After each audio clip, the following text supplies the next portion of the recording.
Hello, hello, hello, hello, hello, hello, hello. Welcome, welcome, welcome, welcome. Hopefully you can all see and hear me okay.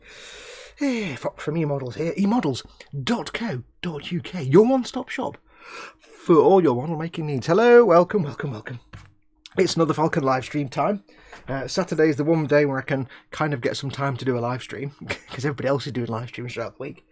And I want to crack on with it, so I'm doing another live stream for you here. If you didn't see the last one, basically, I'm doing the perfect grade Millennium Falcon for my very good friends at eModels, the channel that you're watching now. And I've got to the point where I'm going to get everything built first, for the majority built. And then I can, because most of the painting will be done after most of the building. So I'm going to get a lot of it built first, just ready, and then I can crack on with the painting later when I'll do proper filmed episodes. But for the moment, I'm just building stuff, and it's the Bandai push fit kit, so I can just do that on a live stream. It basically means that I can hang out with you guys, and you can hang out with me, and you can hang out with each other in the live chat and have a good time, because the world's on fire at the moment, so you may as well hang out with friends in the chat. We can hang out, we can have a good time, and I can get some work done. Because otherwise, I'd just be sat here listening to podcasts, and you know what? It's fun, but it's boring after 9 hours. So, yeah, I'd rather hang out with you guys. So it's really just a chance for you guys to have fun in the chat. It doesn't really matter what I'm doing here in the background. Most of you will just have me on as background noise, so that's fine. That's what this is all about. Hopefully you can all see and hear me okay. It is Saturday. It's a bit warm in here today. I had the windows open because it was a bit gloomy this morning, and now it's decided to be a nice sunny day, so it's getting a bit warm in here. So we'll make this stream go as long as we can. My intention is to go for as long as possible, up to about maybe 5, half 5, something like that. My good friend George is doing a stream at 6 o'clock, so I don't want to cross over with that. But anyway, yeah, so we're going to crack on. As always, it's one of my typical streams. I've got the chat here in front of me. You can see a non-live version of the chat here, but I've got the chat here on the iPad of happiness next to me. And of course, Guthorm. I went all lispy then. Yes, welcome to Hanging House. Yes, Guthorm is moderating the chat, as always, as well as all the moderators. Your lovely, lovely moderators are tiny, tiny forest creatures. You'll see them in chat with the blue spanners. They're lovely, lovely, tiny forest creatures with big round eyes, and they look really adorable. And they'll keep you safe in the chat. But if you cross them, they'll throw you to the wolves without hesitation. So don't cross the mods. Have a good time in chat. Be nice. Anyway, yes, welcome. So, yeah, I've got the chat here. If you want to get a dialogue going, please do, because I'm hanging out with you guys. I'll keep an eye on the chat. I won't be interacting with chat as much as I normally do because I've got to crack on and get this build done. I'll be sanding tiny parts, but I'll do my best. If you want to get my attention, please ask me as many questions about anything you want. No politics, no religion, but you can ask me anything else. Ask me anything you want. I'm going to move my dog tags out of the way so they don't rattle. If you want to get my attention in chat, then please, yes, put your comments in capital letters, as Ted would call them, bold. Put the whole comment in big fat capital letters, and then it stands out from the chat as the chat whizzes by. Because I've got the chat here, but, you know, it's kind of tiny. So, you know, as the chat scrolls by, so put it in big fat capital letters so I have a chance to see it. Or if you want to, you can do a super chat, which is the dollar symbol at the bottom of the chat window, and that helps out eModels a little tiny bit. But yes, feel free to do it in capitals so I can at least have a chance to see it. Ask me anything you like. Make it another Ask Me Anything session, but no religion and politics. I, of course, have my enormous coffee of happiness. Oh, happiness. And we're going to be carrying on with the Mandible. I meant to trim my nails this morning. I totally forgot. They're not too long. They're not so bad. We'll survive. Yes, we've been doing one Mandible last time. I'm going to finish this Mandible and crack on with the next Mandible. I'm just following the instructions. Now, I'm not going to build everything because, like I say, obviously we've got to do all the painting. But I know from previous Falcons that with the Millennium Falcon you can kind of build most of it and paint most of it, with a few exceptions. This is a bit different because I've got wiring and lighting to do, so not fully sure yet. So it's kind of I'm finding my way. So I am gluing it together. You don't need to. This is a push-fit kit, but because I need to ship this or send this to eModels, and more likely ship it because I'm not going to be able to leave the house for months, because I need to send this to eModels, I'll probably ship it. I want to make sure that when it gets there, nothing falls off, because the guys won't know what to do if a bit falls. They'll be like, they won't want to touch it. You know, if you've ever been in that situation where somebody's showing you a model they've built and you don't want to touch it because they know how to handle it, you don't, and you're afraid that you'll touch it and everything will fall off and breaks. They'll be like, I don't want to, you know. You should see the look when they said, we want to move, you know, I did that big Eagle transporter. James Mate says to me, we want to move the Eagle transporter to move some things around. Will you move it? And I'm like, you could have just moved it. He went, no, I'm not touching that. Going anywhere near it. So, yes, they don't like touching the models that me and Dave and Chris and that lot send to them and put in the cabinet. They don't like touching other people's models because they don't know how to handle it. So we're going to crack on. We are up to step... in the destructions, we are up to step... where are we up to? We've done that one, done that one, done that one. Up to step 12? What number step is that? Step 14, I guess. They're not actually numbered, the steps, so much. Okay, we're up to this step anyway. Got my little sanding mat from my good friend Kenneth. Right, we'll have a quick look at who's in chat. I'm not going to dwell on chat too much because I do want to get this built and done and painted. And it's a very long build process, so that's why I'm kind of being a bit faster than normal. We have in chat, I can see so far, Cynical Steve was the first in. He says, first in, I so need a live. Model Making Mayhem, we've got me, Dad over at Scaly Models. We have Paul at Team Inept. We have Athel McNichols in. Welcome, Athel. We have, who else is in? Abe Lincoln. Hello, Mr. President. Raging Modeler. We have... Who else has come in since then? Graham McRobert we have as well. And Andrew Leach. Welcome to both of you. Beck Storm. I think that's everybody so far. One thing I haven't done is put anything on to see how many people are watching. That's a bit rubbish.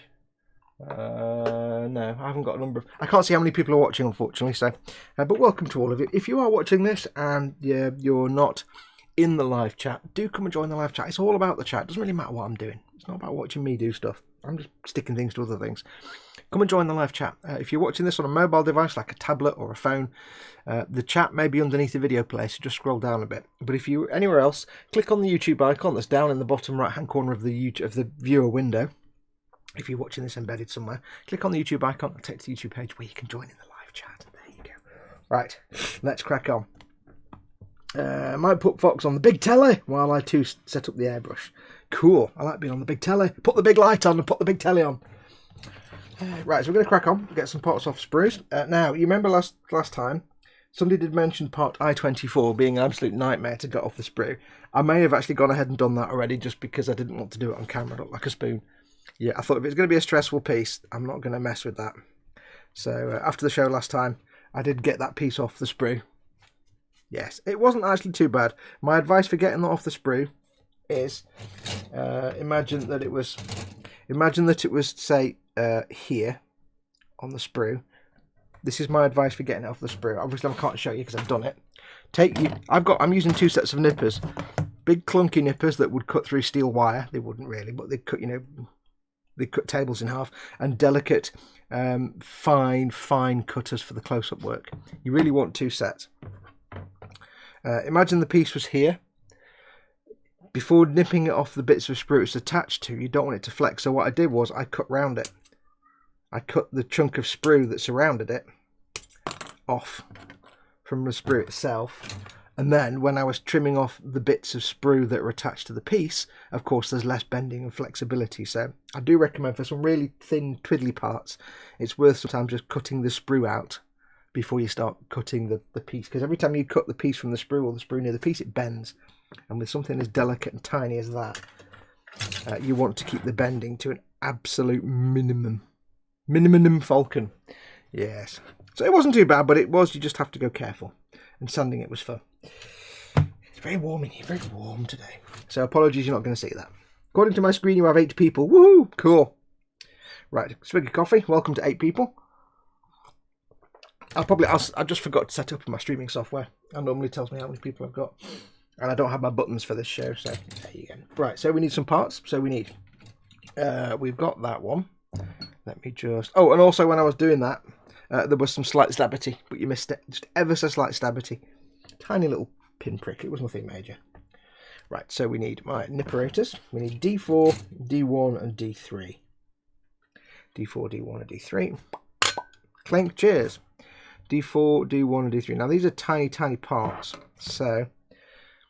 Not that I would normally do this. Brian Wimwell's in. Welcome, Brian. Not that I would normally do this, but I am, for some of these parts, using my delicate nippers, just because the tree connecting points are really tiny, and so are the parts. So it's not going to do me any harm if I use my nice nippers. I don't normally recommend using your expensive nippers to cut things off the sprue, unless it's tiny connectors that aren't going to damage and harm your nippers. So that's there. It's a really tiny part. Put that there. What did I say parts now? 4, 3, and 1. So yes, I hope you can all see me okay and hear me okay. Hopefully the audio and everything is fine. There goes 4. That's that one. And piece number 1. You notice I'm going very carefully because these nippers, I'm using God Hand nippers. You can't get God Hand nippers in the UK, so don't even try. Have a look through the U-Model store. There are various other brands of nippers, including Zoron, and there's that one that I can't pronounce because it just makes no sense at all, and some other ones. But there are a few brands in there, and some of them have got very fine blades, so they'll be absolutely fine for the delicate work. But yeah, you can't get. I just happen to have God Hands, but you can't get them in the UK. Well, you can, but it'll cost you a fortune. It's not worth it. Andrew Leach, okay. Andrew Leach is answering a question that nobody's asked, but I shall ask the question anyway because I was going to. It's a good way of getting. This is a good way of getting the people out of chat into chat. Sorry, from lurking. Where are you? Where is everyone today? I'm in Cheshire, sunny Cheshire, with all the warmth in the world in this room. So where is everyone today? How are you all doing? Where are you all? So Andrew Leach is originally from Whittlesea in Cambridgeshire.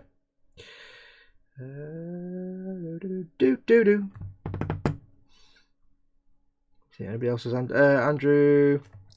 Andrew Leach says morning from Liverpool, New York. Oh, okay, hang on, this is getting confusing. Morning from Liverpool, New York, originally from Whittlesea in Cambridgeshire. Okay, so you're in New York now. New York! What time is it in New York, dude? Is it like what? Like 6 in the morning or something?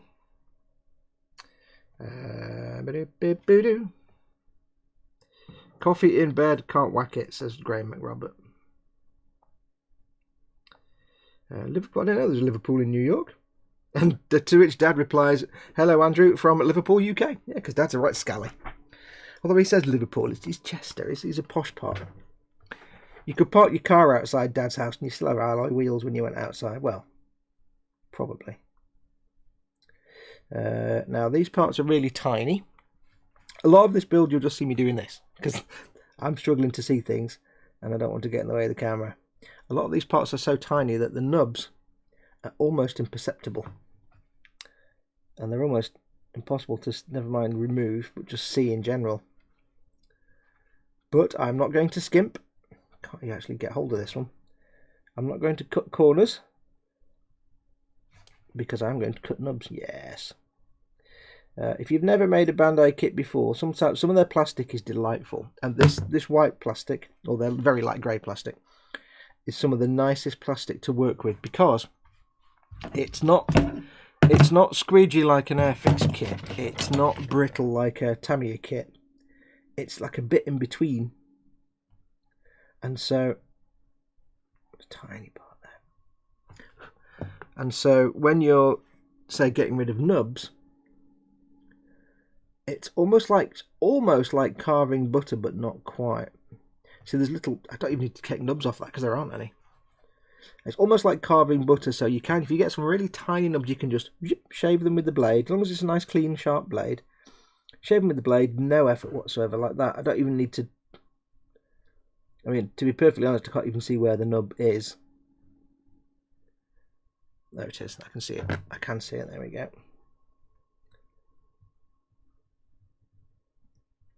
So because of this plastic, some of their plastic's a bit gnarly, like the blacks and the blues and the reds can be a bit gnarly to cut and trim, but the whites and the greys, they're so soft and squidgy that they're delightful to use. I'm going to put that there actually. They're delightful to clean up because it's no effort. It's like carving nice firm butter. So yeah, it's just that's as much and because I'm using nice nippers, of course. When I cut it off the sprue, it didn't break or snap or go all gnarly like, say, Tamiya plastic would do. So it just went and cut through it. So on one of them, I've got no nubs to clean up because the nippers did a good enough job. There you go. People are saying, Cheshire, you know this, Foxx, teehee, said the raging modeler. I know this. 8:12 a.m, says Andrew. Cool. Morning. Good morning. Have lots of breakfast. Do breakfast and coffee. What's a typical New York breakfast? Is it just like, I don't know, beer, a pizza? I don't know. What's typical New York breakfast? Hi, lurking in Gloucester here. We all lurk in these parts, says Stephen George. Where I don't even know what a Gloucester accent would be. I was about to start going, all right, my barber, but I know Gloucester don't talk like that. So that's not Gloucester. But welcome, Steve. What about using the long photo etch shears for really tiny sprues? Asks Abe Lincoln. I've never used them, to be perfectly honest. I haven't got any. But they might be alright. But they are designed for hard metal, not so much for soft, squishy plastic. The difference between expensive nippers and cheap, crappy nippers is the quality of the blade. And I've got various pairs of nippers. I've got these are some cheapo version of the Citadel ones that I got free. These are some Tamiya side cutters. These are the God Hands, obviously, and these are the Citadel big bad boys. These are kind of hardcore industrial tools because, like, Games Workshop sprues are like that thick, and you have the part and the sprue, and it's connected by just the same piece of tree. So you have like a chainsaw to get pieces off the sprue. So these are hardcore, heavy duty things. You wouldn't put this near a delicate piece; it would just melt it to pieces. These are like a medium level of cutting, but they're still a bit too hardcore for tiny parts. And these, I say, you can't get these, but there's plenty of very fine Zorons and other things in the store. Have a look. These are more delicate. It's partly about how it cuts. Real rough and ready ones like these, they just take the plastic and they just kind of compress it and rip it and tear it apart, and you get a. Imagine if you got like a. I'm trying to think of I was going to say flump, but if you're outside the UK, you don't know what a flump is. Imagine you've got a sort of marshmallow tube and you try and cut it with a really crappy knife. It's going to drag and pull and be rough and horrible. If you've got a really, really nice set of nippers, like very fine cutting nippers, when it cuts, it'll be like a razor blade cutting through the plastic, and you'll get a nice smooth curve. So with something like this, I can go right up to the part and snip, and it'll give you a nice flat surface with minimal cleanup. If I went right up to a part with these and cut right at the base of the sprue into the part, I'd probably take a big chunk of the part out with it because it rips and tears, whereas the fine ones don't. So it's always good to have in your stash some sets of nippers and vary between, you don't need lots and lots of very expensive sets of nippers, but you do want at least one set of rough and ready, hardcore, cut a table in half cutters, and you do want a pair of slightly more expensive fine ones if you're making a model with lots of little tiny fine bits. If you're making, say, Games Workshop kits, you don't need the fine nippers. You'll be fine, but they do come in handy. But yeah, I don't know about the photo etch cutters or scissors because they are designed for hard metal, so they will cut in a completely different way. I don't know. Worth a try though. But people often say, why are some nippers more expensive? And it's the way the blades cut. Some blades cut like that. If you get blades that aren't lined up properly, they cut like that and mangle the plastic. If they're lined up perfectly on a micron level, they cut beautifully. Anyway, where are we? I'm a southerner down here in London, says Beck Storm. What? Yeah. Raging Modeler says, in fact, I'm in Winsford near Eccles. I added the net because it's near Eccles, isn't it? Oh no, Winsford. That's the Ford place that sells Ford cars, isn't it? Ford, yeah, I know the one. Winsford, so I'm not far from Scaly Models and Model Making Geary. Athelmont Nichols is from Dreich in Aberdeen. It's from Dreich, Aberdeen. I've got that wrong, haven't I? Dreich, Aberdeen in northeast Scotland. Aberdeen. I can't do Gaelic. I can't pronounce it. Who Am I UK? Welcome, Who Am I UK? Afternoon all. Good day, Foxy. Hope you're having a good weekend. I certainly am, although a bit warm. Graham Robert is in a wet South Ayrshire. Steve George says, that's right, we do talk like farmers. All right then. All right, my babber. Hope you've got some nice weather down there today. We got real sunny warms today. It's right warms. Oh, you got sweat in places I didn't even know I had. Well, I might regret that. I'll have to have a bath later on. I'll stop doing that now. They all lurk in Gloucester except when they're chasing cheese down the hill, says Scaly Models.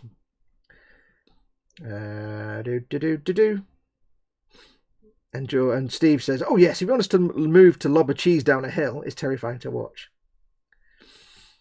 Team Inept, who lives in London, says, London is clearly where all the coolest people in the stream are. Beckstorm.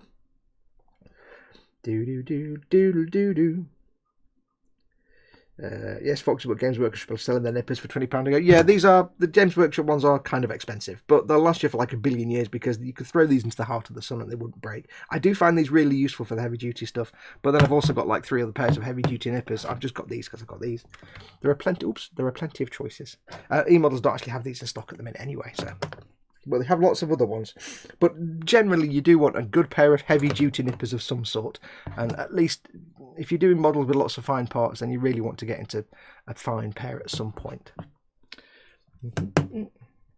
If you're doing like, little £5 or £10 Airfix kits, yeah, you don't need to spend a fortune on nippers. Just get some nippers, because yeah. But if you're going for your expensive, treating yourself to luxury kits, then you want to invest a bit in your tools.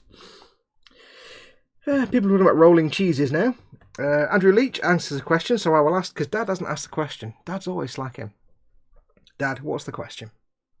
I'll answer the question from Andrew Leach. He says, had eggs, bangers and toast with HP sauce and a cup of tea.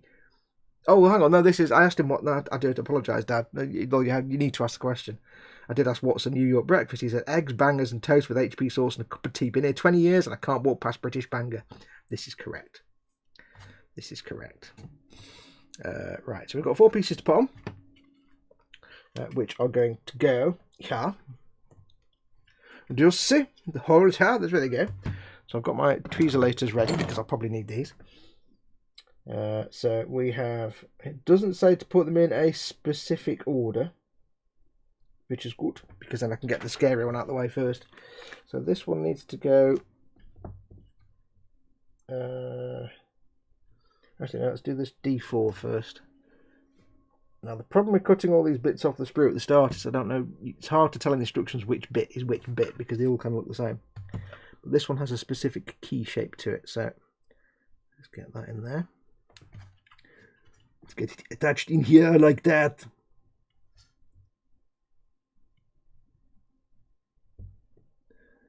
There we go. Oh, no. Whoop. Where's my spudger? I need my spudger. Spudging tool. I need to spudge that in. Spudge, hang on. There we go. Spudge. Next we have...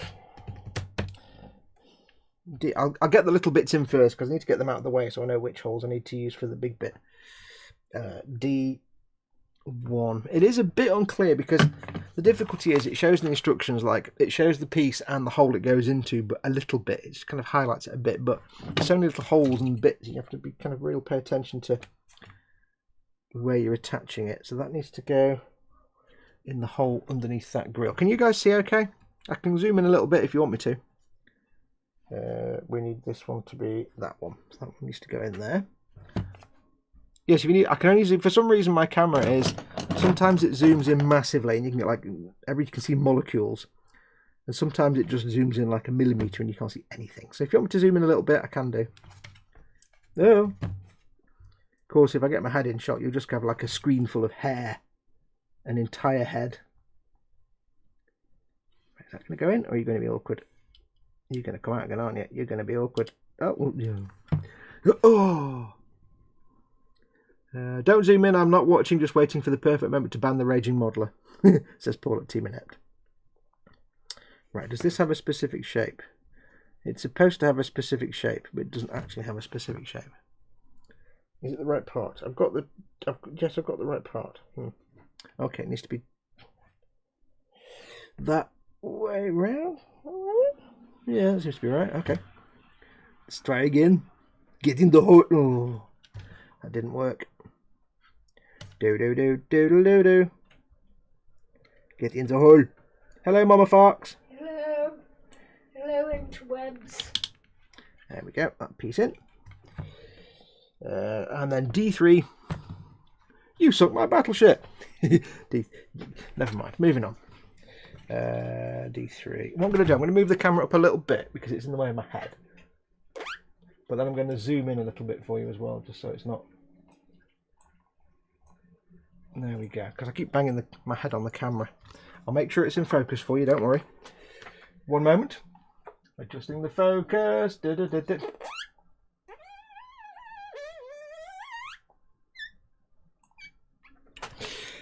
we go. I really wish either webcams were as good as proper cameras in terms of quality, or proper cameras were as easy to use as webcams, and therefore you could stream with them and it'd be a doddle. Because there's no middle ground. Webcams are like, plug it in, drag a few sliders, done, you're ready to roll. But they never look as good as proper cameras. Whereas proper cameras are like, oh.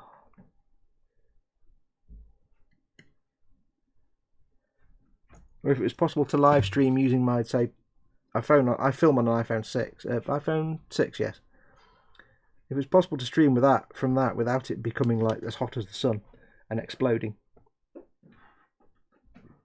As much as I love, you know, using my iPhone, I do not want to have my face removed by an exploding lithium-ion battery. That would not be awesome. I-24 now needs to go into these holes, which is... How does this now go? It goes like this, you see. There. Goes into that hole there, like that. Now I'm going to be careful here. Like I did this last time with fiddly bits. When you've got these little tiny delicate fiddly bits, don't just jam the first, if it's got like three, this has got 3 pegs and 3 holes. Don't just jam the first one in all the way. Get one of them in and then wiggle the rest, because I don't want to overly stress any particular one peg. Now that did go in faster than I hoped, so that's a bit risky, and that's being a bit fiddly. So I'm pushing them in bit by bit and gently. I'm not jamming them all in at the same time. If you're screwing something together, you don't put the first, like you see you've got a circular thing, you're putting screws around it. You don't put the first screw in and tighten it all the way. You put one screw in and tighten it a bit, and then you go to the second screw and you tighten that a little bit. And the third one, and so on and so on. You work your way around. This is going to be tricky, this one though. Need you to get in that little hole there.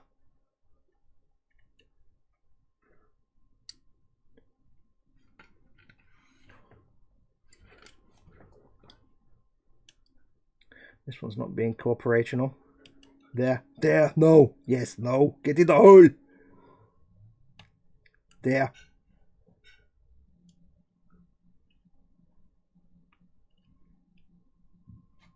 Wow, this is a bit of a nightmare piece. That's in, and that's kind of in.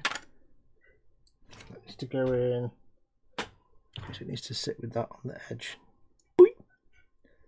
The little arms need to pop out just a little bit. It doesn't quite line up. That's weird. I've never come across that before. A Bandai piece that doesn't quite fit.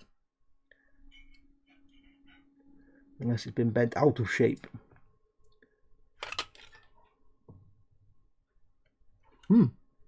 Not quite a perfect fit there, Bandai. Ooh, unusual. Not to worry.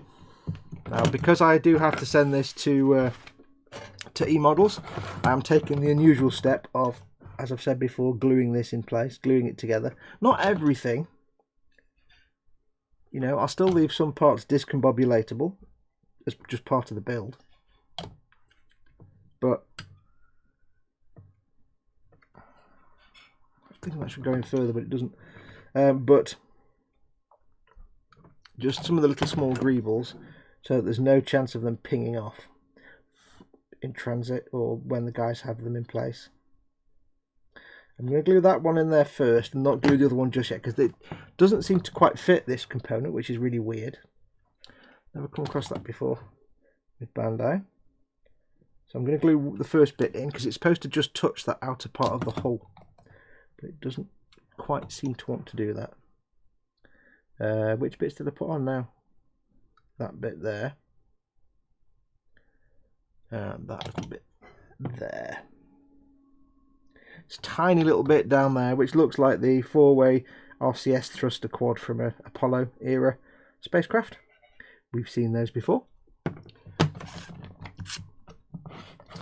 Paul at Team Inev says, I went outside yesterday, got eaten by mosquitoes. Outside is annoyingly bitey. Yes. What's on your bench and what's in your belly, folks, says Dad. Yep, with a little gentle prompting from me. It's the age-old question. What's on your bench? What are you working on right now? Doesn't have to be a model. Could be anything, any kind of crafty, arty thing. You could be putting up shelves against your will. You could be building a shed. You could be making a model, drawing a picture, anything. You could writing music. What creational goodness are you doing right now? What's in your belly? What are you having for your dinner, or what have you had for your dinner? We know what one of you just had for your breakfast. Right, now I need to glue this on. This is a tricky bit because this is where it doesn't quite fit. So I've glued the other one in just to hold it in place. We'll get this one there. Oops. Just touch it to the plastic. I'm using Tamiya Extra Thin, which is quite fast setting. Just hold it for a second. Oh, and it comes back. Push it down ever so gently. It's a welding cement, which means it welds the plastic. It melts the plastic and welds it together, which is a lot more of a tougher grip than any other kind of glue. If I take that off now, that should now be nicely affixed. It's never going to come off. It basically means that from 2 pieces of plastic, it's now 1 piece of plastic. So there's no reason why it should break or snap. That was a little bit stressful, that one. Oh, it certainly was. Just glue that little end piece on there. Little end piece. There we go. So yes, because it will need to be transported to eModels, and that's an unknown level of, you know, cack-handedness in the whole process, I'm not going to take any risks. I'm gluing things on.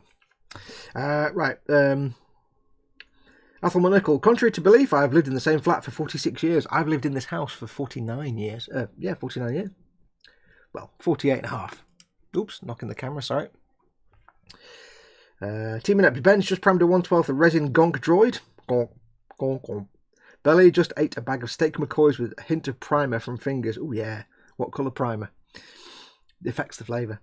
Abe Lincoln, belly, coffee and bacon roll. Bench Games Workshop, Skaven Rats for Girlfriend's Army. I must do some Skaven at some point. I have no interest in Age of Sigmar, but I do love some of the models. They're incredible. Bench New Flying SKP Kit Bash. What's a SKP? That says Cynical Steve. New Flying SKP. What's a SKP? Tell me what a SKP is, Stevie's mate. It's new Kit Bash, basically. Flying SKP. And belly hot dogs, yes. Athos says belly was toast with chocolate spread, ooh yes. And on my modelling desk, Games Works on Vallejo paints, cool. Paul says yo yo yo, Mama Fox in the house dropping sick beats. Everybody's saying hello, Mama Fox. Spec Storm belly peas and mash. Oh, it's very very London. No, it's better peas and shouldn't it be pie and mash? Peas and mash, airbrushing Master Grade Sinanju out of the window, cool. Paul is describing Mama Fox as basically the female Eminem. Eminem. Where are we? So much for glorious stereotypes, says Paul at Team Annette. We're about peas and mash.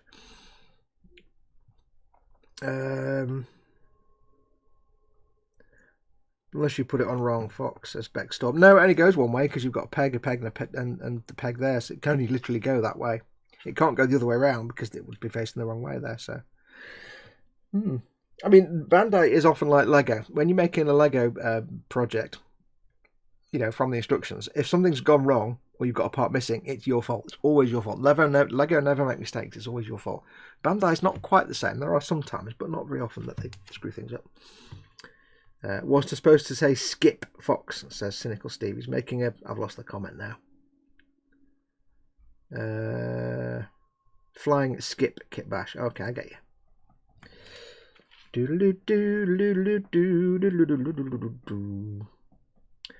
Scaly Models is eating a toasted bacon butty. Oh. Reggie Model, a belly Weetabix bench. Sorry for Dungeons and Dragons things. Young Blue Dragon, which is bigger than expected, and a Vampire Hunter from Etsy. Cool. Mike is a well-grilled bacon, nice and crispy with daddy's sauce.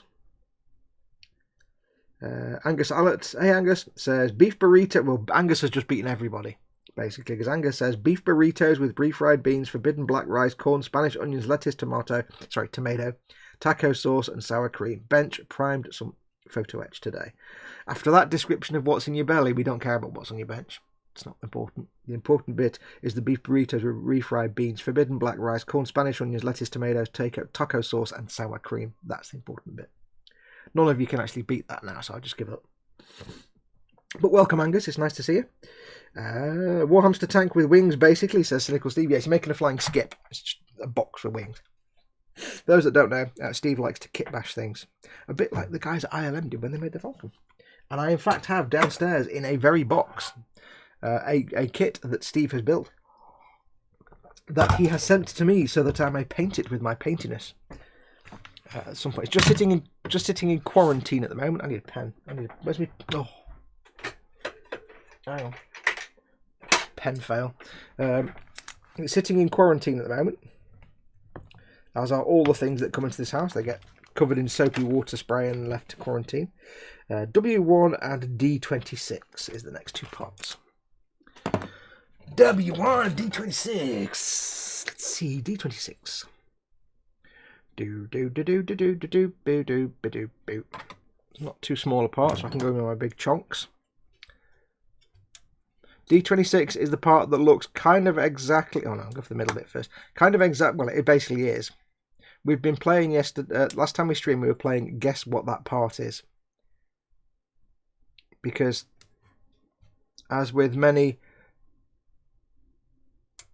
movie models of the day, they were made by building something out of plexiglass and wood and metal, basic shape, and then applying lots of kit bash parts over the top. What I call greebles, what some people call greeblies. They're also known as nurnies, which is a stupid name. The guy that kind of invented them when he was building the models, I've forgotten his name now, the guy that did the models for 2001, he called them nurnies, but that's a dumb name. Greebles or greeblies is the best name.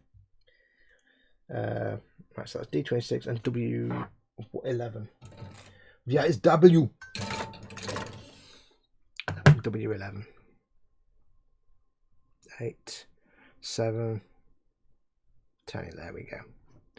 W11. Because these are still small parts, but not tiny parts. I'm cutting them off by leaving a bit of the sprue there.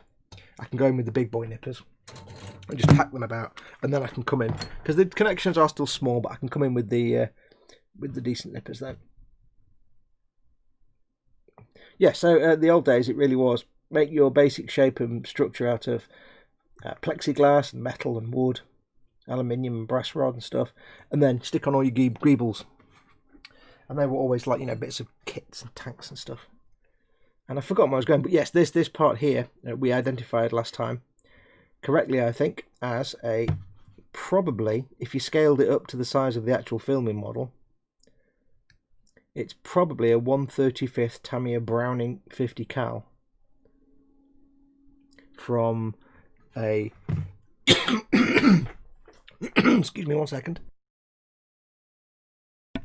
Sorry about that. It's probably, I can't zoom in anymore unfortunately, but it's probably a 1/35 scale Tamiya Browning 50 cal from something like a Sherman or one of the other kits that has a 50 cal on the top with some other bits of stuff stuck on the end.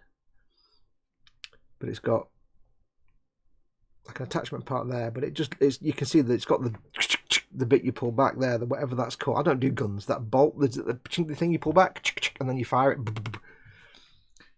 Whatever that is, you can see in the detail. So they've reproduced it brilliantly. You see Bandai's level of quality. They've reproduced a Greble on a model that looks like the original Greble so much that you can tell what the original Greble was. It was a 1/35 Tamiya 50 cal.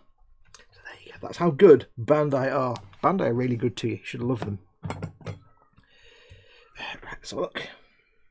Nubulations. Let's get rid of the nubs. Nubbing time. Have a look at the chat in a minute. Now, like I said before, I probably won't be able to get involved with the chat quite as much as I normally do. Just purely because I've got a lot to do. And it's not like my Warhammer Sunday where I'm not in, I'm not under any pressure. I can just build 1 man or 6. I'll build 1. But with this, it really is a case of I need to get this built and painted.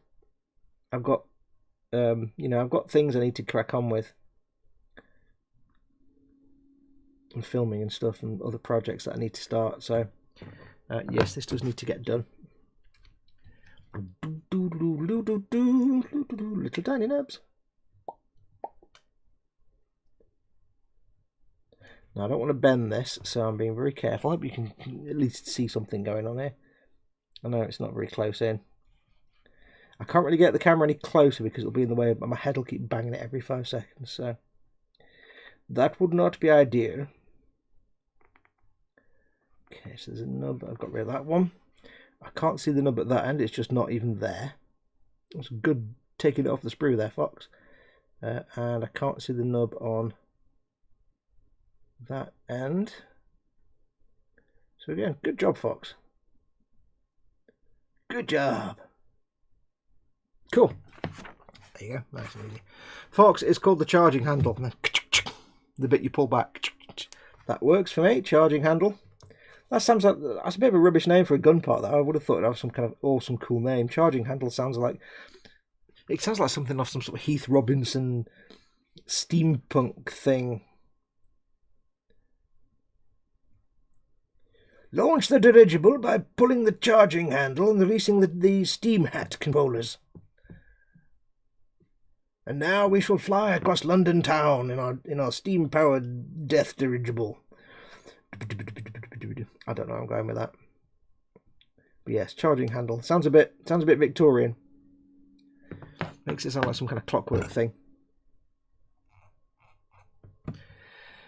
Oh, you notice I'm not doing a lot of sanding on these parts. And like I said before, the plastic on these is so nice that you can just carve them. Most of the time, you can just carve the nubs off, and you're left with beautifully smooth plastic because this grey plastic is very, very light grey. Is really, really forgiving, so you don't need to do a lot of sanding at all. There is a mould line right down the middle of this 50 cal, so what I shall do is get me a removal tool and just scrape that away. You can use a knife blade for this. I just happen to have the removal tool, which I like. Bit less violent than a blade, bit less damaging to the part. There we go. Lovely. Minimal effort, maximum results. Yeah. So we need to put it says turn the part. So we need to go like that. You see? Lovely. Except it didn't mean that at all. It meant turn the part like that. Hello, my name is Foxx. Please like and subscribe. Right. That needs to go on here. This is fairly simple, straightforward constructulations. That goes on there like that, you see. There's no reason at all that needed to be a separate part on this kit. I love the fact that Bandai just giving you all this work to do. Otherwise, you'd have like 3 parts and it'd be rubbish. This needs to go that way. So basically, now you know that on the Industrial Light and Magic, I don't know which one they based this off, whether it's the 5-footer, but basically on the Industrial Light and Magic Millennium Falcon, there is a Browning 50 cal machine gun glued onto the chassis of perhaps a truck of some sort, because that's a 1/35 probably a 1/35. Well, seeing the size of the, I don't know, actually, that might be 1/72nd. If that's the size of a 1/35 Browning machine gun, then that's probably a 1/72nd scale truck chassis of some sort, I would guess. It's fascinating, just trying to, I mean, I could be entirely wrong with all these guesses, but it's fun just to try and guess what they might be. You can kind of roughly recognise some of the parts. Like, I'm fairly confident that is a Browning. And I can tell, obviously, that is some sort of truck or vehicle chassis that I'm gluing it onto, but I don't know what particular vehicle. It might not be a... It's actually so well moulded by Bandai, and I know you can't see this, but I can see... Where's my spudger? I can see there's the engine block here, there's a bit of the radiator grille here, and in between those two, I can see a circular shape, which would be the fan on a real vehicle engine, but it's just moulded into that shape. They've actually moulded it in, even though you can't even see it, it's deep inside that bit there. They've moulded that little circular shape in to be the fan. That's how accurate they've got it. Bandai is the best. Bandai, I love you deeply. Will you marry me, Bandai? That's those two parts. Oh dear Lord. Tubes and pipes is all going to go horribly slowly now, because we've got to the slow part of the process. Yeah, let's get the non-tube parts glued on first, and then we'll do the rest. I'll have a quick look at chat. Beck Storm says, I've got news for you. There are no nannies. I don't know why we're talking about nannies. Okay, I need to go and set up for my music lesson. I'll be back in about 45 minutes, says Raging Modeler. Don't worry, I'll be here till the end of time. You'll be fine. My missus makes it. It's a great feed. Yes, and that was, of course, in case you missed it, it was beef burritos with refried beans, forbidden black rice, corn, Spanish onions, lettuce, tomato, taco sauce, and sour cream. Just in case you'd forgotten. Athel confirms his new kit will be a Wrecker from AMT, 125th ETA, my flat, 3 to 4 weeks, as it's coming from the USA. Oh, cool.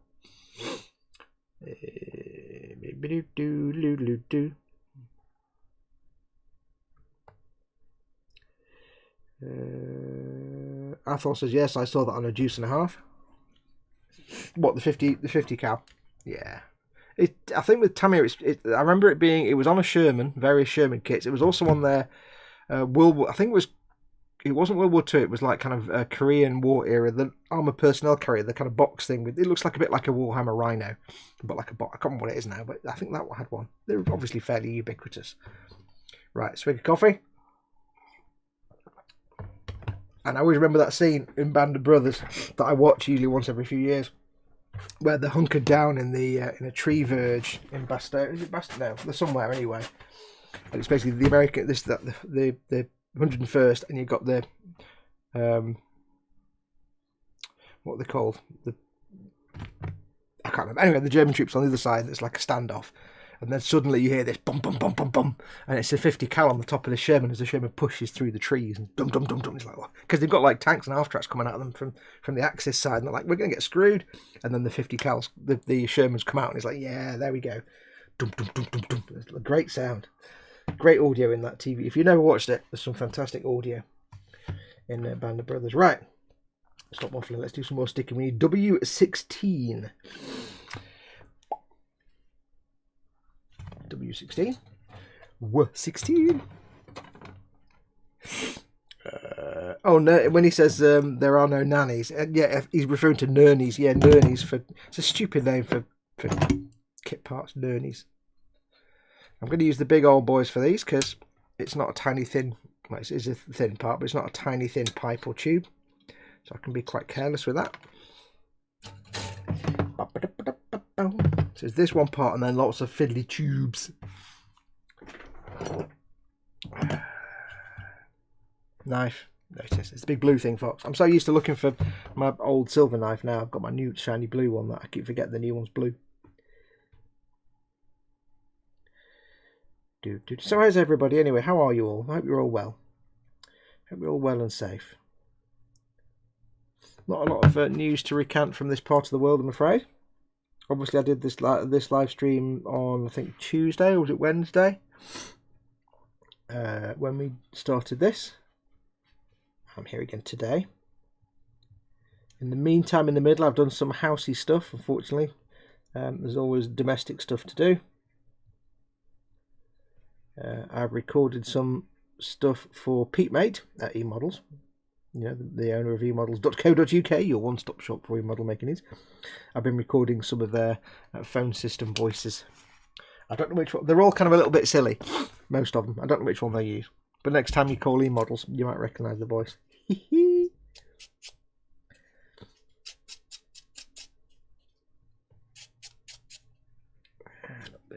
use the foil. This plastic is so nice. If ever you see me making a Bandai kit and there's lots of the sort of white or grey, light grey plastics, you'll see me using a file a lot more than a sanding sponge because they're just so forgiving. They are so forgiving with files. There we go. That's all of that then. Let's get that glued on. Let's get it on. So it's bizarrely shows. I keep thinking I've got the instructions upside down because it's showing the part there, but like at that angle, which is really weird. It's showing you that way. It's like, glue that there, or put that there. It's like, why not just show it that way? So I keep thinking I've got the instructions the wrong way. That's really weird. Right, so W16 is to go this way. Jose. Like that, Jose. Slots and tabs, slots and tabs. There you go. Lovely, lovely. Nice and shiny. Like a glove. Beautiful, beautiful, beautiful, beautiful. Run a little bit of glue. Thompsons were big guns. I thought they were 50 cals with Brownings. Or is that a Thompson? I don't know. I thought the Thompson was just a submachine gun. Little bit of glue on there like that. Glue that in there. There you go. Lovely. Where's Colin when you need him? Doodle-doo, doodle-doo-doo. Mama Fox says her favourite bit of the eModels Monday show.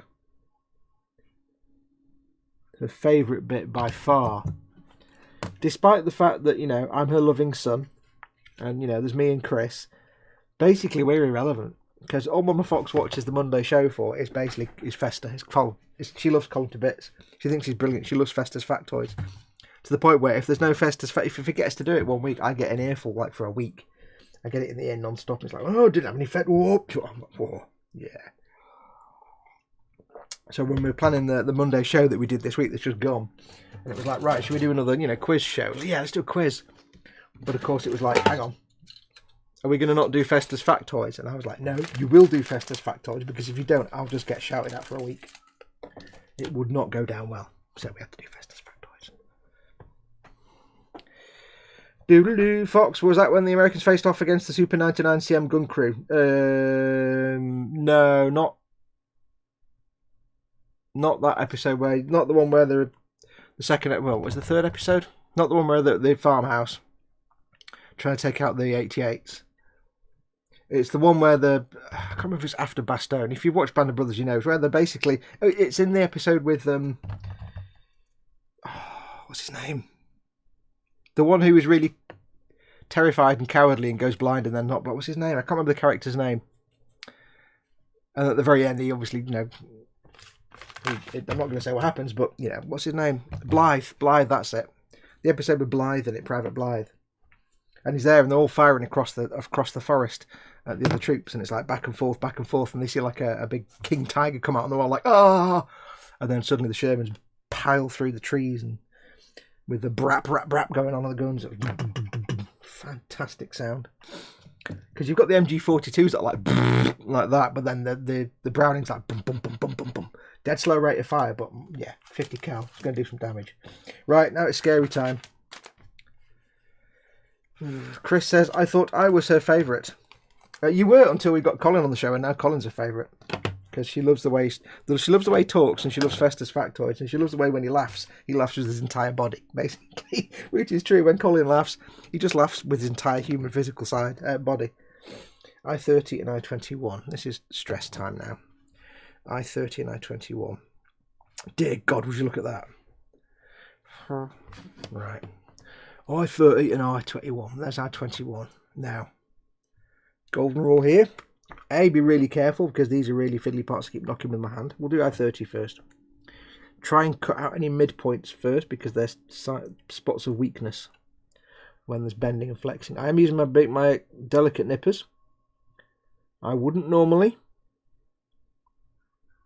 but there's no other way to get these off without overstressing them. You can't really use a saw, and these are the most finest, delicate nippers I've got.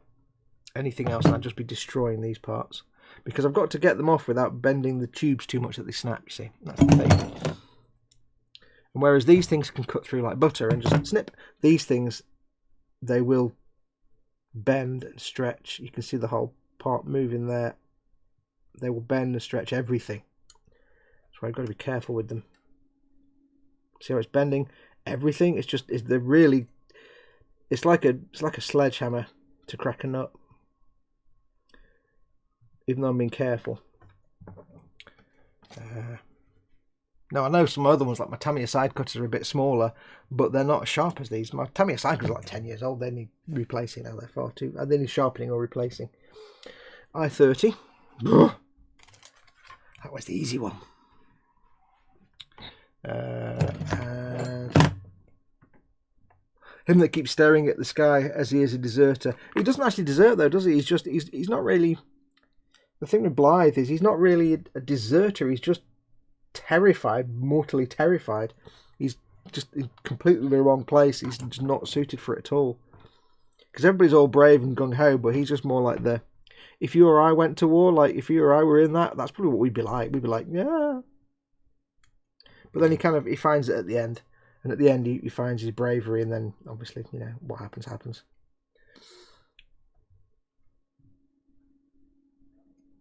It's a great story because he does start off he's like a dreamer type. He's kind of a dreamy kind of, his head's in the clouds kind of thing. And he's obviously a fish out of water, and he's absolutely terrified. Doesn't know what he's doing. You can tell he's just mortally terrified. But he sees the others doing things, and he's like, you can see in the character, you can see the character kind of thinking, I need to be doing that now. I need to be brave and be like, you know, all the others. It's a fascinating little story arc. Very sad. Of course, I don't know whether in real life Private Blythe was actually like that. I don't know. Keep in mind they're all based on true accounts, so with some fictionalizing. That's going to be fun to get the... Oh yeah, no. That's going to be a challenge, that one. Get the nubs off that. Yeah.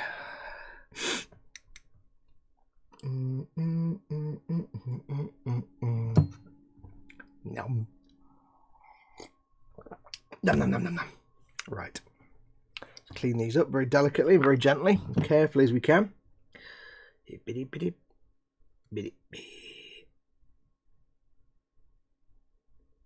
Much of this as I can get off with the nippers before I go in with anything else. Snicked. Oh, careful. Snicked. There we go. No reason to rush. This is where everything slows down now, because this is not a fast process. All these delicate little tubes and pipes, you really can't rush yourself. So if you're building this yourself, just, you know, stick on some relaxing music or some podcasts or something that can just distract you. Set some time aside. Don't rush. Don't rush. Just take your time. No, these parts aren't going anywhere. Plenty of time. There's the next nub. There's the next nub. And here. I'm trying to be really careful about how I hold these parts as well, because I don't want to be delicately doing this but bending something that I've not even realised. So you've got to be careful how you hold them as well. And I'm conscious that you probably can't see any of this. But welcome to a large part of this build. Tiny parts that I need to sand.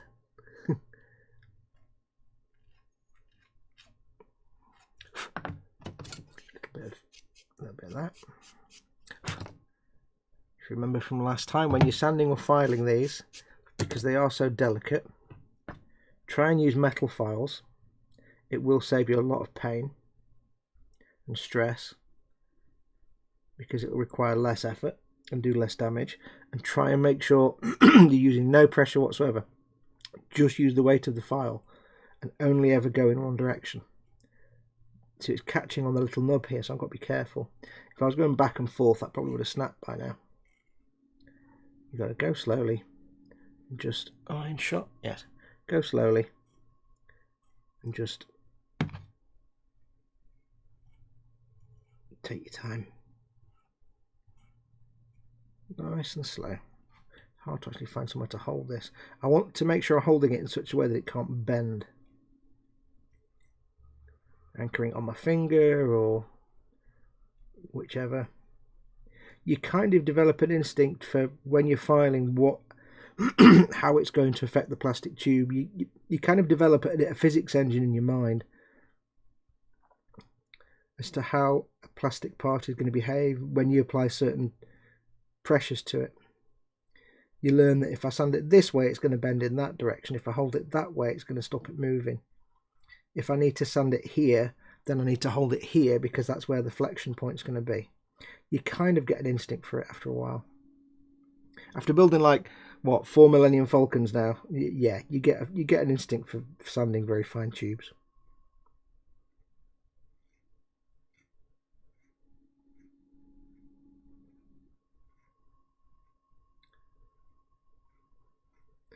There we go. Curving the sanding, the file, just so it keeps the tube curved rather than make a flat spot. Always be curving, always be curving. There we go. Very gentle. Take your time. If it takes you 10 minutes to sand away one little tiny nub, then it takes you 10 minutes. If it means that in an evening of building you might clean and sand and attach 4 tubes, that's fine.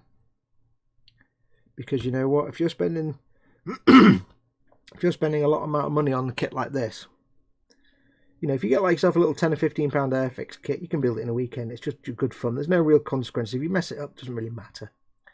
But this kind of kit, you've saved up, maybe you've treated yourself. It's a premium luxury piece of kit, if you pardon the expression. And this is a proper you've treated yourself kind of project. So there's no reason at all to rush through the build. Enjoy it, take your time. If you've saved up to get this kit, for example, if somebody bought it for you as a gift, a very nice gift, if you take your time, not only will you do a better job and you'll find it more relaxing, but you'll also suddenly find that you've got weeks and weeks and weeks of enjoyment out of it just by taking your time. There you go. That piece is, I think now, oh no, there's a little bit there, little bit here, just a tiny amount. I've got to be careful of I'm trying to sand this tube, but I don't want to get my finger under that tube and bend it, so it's quite tricky as to where to put my finger to support it. I've got to do it, no, a little bit there. Again, you just get a kind of instinct. Excuse me a second.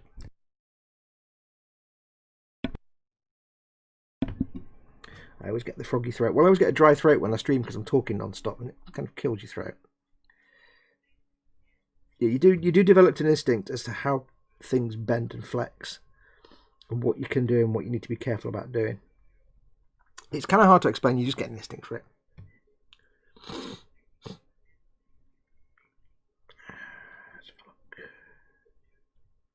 This has got a real fiddly one because this is the thinnest tubes in the world that are also as long as a house, and I've got to try and somehow sand them and file them without bending them, but that's absolutely impossible, really. Don't know how I'm going to do this. I'm going to do it really slowly and carefully. I mean, literally, that's the only way I can hold this that isn't bending all of these tubes. So at this point in the build, this is where my contact with you in chat goes to a minimum because there's not a lot I can do when I'm doing this. Let's try it this way. That might be better. There, it's better. See, when I'm holding it here, everything's bending. If I hold it by these flat attachment pegs, I've got a little better grip and it flexes less because this is stabilizing it. So the only place it can bend is from here onwards. and I'm putting all the pressure here, so it gives me a bit more safety. Again, you'll just develop your own instinct of how to do this. It's not something you can explain. I do apologise, 1 second.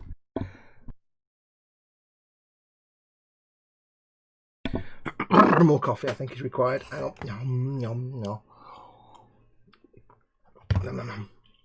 Always more coffee, that's the answer. It's always more coffee. Whatever the question, the answer is always more coffee. Okay, I found if I hold it like this, so you've got these two little attachment nubs here, and I'm far out. Can I zoom in any further? Is my camera going to play? But no. Okay. I've got these two attachment points here, big flat bits. If I put my thumb behind those, I can anchor them in place against my thumb, so they're not going to move, which holds that bar and that bar in place. I'm holding the third bar by association with the other bar, and now I can sand this, and it's not, there's no flex, it's not bending, nothing's bending, so I can go in quite handily now and do that. Still risk, but it's not as much risk. It's just kind of figuring out where the flex points are with each nub. And there will be times when you've got just, there's no way to hold a piece without it bending. And there are times when you just have to abandon in place and leave a nub because it's not worth the risk. I may well come across one on one of these where, yes, I could try and get rid of it, but the risk of snapping it is so great, there's nothing I can do. Not come across one yet. There's a massive nub here. I'm going to see if I can. I don't know if I can. I don't really like using the knife on thin parts, but we'll see what we can do. I've got no way to hold this really, but because the risk is one slip with the knife on this thin part, on this thin pipe, and I've just gouged through the whole pipe. I've not got a lot of scope to carve here.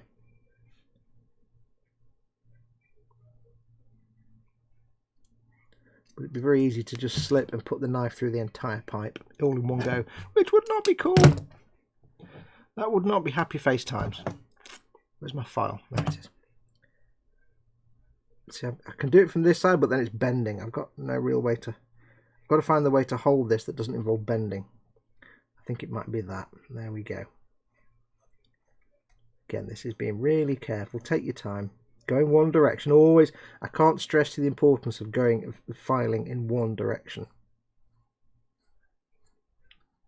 I can't stress how important that actually is.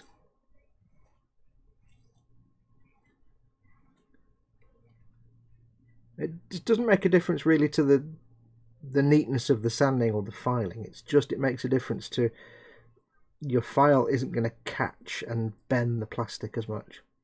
If you're going backwards and forwards, you're dragging it this way and that way and this way and that way, and you're constantly putting pressure on both sides. If you're doing it in one direction, whatever stress you are imparting at least is only in one direction at one point.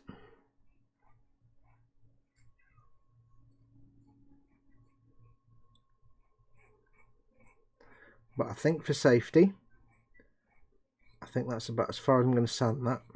It's almost invisible, but there's not actually. No, I can probably. There we go. There we go. Done. That was a little bit stressful. That is the most delicate thing in the world. Now we've got the stress of trying to put them on. Swig of coffee. Right, ready? No. Let's put it on. So we have to now have this piece here. We have the thing upside down like that. For some reason we're doing it this way up.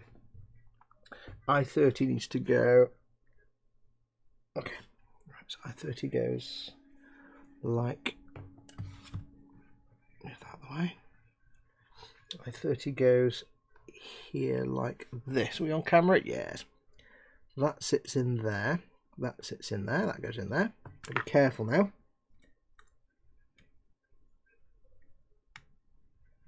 I want to gently put pieces in place without doing too much damage to either of them. This is where it gets tricky, because you've got multiple pieces. Now this bit here, for example, it's a thin tube with a big flat attachment peg. why don't I grab it with the tweezers, and then I'm not putting pressure on anything but the attachment peg. I'm not hopefully bending the piece too much. Again, it's just that instinct you develop over time. There we go. Everything comes with experience.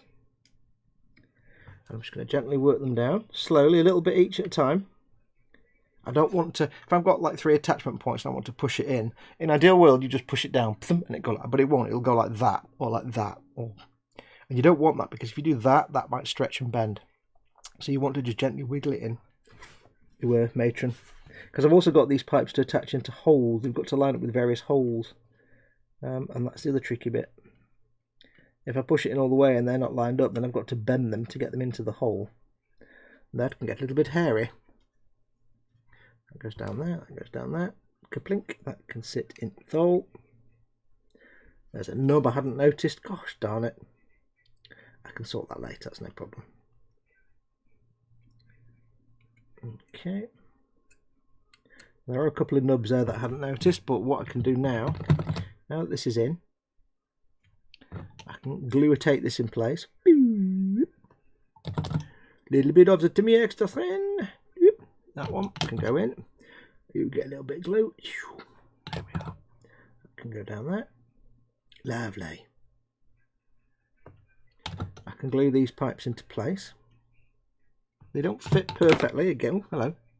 I could just throw my glue lid across the table. That'd be fine. They don't fit perfectly. But again, I can hold them in place.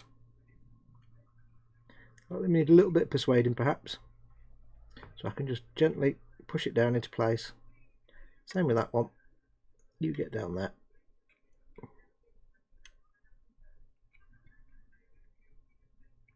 Hold them in place, a little touch of glue.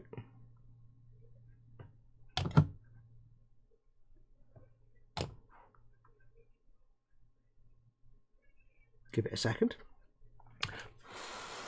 And then once they're dried, the beauty of that is there's a couple of nubs I didn't even see on there. That weren't apparent, but what I can do is no problem at all. Once these are glued in place and fixed, I can go in then and try and carve those away, because these will be locked in place and they won't be bending and flexing, which would be kind of handy.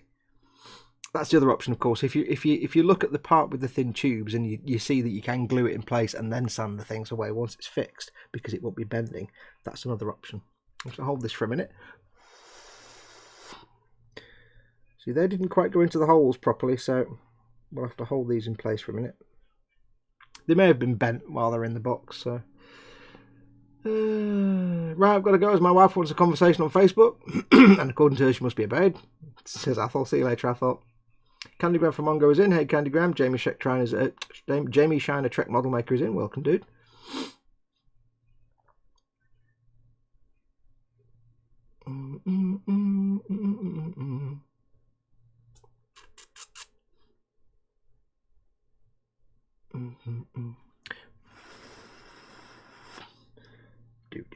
Do.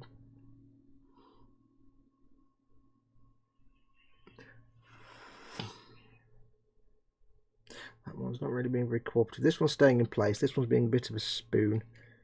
I think it's been bent slightly when it's been in the box. So what I'm going to do, I'm going to get a little bit of tape. Now this is a big risk. No, not use that tape. This is a big risk because taking the tape off might damage things, but never mind. A little tiny bit of tape. Get that down in the hole. Down in the hole. Push it down to the hole a bit. It's just not quite staying in place. I need the glue to hold it down so it can set a bit more. It could have been slightly bent out of shape when I've been sanding it, or could have been something else. It's fine, it's not a biggie, not a big problem. Then I can get that pushed down there. Is that even in? No.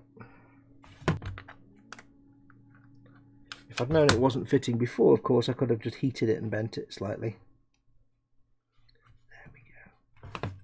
That should hopefully push it down a bit more. Not quite.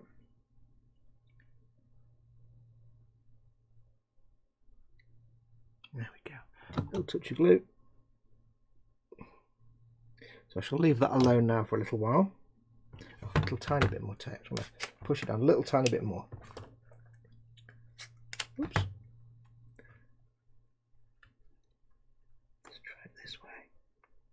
There we are. There you go. That's it. Clever girl. No, it just really doesn't want to stay in place at all. It's been right awkward. It's a really awkward thing to push down on with tape because it doesn't want to stay in place. It's most frustrating. How very frustrating. You get down there. Stay there. Don't come up again. Nope, you're going to come up again. Oh gosh darn it.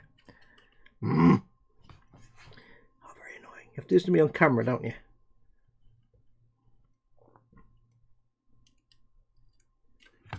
Right, let's figure something out here. You go there. You push down. I don't want to sit here with this push down for 5 minutes because I'll get bored. I'm going to have to sit here for 5 minutes with it pushed down, aren't I? Okay. Right, I'm going to sit here like this for 5 minutes. So while I'm doing that, let's have a quick look at chat, shall we? Oh, we caught up with chat. How is everyone? I hope you're all well. This pipe's going to vex me now. I could just leave it. I mean, it looks absolutely fine, but yeah, it's frustrating me now. Hold that there for a minute. Swig of coffee. This is the problem, you see. Sometimes there is quiet time involved. See, I wouldn't even need to have explained this to you. You wouldn't have even seen this. I could have just walked away from it and not said anything. But I want to get this looking right. I want to build it properly. So I want it to be damn fine. And I've got to be honest. You know, I've built 4 of these things now. Of course, this is the first perfect grade one. And compared to the 3 fine molds kits, it's taken longer to build this one. And yet, this is a push fit kit, and the fine mold kit is a proper glue together kit. So it's quite an interesting fact, interesting thing to think about. So sit there with that for a minute. Talk to me in chat, folks. Give me things to talk about because I'm stuck here for a minute now. Yeah. Somebody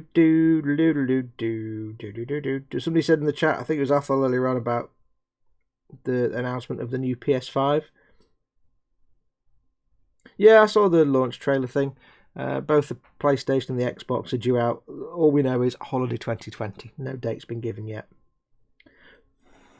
I think he mentioned October, but it's not been confirmed yet. It's just holiday 2020. I think it looks like absolutely terrible. But I'm sure it's a fine console. It looks like a terrible thing. That's horrible. But I'm a Xbox gamer anyway, not a PlayStation gamer. I have both, but most of my games are on Xbox. So I'll be getting the Series X, not the PlayStation 5.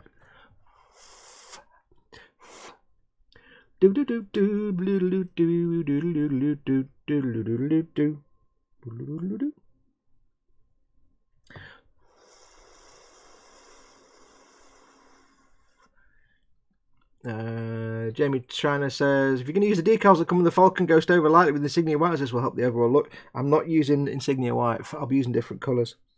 And that's what I do anyway. I also sand them lightly to give them a battered look. Don't worry, I've built a few of them. I've built a few Falcons in my time.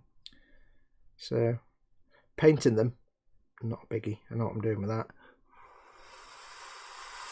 Besides, I'm not using rattle cans. I'm using airbrush. There'll be lots of cunning techniques. Right, is this actually set enough I can take this off now? Is it going to be awkward? I could super glue that, but I don't like super glue. Don't trust it.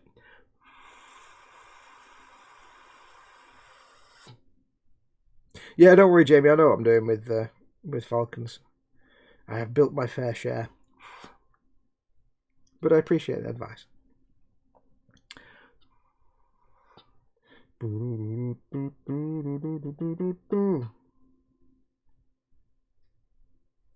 No, this will be an airbrush. This will be an airbrush and brush job. There'll be no rattle canning on this one. Right, I think we're in now. I think I can take my thumb off for a bit. I just don't want this pipe to pop out again as soon as I take the tape off. Right, give me something to talk about. EC Idaho's in. Welcome, EC Idaho. Welcome, welcome.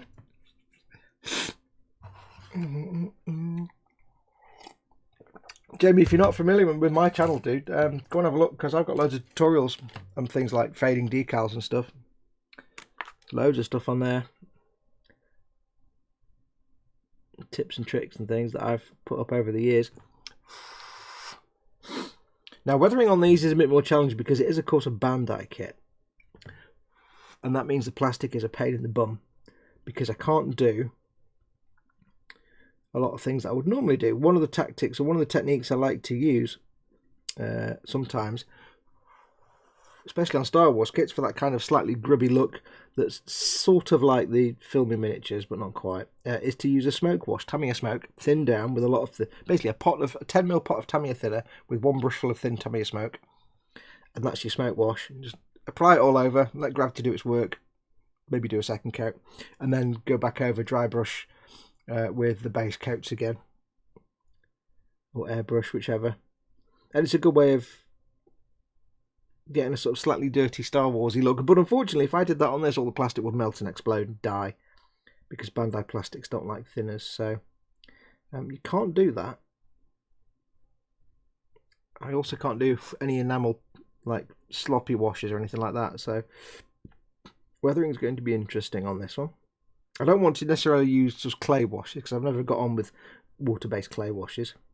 We shall find some ways. Foxx, did you ever build the early 80s Falcon kit made by MPC? Oh, did I ever? Absolutely. Probably in the...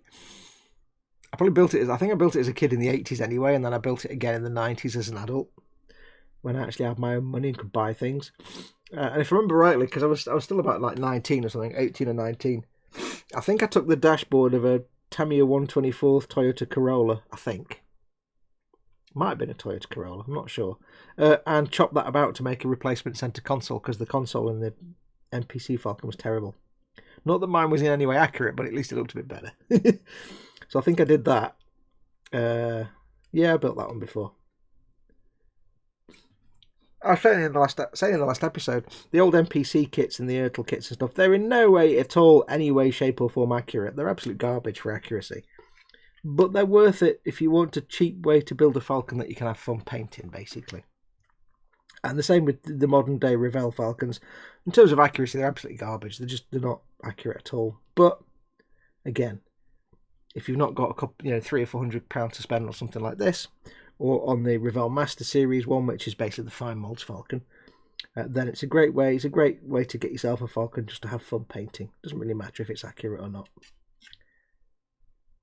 Right, I'm going to leave that alone and just not touch it now. What's next? We've got plenty of things to take off sprues. Talking of thinners, can I use them on the D'Agostini Falcon, says Cynical Steve? Absolutely not, because that's ABS plastic. It might be absolutely fine, but it might eat the plastic alive.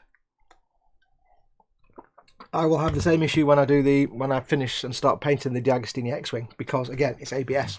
Oh, I've got this to put on yet. Idiot. It's ABS, and again, it's anything like thin like that, it's going to eat the plastic. So yeah, it's going to be interesting trying to do that. This needs to go. Right, this is the upside down diagram now again, isn't it? Yes, this needs to go that way, which is what? Oh, I see. There we go. Right where that tape. Let me take that tape off first. Oh, do you know? Now the thing with like thinners and stuff with Bandai plastics, and even the D'Agostini ABS plastics, I'm sitting there saying don't use thin down washed paints, so don't make a wash out of paint and thinner, and that could be any acrylic paint and any acrylic paint thinner. It also includes alcohol based thinners, solvent thinners, mineral spirits, anything like that. You want to avoid them completely, but that doesn't mean you can't use thinned paint, because you can if you're doing a pin wash, like you'll probably see me do an oil paint pin wash on this. When I do, well, I'll be doing filters on this and stuff, and I will be doing oil paint filters and dot filters. Now, I'm going to be very careful. The risk basically is with this kind of plastic and ABS, with the Diag Falcon stuff, if the thinners get into a gap between two parts where there's exposed plastic, that's the risk. If you've got primer over the plastic, if it's covered in primer and paint, then the thinners aren't going to harm the plastic because the plastic's protected by the primers and the paint. But, and it's a big but, if you're slopping your thinned paints around with your thinners and everything, and then, without you realising it, inside in a little nook and cranny somewhere, there's a little bit of exposed plastic, and perhaps it's the bit where there's two pieces go together and they're under tension. That's where the thinners can eat into the plastic, and especially if it's a joint or something like that, it can cause stress and damage. So that's why you're being careful, you see. But I'm thinking I'll still do like pin wash and oil filters on this, because then I'm controlling the thinners with a pin wash. Of course, I'm just putting a pin wash with like enamels or whatever, thin enamels.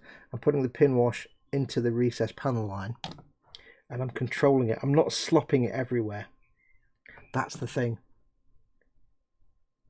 If I'm doing a pin wash, that's not enough that's going to cause any harm, because it's not going to. But if you're slopping it everywhere, it's going to pool up and start eating away. So pin washes are fine. Dot filters, I should probably be fine, because when I do a dot filter, it's going to be some oil paint on the surface, and then I'm going to use a dampened brush. And I'm not going to have thinners slopping around everywhere. Again, it's not going to pool up. It's going to be a dampened oil paint brush, and I'll be doing the streaking and stuff. So that's probably going to be all right, because I'm going to be putting that on top of primer and paint. It's only where you've got stuff that can pool up and collect in recesses where you don't know if there's primer or not. That's the risk. So I would say for things like pin washes, you're probably fine. You're still fine. For dot filters and stuff, as long as you're not slopping thinners everywhere, you're fine. But for like washes where you want to really just brush it all over the place and leave it, you don't want to do that. Cheers, dude. I shall watch your weathering with interest. Do keep in mind that when we do the weathering for this, I'll be making it up as I go along, because I haven't really figured out how. I'm so used to weathering the Falcon in a certain way that I've got to learn a new way now, and I'm not really sure how. So it's going to be interesting for me. I'm going to be figuring it out as I go along. Oh, no. But that's the one downside of Bandai plastics, and that's one of the things that burnt me out on Gunpla a little bit, but not much. Right, I-29, 18 and 26. 29, 18 and 26. There's 29. It's a little L-shaped one. So again, we've got a joint point here with a big chunk of plastic, and a joint point there, which is the pipe. So we're going to cut the pipe point first. Release that tension. So it springs. It's under tension. If I cut this bit off first, you've got a T-shaped bar. Let me explain. If I've got something I can draw on, I don't know if you'll see this. You've got your sprue here, there. You can't even see this, can you? And then you've got like a big thicker piece of plastic here, and then the bar like that, and then the sprue here. If I cut here first, then that's going to go spring, and the flexion point is here. And the pipe carries on after it. So you've got a flex point here. It's going to bend that way and that way. And you're taking a pipe and you're bending it. If I cut here first, although it flexes when I do it, it's very quick. It goes ping and comes out. And then the only flexion point here then is there, which I'm going to cut anyway. So there's no flexing point. So it really is about learning to guess where the flex points are. And again, it sounds nonsense when I say it, and it's hard to even put into real words because you just kind of know it. Considering that I did the weathering on my old Falcon with shoe polish, anything I use in the Diag will be an improvement, says Cynical Steve. Oh yeah. We'll get you past that, mate. Shoe polisher. You've been watching that bloke that gets all the action figures and paints them up. Yeah, I-18. I-18 is a bendy piece. It is this puppy here. So we'll go for the middle point first. Snipped. Now I do guarantee. Oh, I do guarantee. Right, I'm pretty confident that at some point I will break one of these on camera. I'm not going to say it's not going to happen, because of course it's going to happen. They're so delicate. Dude, that was 20 odd years ago, I hasten to add. That's not bad then. If you're tuned into the shoe polish method 20 years ago, that's not bad. Do do do do do do do do. Do do do do. I-26. I-26. There. B. 26 is, there's a solid part here at the end on the sprue, so I'm going to do the same principle again. If I cut this piece off first, it's going to bend in the middle, so let's take the middle out first and release that tension. Boing! There we go. Now if I take this piece off, it's going to bend there where it goes past that bit, so let's take this off and release that tension. Boing! There we go. Now I can cut quite happily this bit, which is a big piece of plastic, and it's not going to snap. It's all about releasing the tension. Yes, I saw your tips, Jamie. Thank you muchly.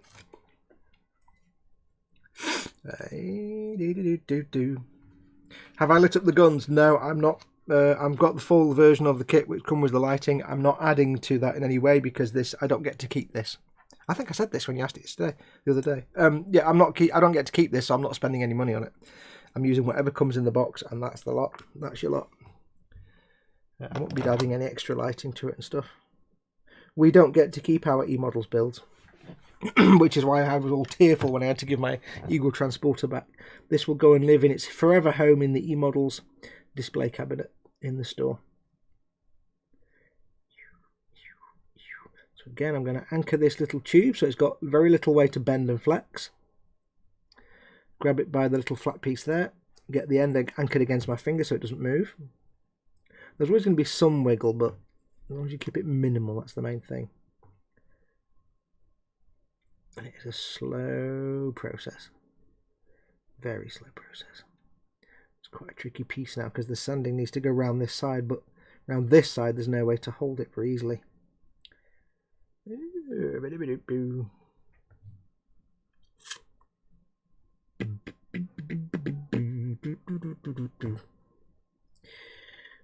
No, I can't do that because that's going to bend all over the place. It is quite a tricky one, this one.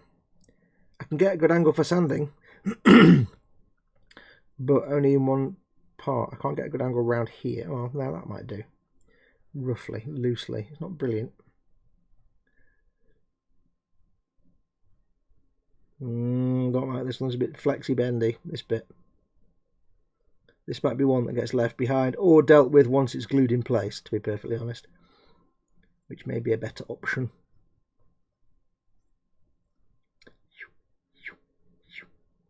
The irony is, of course, I'm sitting here obsessing over like little tiny nubs and pipes that don't quite fit properly and getting them all nice and perfect. In reality, it's going to sit in a display cabinet that nobody's going to see from less than 3 feet away anyway. And even if they saw it up close, like right up close, they probably still wouldn't even see these bits without like a magnifying visor or a magnifying glass or something. So so it's kind of a lot. Wow, hang on, give me a sec.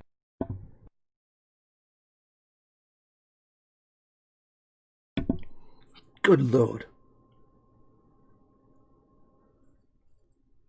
So yeah, it's kind of a lot of unnecessary effort, you would think. But at the end of the day, I take pride in my work. If it was just for myself, then I wouldn't really be so fussed. Because hey, if it's just for me and it's just going in my cabinet, then you know, yeah, whatever. I'll make it look good. But if I'm doing it for a series, if I'm filming it, or if I'm doing it for someone else for their cabinet, then yeah, I'm going to do the best I can. And that means going stonky over little tiny details that nobody's ever going to see. Which means I spend 10 minutes sanding one tube. And you wonder why it takes me forever to do anything. Yeah. This is exactly why. Okay, start the clock. Let's see how long it takes to get this nub gone. Right, let me get my phone. Hang on. Let's time this. Let's also put my phone in airplane mode for all the obvious reasons. Chris, Paul. Okay, so let's get a timer going. Phone there. Do. How's the time? Where's the timer? There we go. Ready? Go. Let's see how long it takes to get rid of one nub. Nubtacular! I put it in airplane mode, Chris. You can't. Or Paul, you can't do anything. Ah. I don't look half as stupid as I am, you know. I know you all too well. So there's no real good way to grip this PC that isn't potentially risky. Very gently, no pressure at all. I'm not pushing down on the plastic. I'm using just the weight of the file. I'm holding it this end, holding it by the end. I get a bit more weight to it. The less pressure I put on, the less it bends the plastic. You'll also come out with nicely filed nails at the same time. I just should point that out. Now I'm going back in the other direction now, but I'm still only going in one direction. You might need to vary the angle of dangle, but make sure when you do, you only go in one direction each time. That way, that way, that way. There we go. Not quite gone yet.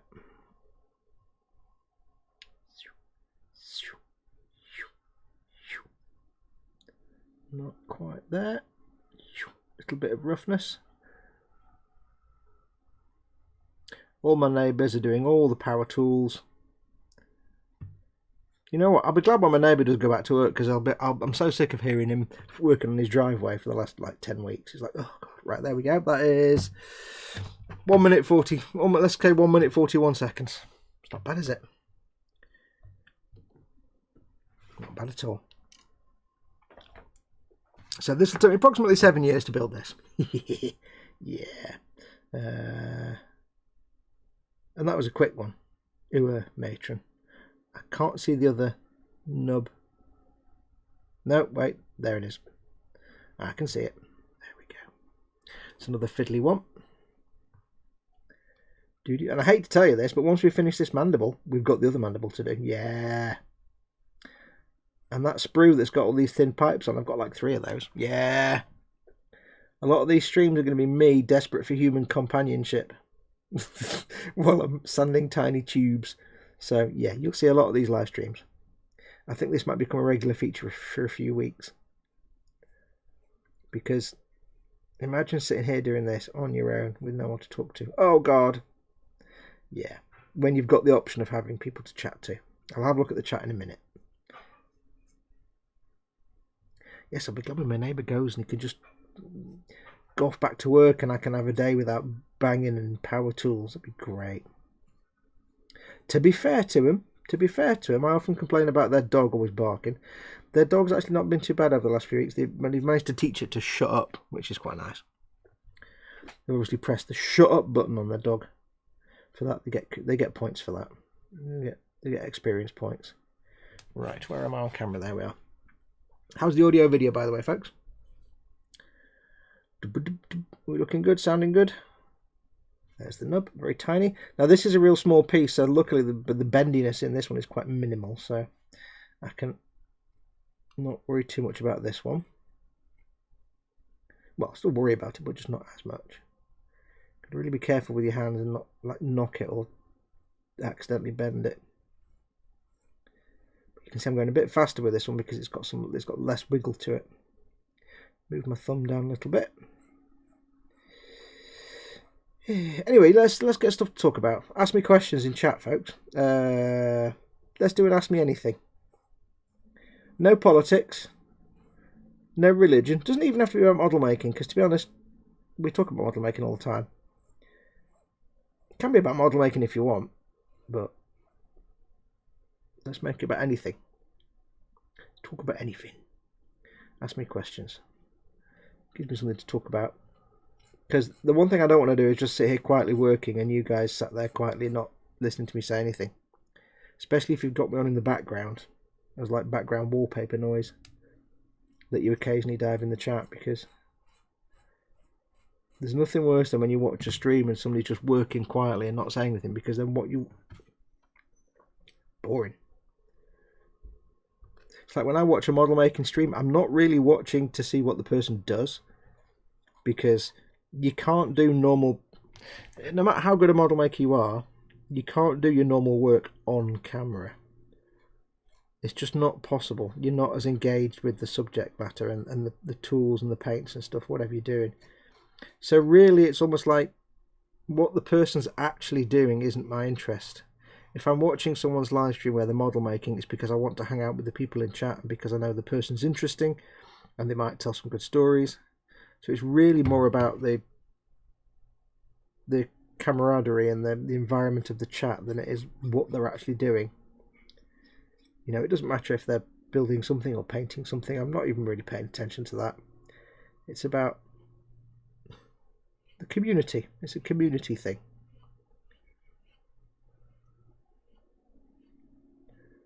See, when I'm filming a series, I'm doing a proper filming series. When I'm filming a series, my focus is I'm teaching you something. It's all about me teaching you how I do something. When I'm doing a live stream, what I'm actually doing is kind of irrelevant, because you can't really, it's a live stream, you can't really see details anyway. So although I tell you what I'm doing and explain things, I don't really teach you when I do a live stream. It's more about just the community. It's about hanging out with you guys. So yeah, people that just do streams where they just sit there and work and don't talk to their audience, why would I sit and watch that for 3 hours if it's just watching somebody do this? Because I'm not watching that. I'm talking to people in chat. Oh, Raging Model has returned, yes. Your lack of pants is reflecting in the phone screen. Haha. Oh, dog, he's timing it. That wasn't bad, 1 minute 40 there, was it?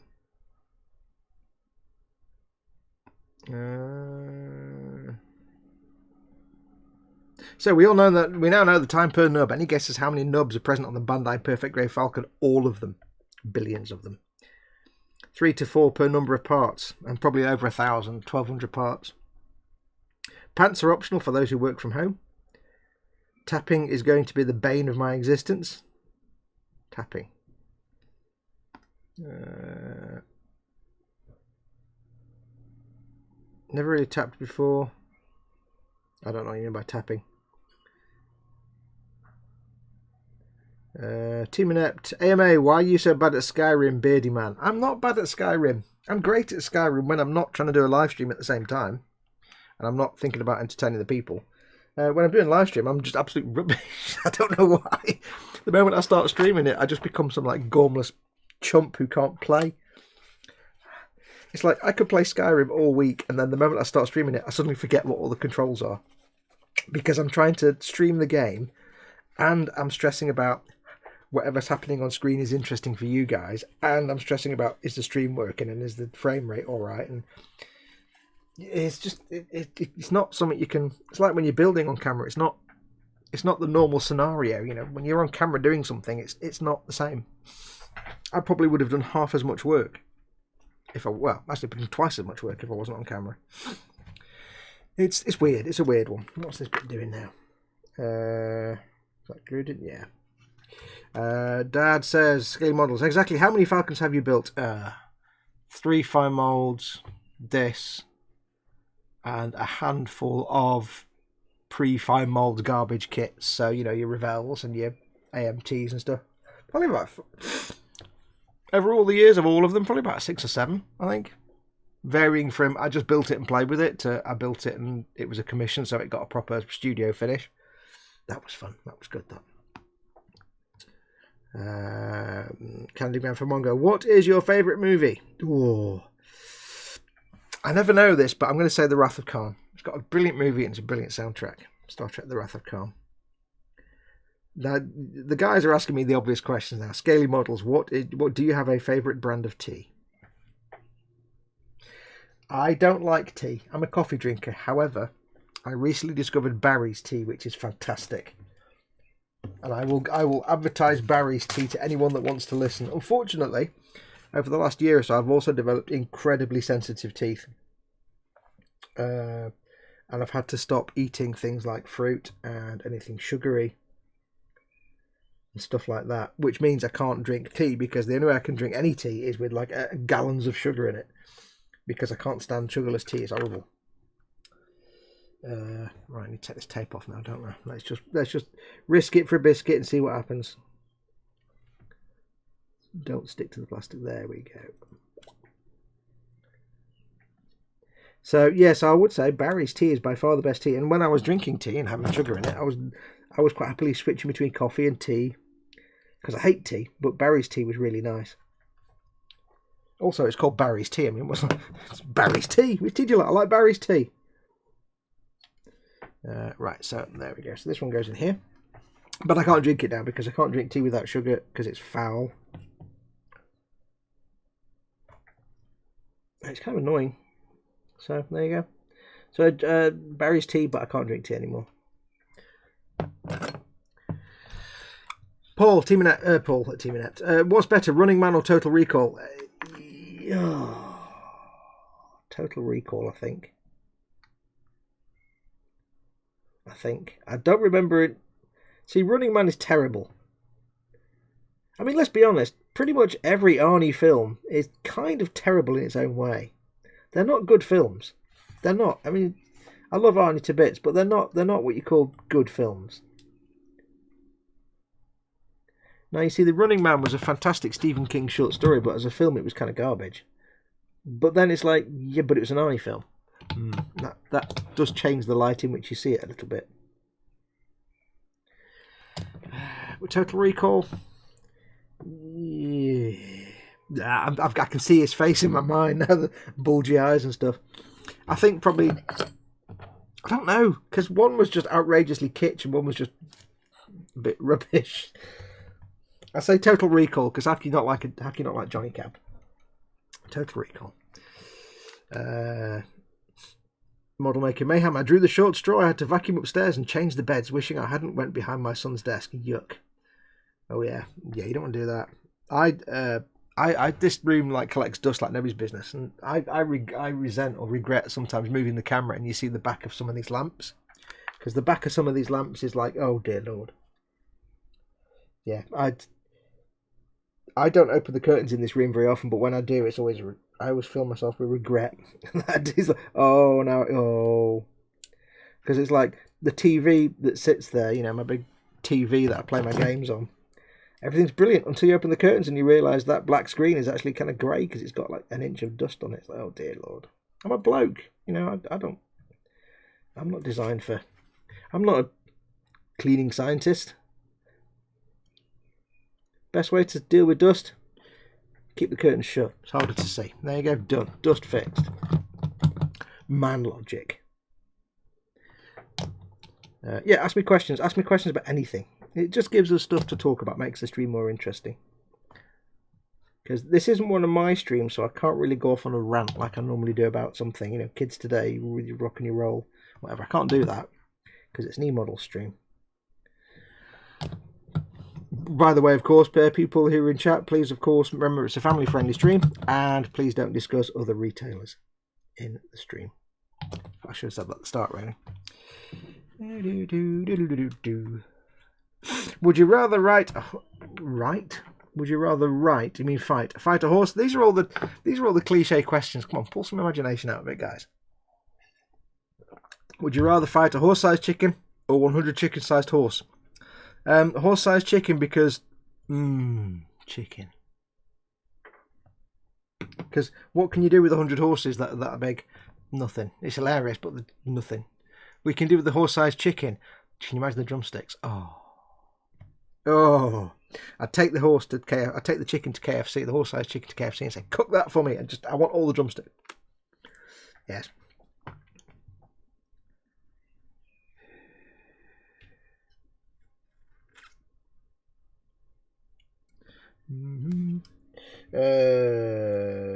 I-26 is that one.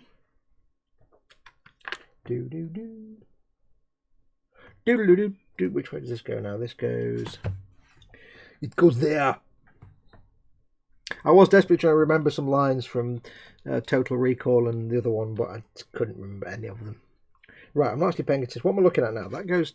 so So that's right. That goes there. I wasn't paying attention to that at all. I was just looking at. I was looking at the instructions and then not processing what I was actually looking at. So dumb.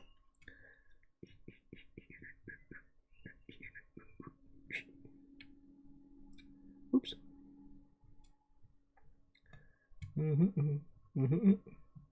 That goes in there. That goes in the little hole here. You see there. It's another one of the. Oh, it's another one that's not going to go in properly. To hold it in place with tape or something. Gosh darn it. Come on, Bandai, you're slacking. You're slacking on me. I have to write a stern letter to points of view at this, I think. That one does not want to fit at all, does it? It is a bit rum. It's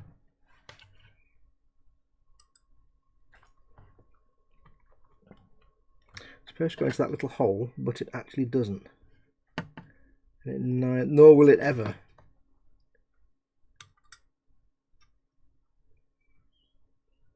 I think what we'll do here, I'm going to do something drastic now. I'm going to get out the Tamiya quick setting extra thin. Now, I'm going to be quick with this because I cannot tell you how bad this stuff smells. It really does smell like just the worst. So, I'm going to have to go quiet because I'm going to have to hold my breath. Ooh, ready?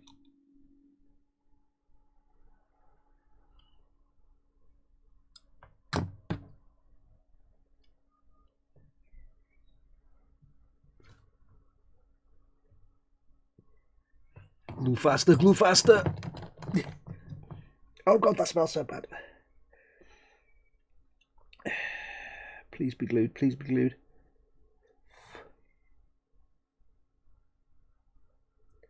Oh no, it comes straight back out. Oh gosh darn it. Right. Ooh, ooh. I've jammed it in place. Let's see if I can.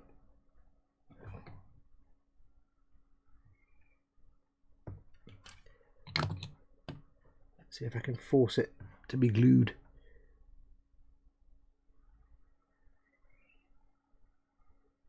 Oh God, the smell. Oh, put it that way now, put it that way now. It's gone over there. Oh, breathing through my mouth. Oh, good Lord. I can't even open the window because if I open the window, obviously it's warm outside. It'll get a nightmare in here. Right, that worked. Whew. I should have done that on the other one, really. Whew. Yeah, this stuff is wonderful cement. It is fantastic cement, but it's that really strong acetone smell. I mean, you may think your better half's acetone nail varnish remover stinks. You just, yeah. Jamie says, tip when lighting the included tip when lighting the included kit: resistor the engines down when you fit the lights. They are too bright. I hope this helps. I am useless at electronics. I wouldn't even know what a resistor is, and I'm not making any changes to what comes in the box. Like I say, E-models get this back. I don't get to keep it. But when it goes back there, it's going to go in the cabinet and they'll never turn the lights on again. So there's no point in me doing that. Besides that, I wouldn't know a resistor if it kicked me in the ass. I don't do electronics at all, but I appreciate the tip. Ooh. I don't use tapping much, just the odd. What is tapping? What are we talking about here? This tapping thing. How many times have I played Skyrim Asks EC Idaho? About 3 times. I've got about 3 different playthroughs. Well, actually, yeah, 3 different playthroughs of Skyrim, including the one I'm doing for the Saturday streams. I've got about 3 playthroughs of Fallout 4. I think I've been through Fallout 3 maybe 4 times. Maybe, I think. Yeah. I like them games. I've got thousands of hours in those games combined. Right, okay. That looks cool. What's next? More tiny parts. Completed the game, says E.T. Idaho. Oh, and completed the game. Skyrim once. I've completed it. Because I tend to I start the game and then I just wander off for hundreds of hours just pootling about. Completed Skyrim once, completed Fallout 3 twice, completed Fallout 4 once. Yeah, once. Because those games, it's not really the storyline that I'm interested in. It's more just here's a world, go out. There you go. I've got probably several thousand hours across all of those combined. Love it. That's why I love those kind of games. A linear corridor shooter to me is just boring now. It's like, go here, do that, go here, do that, done. Game finished. Bye, now play multiplayer. Oh, what? Okay. Whereas, give me a world that I can wander around in at my own pace and do what I want. Yeah, I'd be having some of that. 17 and 32 are the next two parts. 17. Which is... Oh, there's 32. I'll get 32 off now. 32! So, we've got a choice here. They're both stress points, so I've not really got much of it. I've got Hobson's choice. It's one stress point or the other. Yeah. Oh, well. I'll take the one without the flange first. There we go. Lovely. What was the other one? 17. 17! Which is a simple straight one, which is... Look for the number on the piece. That tells you where it is. 17 is there. There it is. So again, we've got an anchor point there with a big dot. We've got one here that's a halfway point, and I can see, if you look at it on the sprue, you can see it's already slightly bent with stress and tension. I want to release that. And release. There we go. So now I can just carelessly come in and snip that away. There with no risk whatsoever. Study carefully your parts. If you never took the hobby up, what would you be doing to pass the time, says Graham McRobert. I also wrote music and I also drew comics. So I started model making when I was like a kid, and then I stopped in like the mid-90s until about 2012, about 2008 or 9. So in that period, I've also always been into like drawing and stuff and writing music. So when I wasn't doing the model making for sort of 10 or 15 years, I was composing music, recording and composing music, because I played synth, and I was very influenced by like Vangelis and Jar and people like that. So I did lots of electronica, not dancey crap, because that's actually really hard to do, but symphonic electronica, if you want to call it that. I did that. I will be doing that. Or I started a graphic novel many times and never got past about 5 pages. It's the same graphic novel every time. I've had the same plan for a graphic novel in my head for like 25 years. I started off doing it traditionally on paper with watercolours and inks, and then in the day of the computers I started doing it as an interactive online comic. It never got past the first few pages though. Real life got in the way. Then I did something I'm very proud of, which is actually did something for more than a year without getting bored of it, which was I did a webcomic for about 7, 8, 9, 10, about 3 or 4 years. I did a webcomic called Avoid Spikes, which is gone now. The website's long gone. But if you go to my website, modelmakingguru.com, I've saved all the comic strips on one of the menu options, Avoid Spikes. So I did that for 5 years. And that was quite amazing, because that was every weekend, more or less. I would spend an entire weekend doing the comic strip. So I did that. So I'd either be drawing or composing music, because a lot of you know this, but some of you might not, that before this bench was here, when I started YouTube, that was what, 2014? I can't think now. 2014, 15, something like that. I got back into the hobby about 2013. And for a little while, I was just doing a blog. It was just like, here's lots of photos of the build and here's how I did it, which, you know. But then when eModel said, hey, we're looking for people to do video content, I'm like, oh, I'll give that a go. I can film on my iPhone. And then I started a YouTube channel. So to do that, to do filming, I needed a proper workbench, because I was working on my computer desk at the time, which was a bit rubbish. So I set up this workbench. But until this workbench was here, like 5 or 6 years ago, before this big 6-foot-long table was here with all the bits on it, it was actually all my synths on racks and a big old Tascam 388 quarter-inch reel-to-reel multi-track recorder and mixer. There was a rack full of effects units, drum machines, an Akai S2000. Master keyboard controllers, loads of bits and bobs, and that was my my little music studio, which was here. And if I wasn't doing this, I'd still have all my keyboards and stuff here to play with. But I kind of fell out of that because I lost the mojo to write, and I got stuck trying to. When I was listening to electronica, I had a fertile imagination because I knew what I was doing. As soon as I started listening to like orchestral movie soundtracks, I got into stuck in a loop of I want to recreate the sound of an orchestra, like proper strings and stuff. And at that time, you just couldn't do it, so it kind of burnt me out a bit, and I faded away. So yes, I'd either be writing music still or drawing. Probably still be drawing Avoid Spikes, to be perfectly honest. Probably still be doing that.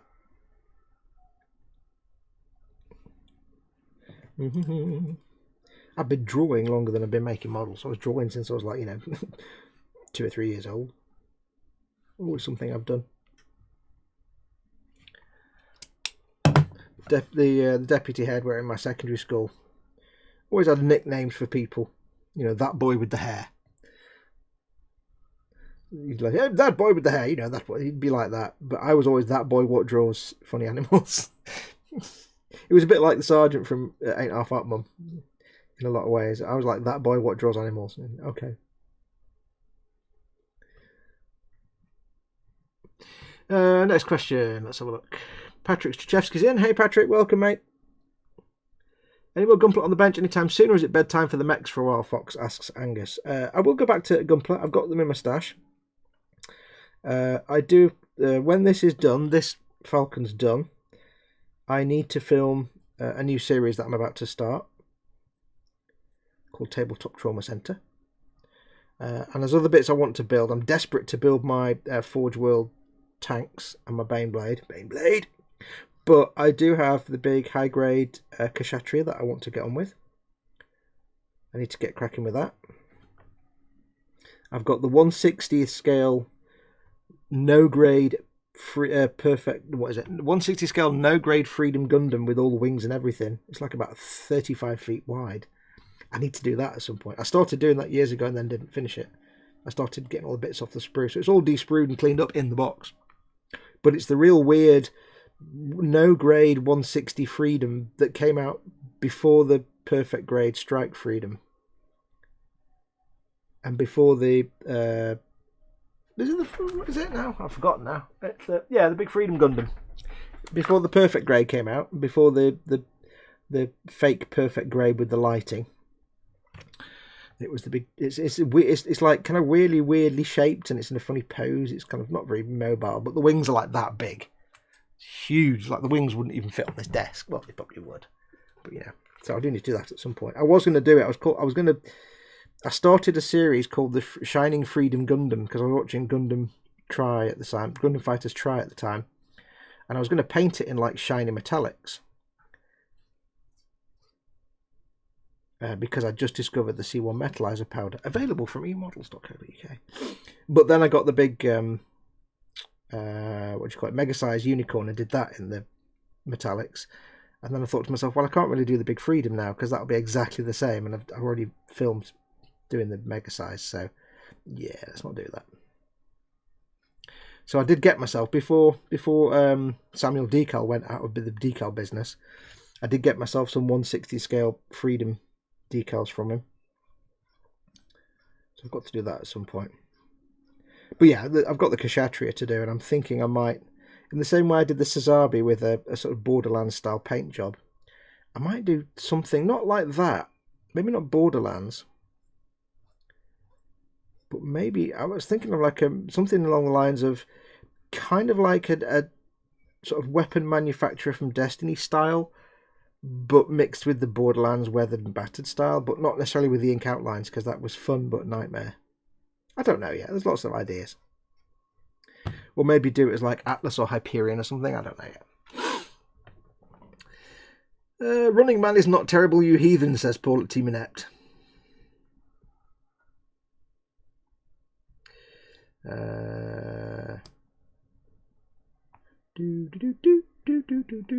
Patrick Stachewski says, hi, listen to me. Okay, say something.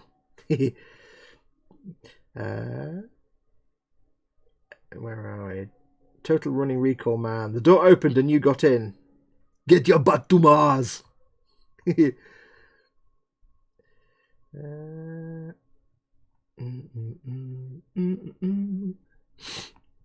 Dave Dimmer's in. Welcome, Dave.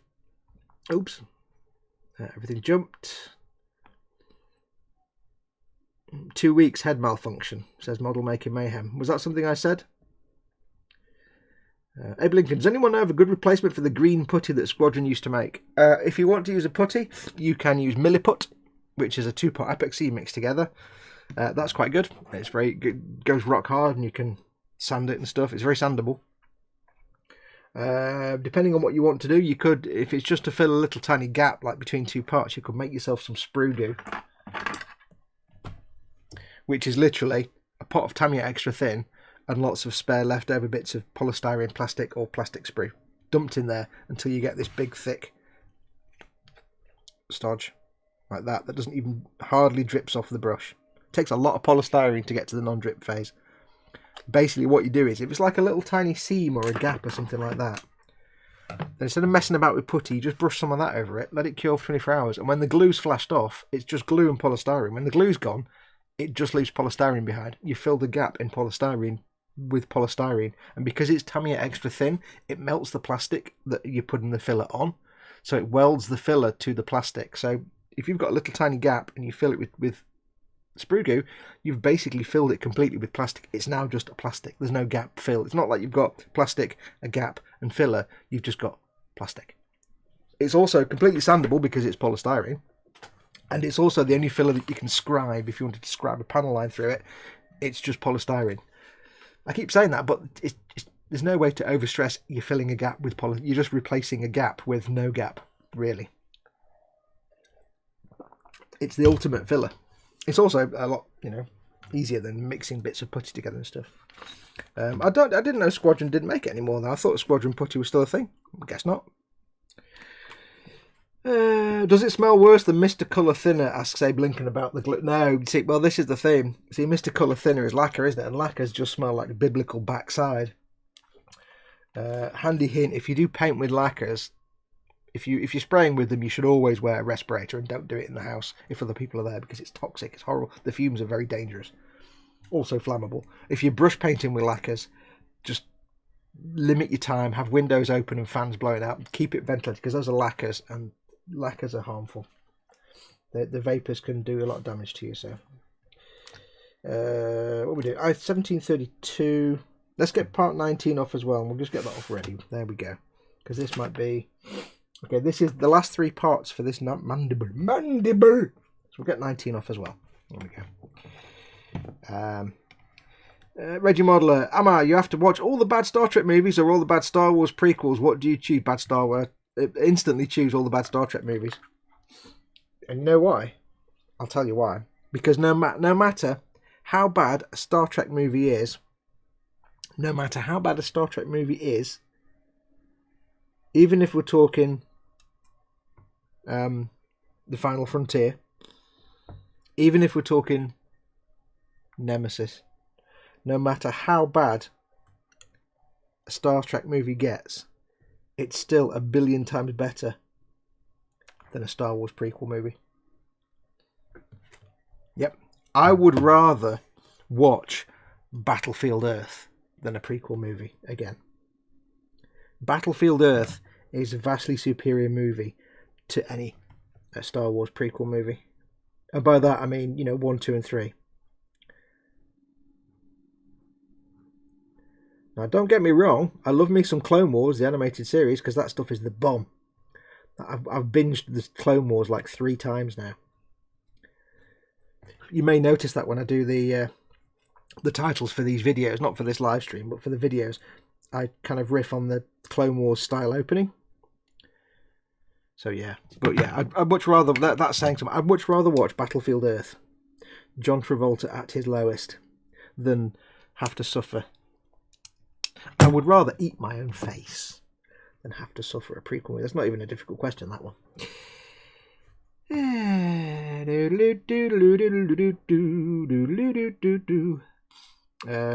Dave Dimmer says, try Deluxe Materials plastic putty. It's not anywhere near as caustic, sandable and water soluble. I've got some of the Deluxe Materials plastic magic glue, which is brilliant for ABS. Don't knock that glue over. Ahem. It's in a special holder.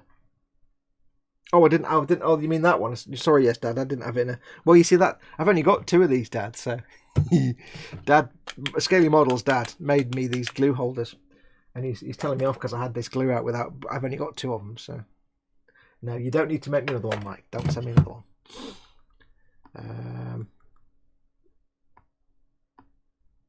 Stefan last. Hey, Stefan says Amanda Tapping from Stargate. You get 10 points for mentioning Amanda Tapping, who I have a crush on in Stargate, and also Stargate because Stargate is awesome. But why are we talking about Amanda Tapping? Did anybody actually answer why we were talking about tapping at all? I don't even know what tapping is. Cy Reynolds is in. Hola, ladies. Cy Reynolds, our very good friend.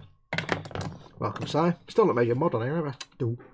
Did you ever play in a band, Fox? Asks Angus. No, because I was nowhere near good enough.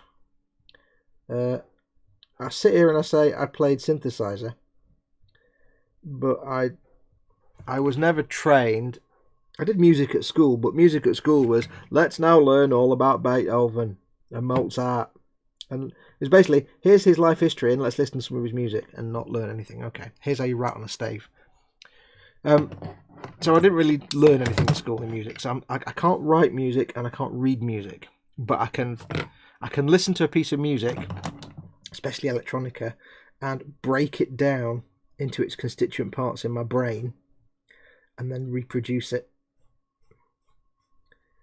I learned when I first sort of discovered electronica, I learned that, and when I got my first synthesizer and I figured out how it worked, I learned that I had this ability to listen to something, break it down to its constituent DNA, copy it, and also I could listen to, say, a piece by Jarre or Vangelis, and I'd listen to I could break it into its individual sounds. So you got like the bass line and the main lead, and you got like pads and stuff.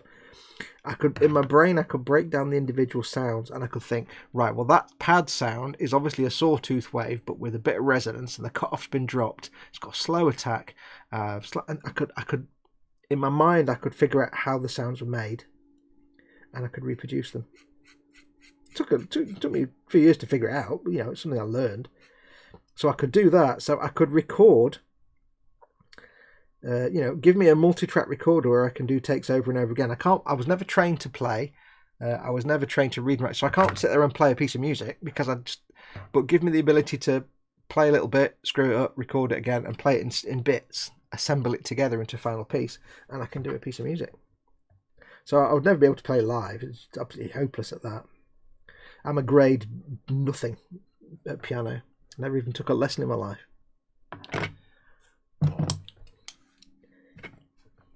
But I can cobble stuff together with a multi-track recorder, no problem. But I think I bit off more than I can chew when I started trying to recreate what I was hearing in orchestral soundtracks. Not so much with the, not just the fact I was trying to recreate French horns and strings and that kind of thing, but also trying to recreate the way music was composed. And that was well beyond my skill level because I was never trained to understand that, the colour wheel of music. So, yeah, it kind of blew me out a little bit. Cy Reynolds in, welcome, Cy. We'll give your sprue goo a try. Says it's a good way. It's not a brilliant. It's not the best filler in the world. It's perfect for little tiny gaps. I mean, you wouldn't fill a big hole like that with it because it just goes through the gap. That's where you want putties and things. But if you've got like a little tiny gap between 2 parts, or you've got like a little, you could probably fill in a hole maybe that big. Maybe that's a bit too big. But let's say there was, I don't know. There's nothing on here I can really use to demonstrate it, but. Let's say there was a little tiny gap between 2 components, or there was an ejection pin mark. They're great for ejector pin marks. Let's say there was an ejector pin mark there. Just a little dot of sprue goo, fill over it, and then once it's dried, you can sand it back. You're just sanding polystyrene. You're not sanding filler. So it will behave exactly the same as the kit plastic, because for all intents and purposes, as long as the plastic's polystyrene, you've filled it with itself. Especially if you make the sprue goo out of the plastic sprues from the kit. When I did the Eagle Transporter, I think I showed how to make sprue goo on there, and I actually used the plastic from the Eagle Transporter sprues to make the sprue goo that I then filled the gaps with. So I was filling the gaps with the kit's own plastic. So once the gaps are filled, it wasn't a filled gap. There was just no gap. It was great. It's like taking a hole in a piece of wood and then filling it with wood from the same tree. There wouldn't be a hole filled with wood, it would just be wood. If that makes sense. I dozed off there. That's never happened before, says Beck Storm. That means you're getting old. Oh, you're getting old. Oh, no. You know what's next? Next is the eyesight, and then comes the memory, and after that... What was I talking about? ECI, I have a perfect grade Zeta Gundam. Really? When did we get a perfect grade Zeta Gundam? I've never seen that. Is that a new one? Is that new or something? I'm terrified of it. There's no reason to be terrified of perfect grade at all. Here we go. Hey, TK's in. Teeks, hey, Teeks. Welcome.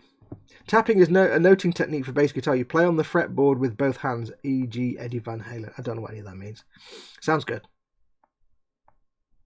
One of my friends, talking to play music, one of my friends was, he spent years learning how to play guitar.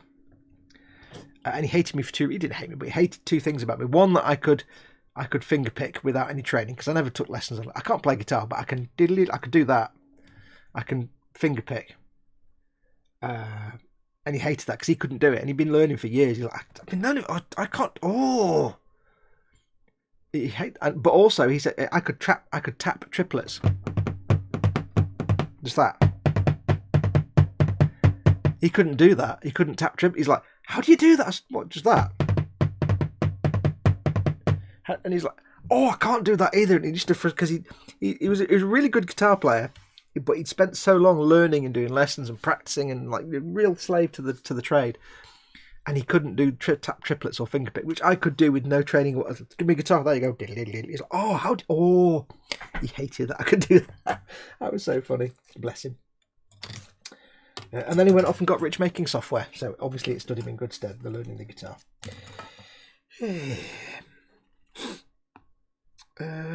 I embrace the gaps in my builds. If I started producing things with perfect seams, how would people know it was my work? Exactly. Oops. The good thing is though, like with Steve, what Steve does, he just scratch builds everything. I've got one of his scratch builds in a box downstairs in quarantine. And the beauty with the scratch build is, of course, who says there shouldn't be a gap there? Because it's in your mind. It's made up. There you go.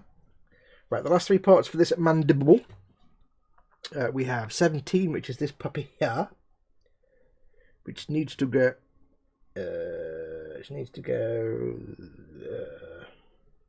this way, do you see? Like this, you see? Like that. That's how we go. I can see me having to use some more of the horrible smelling fast setting glue here. Stay tuned, folks. Oh, fudge. You know how that pipe wouldn't go into that hole? It's because it wasn't supposed to go into that hole. It's supposed to go into the hole that this one's supposed to go into. I'll move it now, shall I? I've moved it now. I'll get the other glue out. Yeah, you remember that pipe that I taped down because it wasn't going into the right hole? Because it wasn't supposed to go in that hole. I didn't know this one was going to... Oh, right. I've got to use this glue again now, haven't I? Oh, hang on. Right, this is going to get gnarly. That can go there. But the beauty is it will hopefully set it quickly. Hold my breath. Plenty of it. Flood the cowling. Do both at the same time. There we go.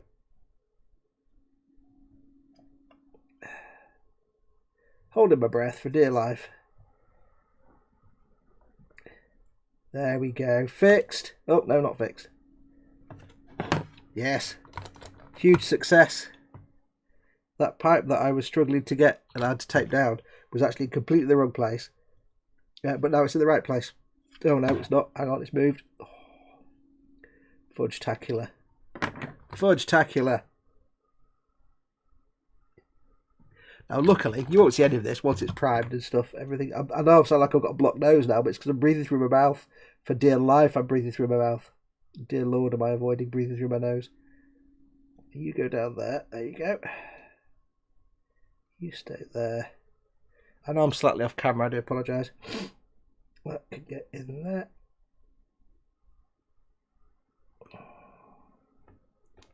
Yeah, once this is primed and painted and weathered, you won't see any of that. There's a little bit of rough squidginess where I've glued and unglued, but it's not the end of the world. There. Perfect. Perfect. Almost perfect.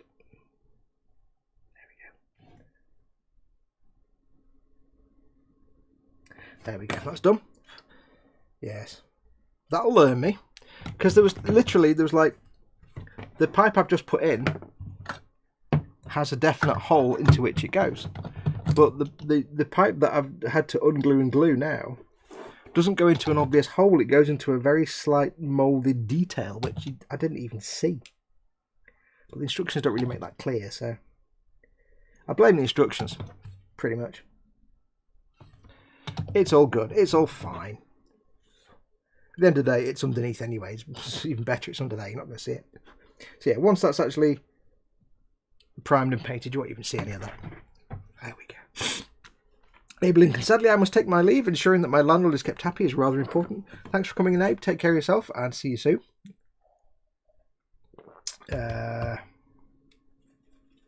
deluxe model stuff Dave suggested has no smell at all. Graham McRoberts off to work on his tornado kit. Thanks for coming in, Graham. Sprue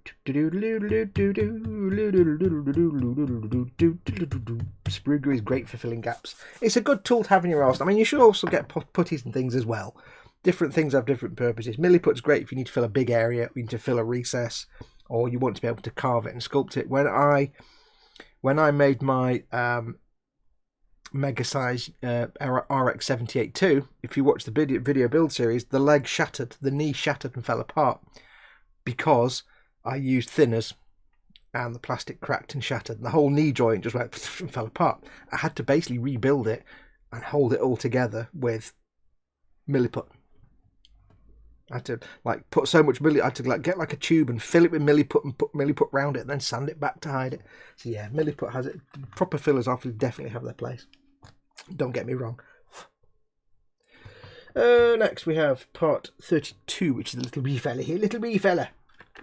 Which needs to go in here. Let's see where this goes in. That I'm going to have to reglue.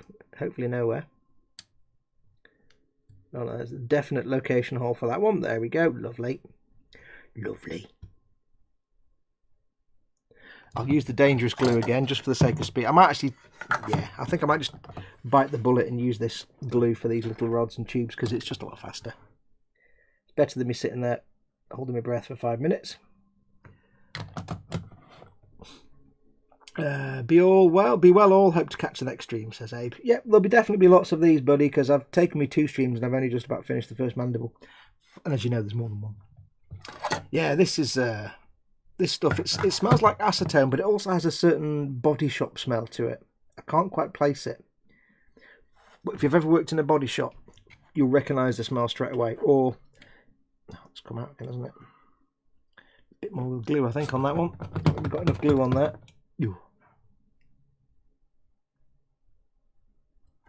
It's got a certain lacquer smell to it that you'll recognise if you work in a body shop. Although if you work in a body shop and you recognise that smell, you're working in a body shop, in a bad body shop, because you shouldn't. You should be wearing a mask and not smelling that. I'm getting flashbacks to being at Penguin Speed Shop and working on cars and stuff.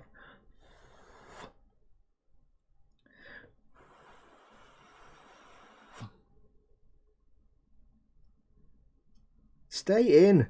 Gosh darn it. Right, let's do some cunningness here. It's popping up out of the little tube hole. So what I need to do is glue it in its little hole and, oops, not that much. Glue it to the base here. There we go. This should hold it in place. It's forcing me to breathe these fumes in. It's not right, you know.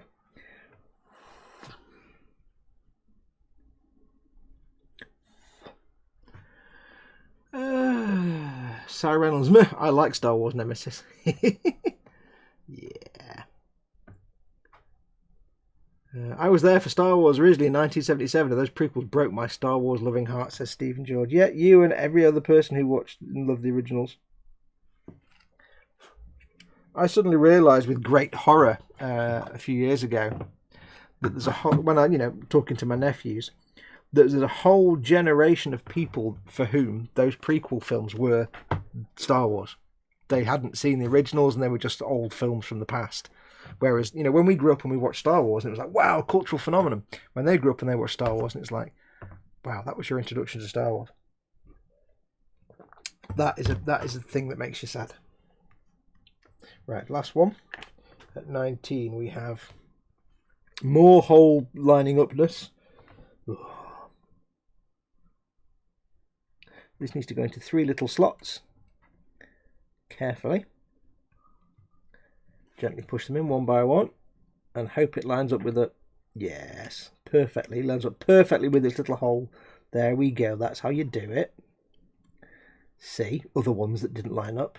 Ne'er-do-wells.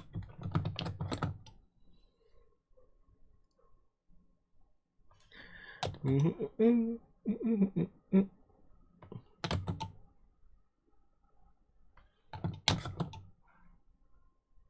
and then touch there. Again, if you weren't watching before and you're wondering why I'm gluing this kit together when it's a push-fit kit, because I have to send it to eModels, and it has to live in their cabinet. And I don't want it to be in their cabinet and they move it for some reason and bits fall off and they suddenly panic because they don't know what they're doing with it. Foxx, can you just drive 30 miles and come and put this one piece back on? No. So I'd much rather they get it and that's it. They got it, they get it, they have it. That's it, you're done. There. Lovely. Plus, because I can't leave the house at the moment anyway, and it might be that, 6 months from now I still can't leave the house perhaps, that I have to post it. And again, I want it to survive the journey, so we're gluing everything on as much as we can, not everything. Right, where are we up to? Chat says Vangelis Spiral, says EC Idaho. Oxygen from Jar. Yes, Vangelis is one of those things though that I love his work, but a lot of it is garbage that you can't listen to. Like Heaven and Hell, most of it's terrible. But of course, Alpha and the theme that was later used for Cosmos, brilliant. Who hasn't had a crush on Amanda Tapping, asks Stefan last. Just got into your stream and heard you asking something about tapping. What are you talking about? Or something along those lines. Oh, right, okay. Yeah, no, we're talking about bass guitars or something. But then you mentioned Amanda Tapping, and then I was like, oh, Amanda Tapping. Tiger Stripes 120 is in and says, I'm nearly done with the USS Voyager. Smiley, welcome. And awesome. Hope you've enjoyed building it. The Perfect Grade Zeta is about 15 years old. I really don't remember there being a Zeta Gundam. Strike, Astray, obviously Zaku and RX-78-2, Unicorn. I can't think of the other Perfect Grade. There was the Mark II as well. The Mark II, that one. I must have missed that one. Yeah. George Gable's in. Hey, George. He says, morning all. George will be streaming later on today at 6 p.m. UK time, 6 p.m. BST. He's just getting into streaming. It'll be one of his first test streams. So go on, when we finish, go along and check him out. Do.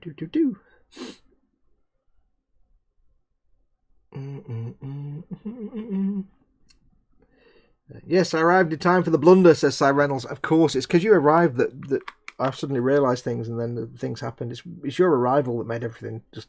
Shut up. Next.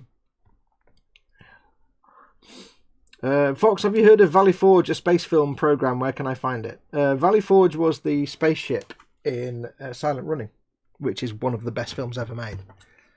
Go and watch Silent Running.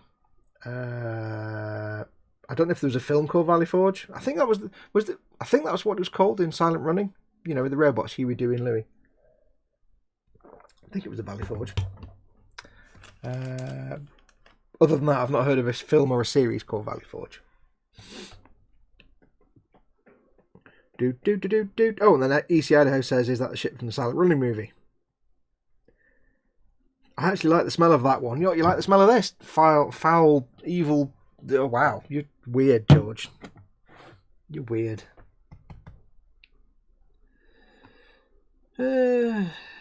It's like, you know, if you use this stuff, if you're using this stuff for a few hours, you get a little bit woozy in the head and you have to take a break. You just want your window open. If I use this stuff for like 10 minutes, it's like a night out in the pub, but a lot cheaper. Yeah.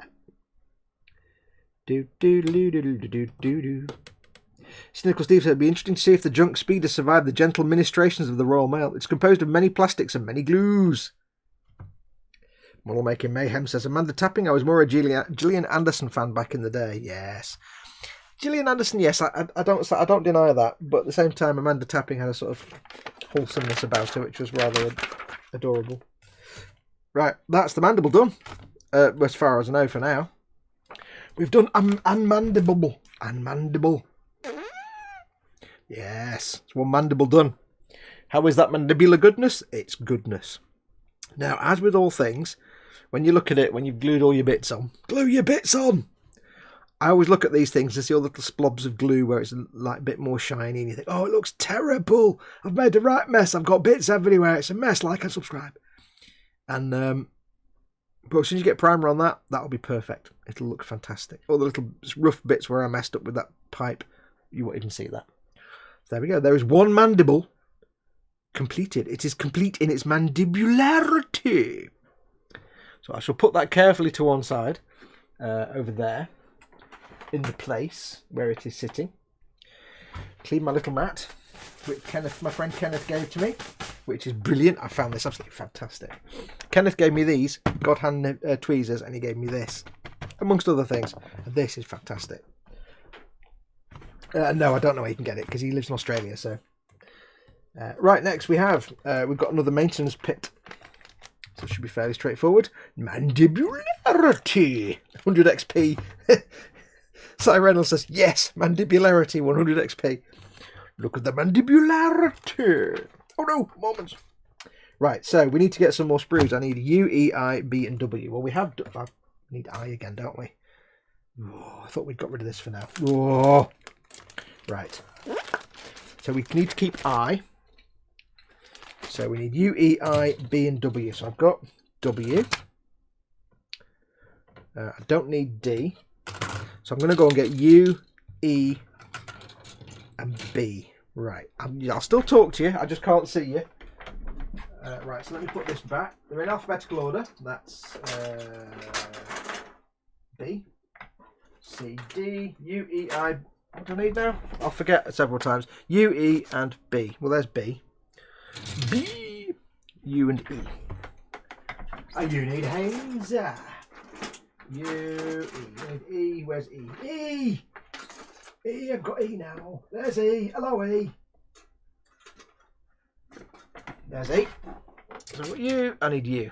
I need you. H, I, J, K, L, M, N, O, P, Q, R, S, T, U. P, Q, S, T, Is that you? Is that you?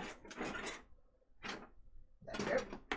I can't stress enough how handy it is to put your sprues in alphabetical order when you've got a kit like this with loads of sprues in the box.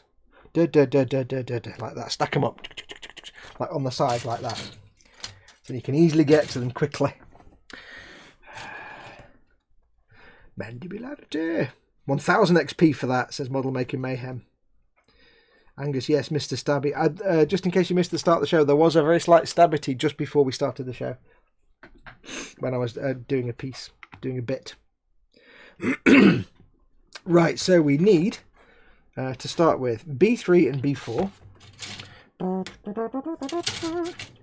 Now, you know how I just spent like, a show and a half. Stop blocking the camera. A show and a half making that mandible. Doing exactly the same thing now. Exactly the same thing is now going to start again. But luckily, some of these bits are faster. Now these bits here, you can see I'm just going straight in with these big fat clippers. I'm not really being careful. That's because the bits where the nippers are cutting, the bit where the nubs are inside. You can't see them. I don't care. I don't care about nubs that cause no obstruction and you can't see them. I'm not interested in those. They don't get cleaned up. There's no point making a surface pretty if nobody can see the surface. That's a bit silly. B3 and B4. Right, so we need B3 is yonder a ways. This bit pointing here. It says point this bit this way. It's got, see, look, it's got the bunny ears of warning and happiness. There. So remember, the bunny ears mean look at this. Don't get it wrong, you chump. We told you, don't mess it up. You've got a circle and lock, a key and lock, and a key and lock. There you go. And it goes. It doesn't go. No, I've still got it wrong. Oh dear, I'm a chump. What can I say? That does need to go that way. That needs to go that way. So, what is going on here with this? I don't know now. That way. No? What? Hang on. B3 is that one there. Yes, that's right. Now B4 is this one, which is that way, which is also correct, which needs to... brain, a pinky and the brain. I'm not seeing how these two. I'm not. Pull up.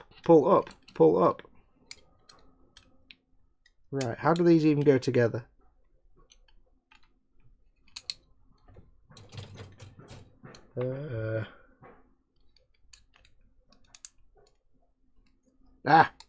Yes, no, yes. I'm having a slight crisis here because I'm thinking, have I got the wrong two bits in the other bit that I've all glued together now and I'm kind of screwed? That would not be good. That wouldn't even be possible, surely. Hang on. No, because they were C3 and C4. This is B3 and B4. There's no, I couldn't possibly get them wrong. Right. That goes like that. That goes like...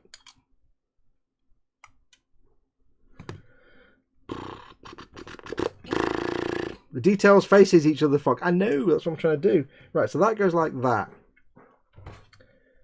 That's that one there. That's that way. And that faces that way, which is what I had. It doesn't seem to want to... Ah, there we go. That was weird. I had them the right way around. They just didn't want to... I was getting a real panic then. I'm thinking, crap, if I put the other two wrong pieces and now I've glued everything together and the whole kit's ruined. That was weird. That was strange. Model making Mayhem says he's being a blemulon. I don't do building. Yeah, this is the thing with me. This is the thing about me, right? I always say I'm a painter, not a builder.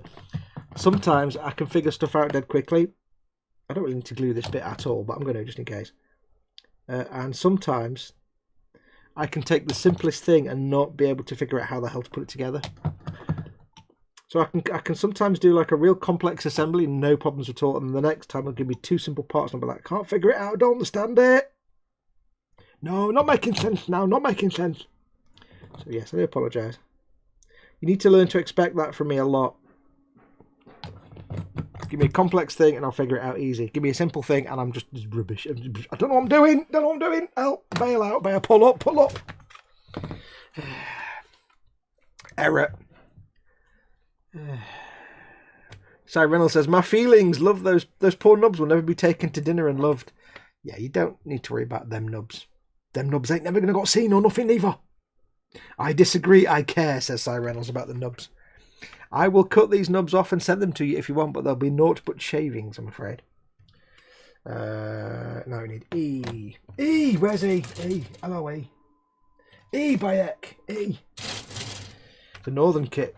Needing some northern parts from the E sprue. E, E. Right, so we need E. 3824. Ow, with the camera. There's no way for me to have the camera anywhere else, unfortunately, without you not being able to see anything, because things get big. I can't. The irony is, if I put the camera here so you can see big things, when I'm doing small things, you can't see them. But if I move it in close and I get a big thing, you can't. Yeah. E38, E24, E38.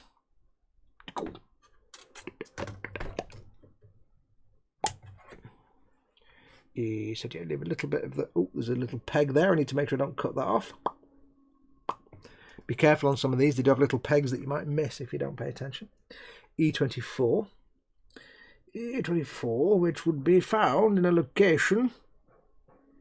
And the location would be 23, 24, there, next to 23, because it's a Bandai kit, not a Games Workshop kit, so of course things run in numbered order, which makes perfect sense. Games Workshop. And also U7. U7. Where's Yo? Yo, I need Yo now. That's Yo. Yo7, which is U7. 2, 3, 4. U7 is here. Like you see there. Lovely. Leave a little bit of the sprue on there. I don't need to be careful with these because they're big chunky parts. But I'll still leave a little bit of sprue on there just so I can trim it back carefully. And then we need I11, which is on the sprue of death. Sprue of terror. I11, which is 1, 2, 3, 4, 5, 6, 7, 8, 9, 10, 11. Oh, it's a tiny, tiny, tiny little particle of a part. It's the size of a rice. It literally is the size of a rice. So I can use the nice nippers for these because it's tiny. There we go. If I'm lucky, I won't need to trim that or just clean that up at all because the nice nippers give me a nice clean cut. If I'm lucky. But how lucky can a one man be?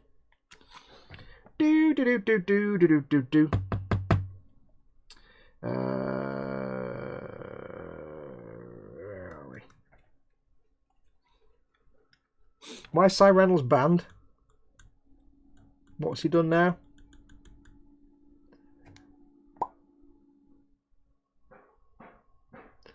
Where are we? I don't know. I've lost track of what's happening here. Oh, Paul, you're a cruel git. Dang, I missed whatever it was that Cy did that got him bananated. Do come back, Cy.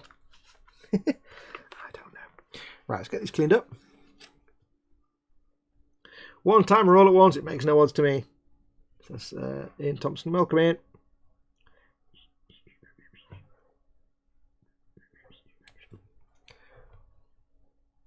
Unless Cy was extolling the virtues of the prequel films, in which case, yeah, 300 seconds is about right. For that kind of heresy. I'd missed whatever he said, so.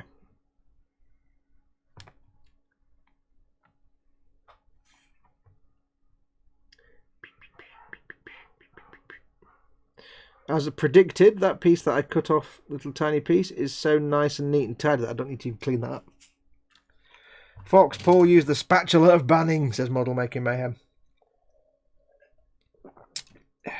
Dave Dimmer says, I hope he comes back. He will. He'll come back.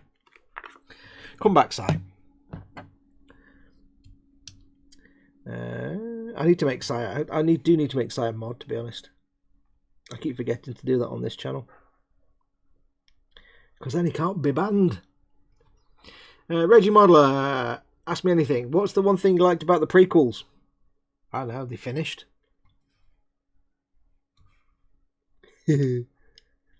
Don't get me wrong. The setting is good.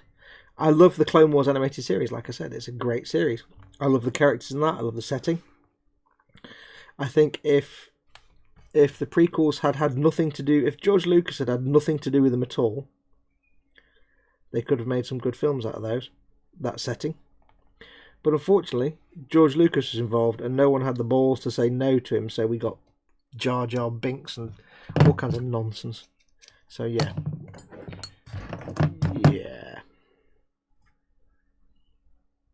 I think what we basically learned is that ultimately George Lucas is a terrible writer and director and producer. He just got lucky with the first 3 films. And then, let's be honest, he didn't have that much involvement in Empire of Jedi. He didn't produce those. He wasn't a director, so... Yeah, I think the lesson we learned is he's terrible, basically. He's actually a terrible story writer. He just got lucky with 4, 5 and 6. Because when he's not involved, you get some good stuff. When he's involved, it's garbage. The raging model, this is correct.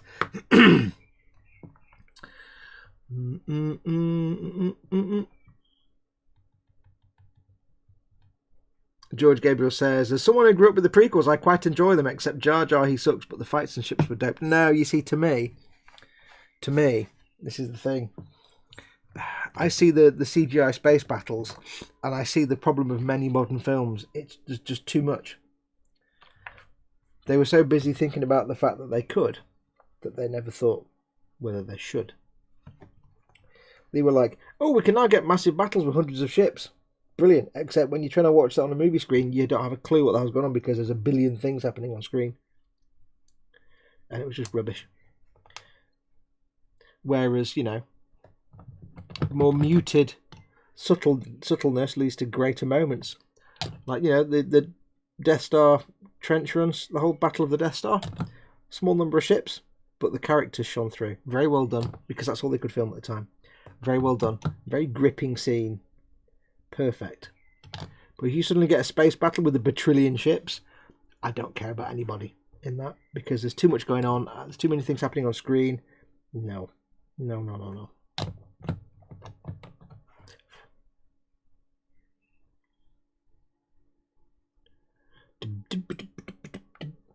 U7, which needs to go here, like that. So I'm looking at the parts, see if I can identify what they are. Can't help it. I think it's half an engine block, possibly.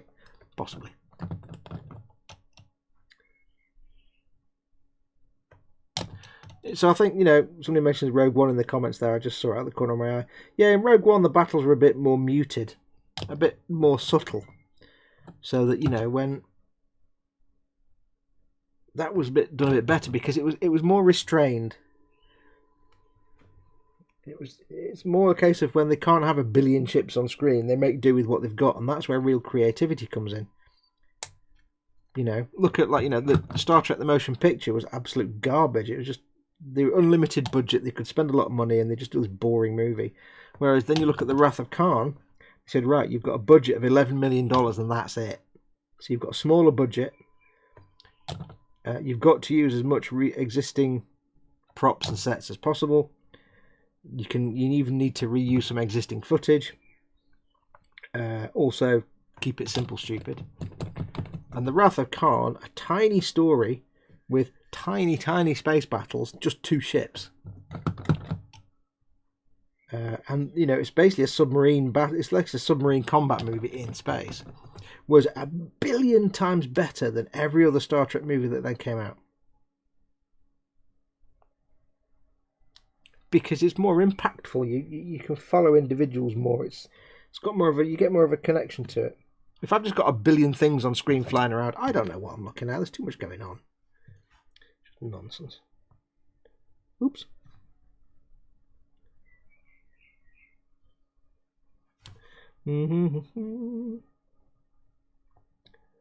Doodle zip. That goes in there like that, you see.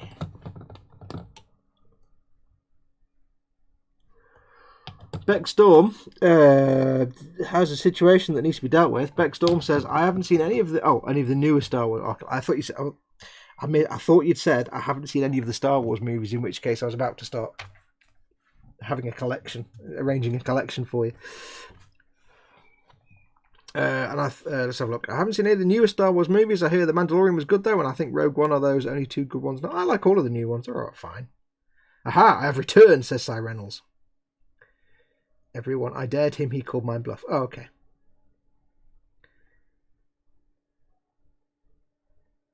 Model making truckers in. Hey, Lewis. Do. Yeah, don't taunt him now. I'll go double spatula on you. Right, we need E12, E36. E. Do. Bam. E12 and also E36, yeah. E12. It's a tube, but it's a big fat tube, so I don't need to... Oh, it's already off the sprue as well. I don't need to worry about bending it or snapping it because it won't snap or bend. It's a big fat bit. I'm not averse to a big fat bit. E36. E36. 22. 32. 36. There we go. Yeah, because these are big chonk parts. I can use my big heavy nippers for these. I don't really care because I'm not going to break anything by using my big chunky cutters. So it's always good to have a selection of tools at your disposableness.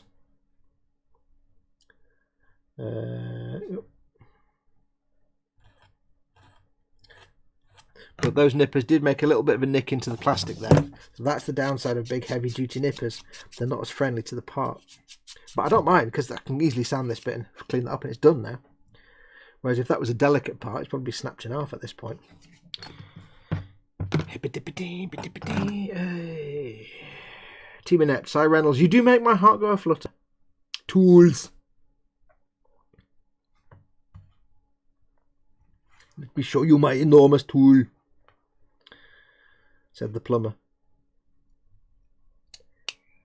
Do. So now what we need to do is we need to apply a thing to another thing and then do the thing with the thing. And it needs to be that way around.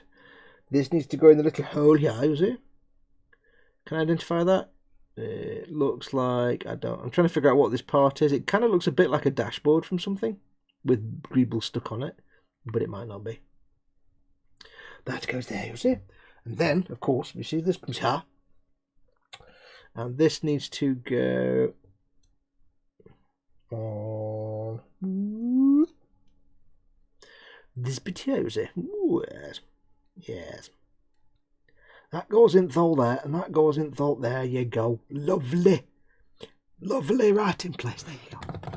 I would listen to you, Foxx, but now it's got a love sauce. Hang on, start again. I misread that, and it nearly went wrong. I would listen to you, Foxx, but Nat's got I love sausage rolls and Peppa Pig blaring out of the car.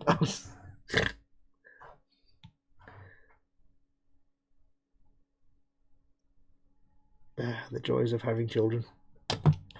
A joy I do not know. Nor will I ever.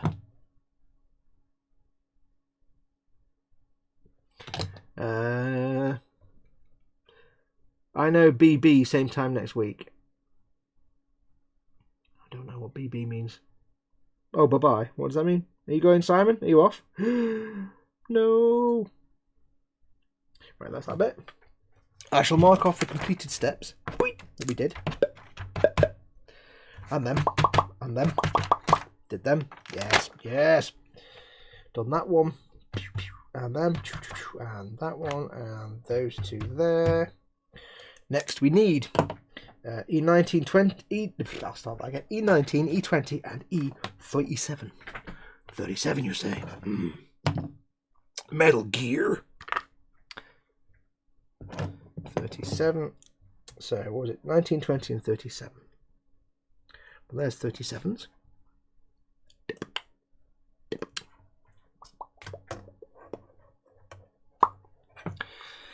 19 und also 20. Ja, das ist richtig. 19 and 20. E19 is there.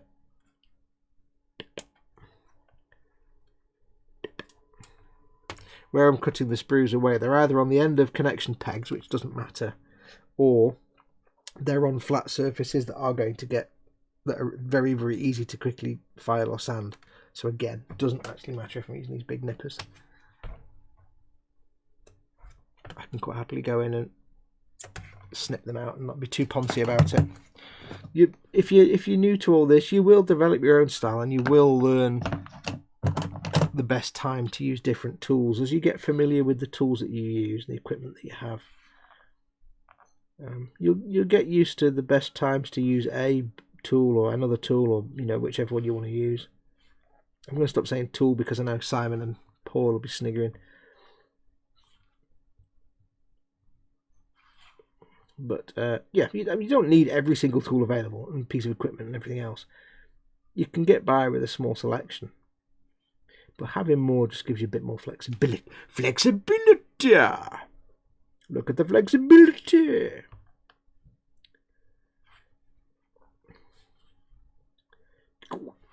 we go. Lovely. Don't need to do any sanding on those because they've cleaned up quite nicely with the old scrapulations of the knife. That's quite pleasant. I recognise any of these bits. That looks like an axle with something, a bit of an engine on it. Don't know what these pieces are. There's a bit of an aircraft undercarriage on there. And there's some kind of hatch, like a tank hatch on there, but I don't know what it actually is. And a chunk of an engine block. I know you can't see any of these. I know. When I was going to just be filming this, because originally I was going to just film this step and do like some time-lapse stuff, then I realised time-lapse would be really boring for you to watch. So I thought I'll do live streams instead. I started taking photographs of all the different bits that I recognised, but I can't do that now, obviously, because it's a live stream now, so I can't do that. That needs to go here, like this, was it? What am I having for dinner anyway? I don't know. I says to Mama Fox, I says, right, I'm doing my stream all afternoon now, so you've got a choice. Either I can hear her downstairs, I can hear her unwrapping crisps. Oh, she's eating. Oh,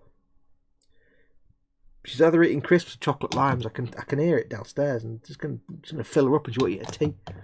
I said to her, right, you can either, while I'm doing my stream, you can either go in the freezer and pick out a meaty based product that you want for your dinner. There's like, mince, and there's some steaks and bits and bobs and chicken and stuff. Pick something that you want for your dinner because it needs to defrost for a few hours. Get it out about 3 o'clock, and then by the time it gets to tea time, I can come and make the tea. Or if you don't do that, then I'll just have to rummage through the box of happiness and see what I can find that we can warm up and put in our face. It doesn't require defrosting. And of course, being Mama Fox is like, yeah, I can't be bothered doing that. Just come down and pick something. I'm like, oh. Do you know, all I need you to do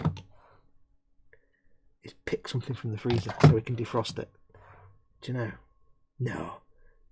So it's probably going to be, because when the lockdown happened and everything was like, you couldn't buy anything, we did a big bulk order from Asda or somewhere, just so we had supplies in to last us a few weeks. There was lots of tin stuff and dried packets of stuff that's not perishable. And we got loads of packets of like rice and pasta and stuff. And we got some of the things where it's like pasta and sauce, and you just put it in the pan and heat it up, and that's it. So it's going to be like, I think it'll be a couple of packs of them with some chips, and that'll be it. Because she won't have got anything out to defrost. I can tell you now. I can tell you now, lad. I'll tell you this. I will tell you this, Jamesy. That's not the way that goes. So that goes there. That needs to go here. That attaches to the device here, you say, like this, and there we go. Lovely. Lovely. I do like the way on this you've got little bits, and again, I know you can't see it because I can't, for some reason the camera's not zooming properly for me today. Because we're assembling this, it means that we have little bits of greebles on top of other little bits of greebles, with bits that stand up and have gaps in between them. On most kits, when you see these like the little maintenance pits, it's just little raised details and stuff. But like here, I know you can't see it, there's like a little bit of a circular plate, like that shape, underneath which is another circular plate, but they have a gap, one sits over the other. And it's really nice because you can see that gap. It's beautiful. But on most other kits, that would just be a moulded detail. Boring. KFC, where are we? Oh, let me just cross those out.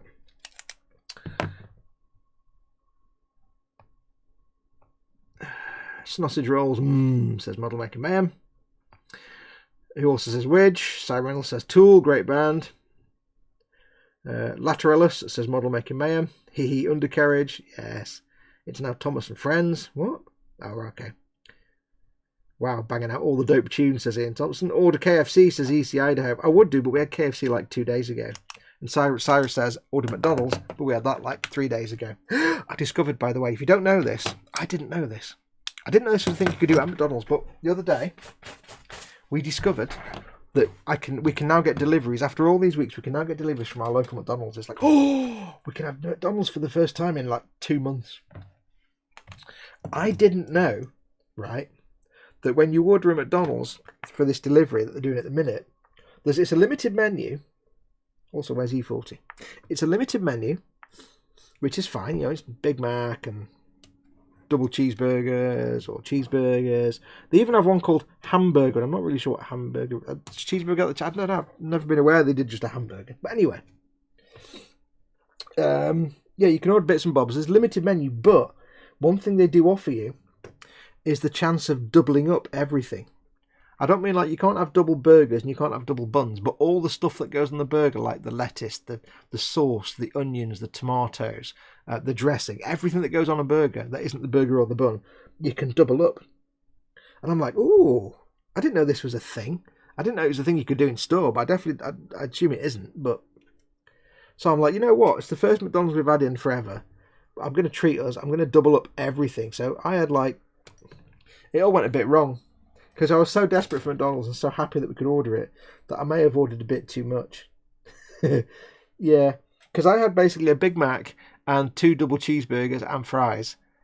And I ordered us a box of 20 chicken nuggets. And then Mama Foxx had a quarter pounder, had a cheeseburger and some small fries. But I doubled up all the ingredients. And I have to tell you right now, a Big Mac with double everything is a fearsome sight. I was like, oh. Bearing in mind as well, it wouldn't have been so bad, but for the fact that it was some poor lad on a bicycle that delivered it from Uber Eats. So he's had to cycle all the way there and back. So it all comes a bit squished and flat anyway. And he's got drinks in there as well, so he's got to cycle with drinks and everything else without spilling. I don't know how he did that. I have enough trouble getting the Cokes and things in the car and driving them without spilling them. So cool. Anyway, yeah, a Big Mac with double. Oh. I had to literally, there was no way for me to eat my Big Mac other than knife and fork. I hate to admit it. I had no choice but to eat a Big Mac with a knife and fork, and I felt so dirty afterwards. I was like, this is just not right. Now, I will tell you, a double cheeseburger with everything doubled, so double cheese, double salad sauce. The double cheeseburger with double everything is incredible. It was incredible. You can eat that with your hands. That was the most amazing taste sensation. I don't know what, it just tasted, it was like, you take your double cheeseburger and then you just make all the flavours more. And it was incredible. So I can strongly recommend a double cheeseburger with double toppings, if you've got the option for your local McDonald's delivery. However, the Big Mac with double toppings, don't do it. Just don't. Because I don't know what's on them, but something that's on them is very vinegary. And you get double that, and it's like, no, you can't eat it. It's really tart and vinegary. So, a double quarter pounder with cheese and double toppings, I strongly recommend. A Big Mac with double toppings, don't. Now, I found something interesting here. 2 things. Let's see if I can. I'll show you. Watch this. Right, I'll see if I can do this now. It's going to mess up the focus. First thing I found, I'm going to show you this. Let me get the focus going. Hang on.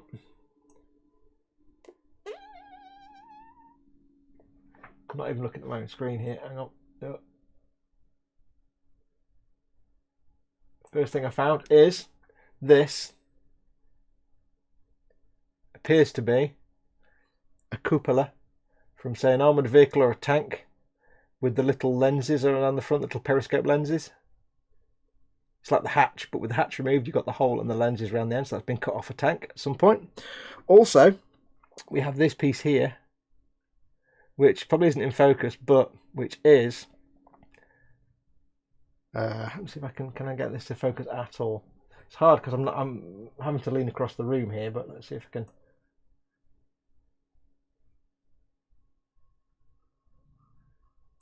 You might not be able to tell what these are, but these are... Look at a German soldier, the gas mask canister that goes on the back of his belt, that little cylindrical canister. It's 3 of those, or one of them cut in half and half of one. It's 3 halves, 3 half German gas mask canisters. I think they're gas mask canisters that go on the belt. Now, I'm guessing these wouldn't be 1/35. These are probably 1/16 scale on the real film in miniature, because they're quite big, given that the Browning was about the same size. So I think these probably offer a 1/16 scale German soldier of some sort. How cool is that? How cool is that? You can identify these parts. I better focus back again, isn't I? Boy! Let's get the focus back on. Hang on.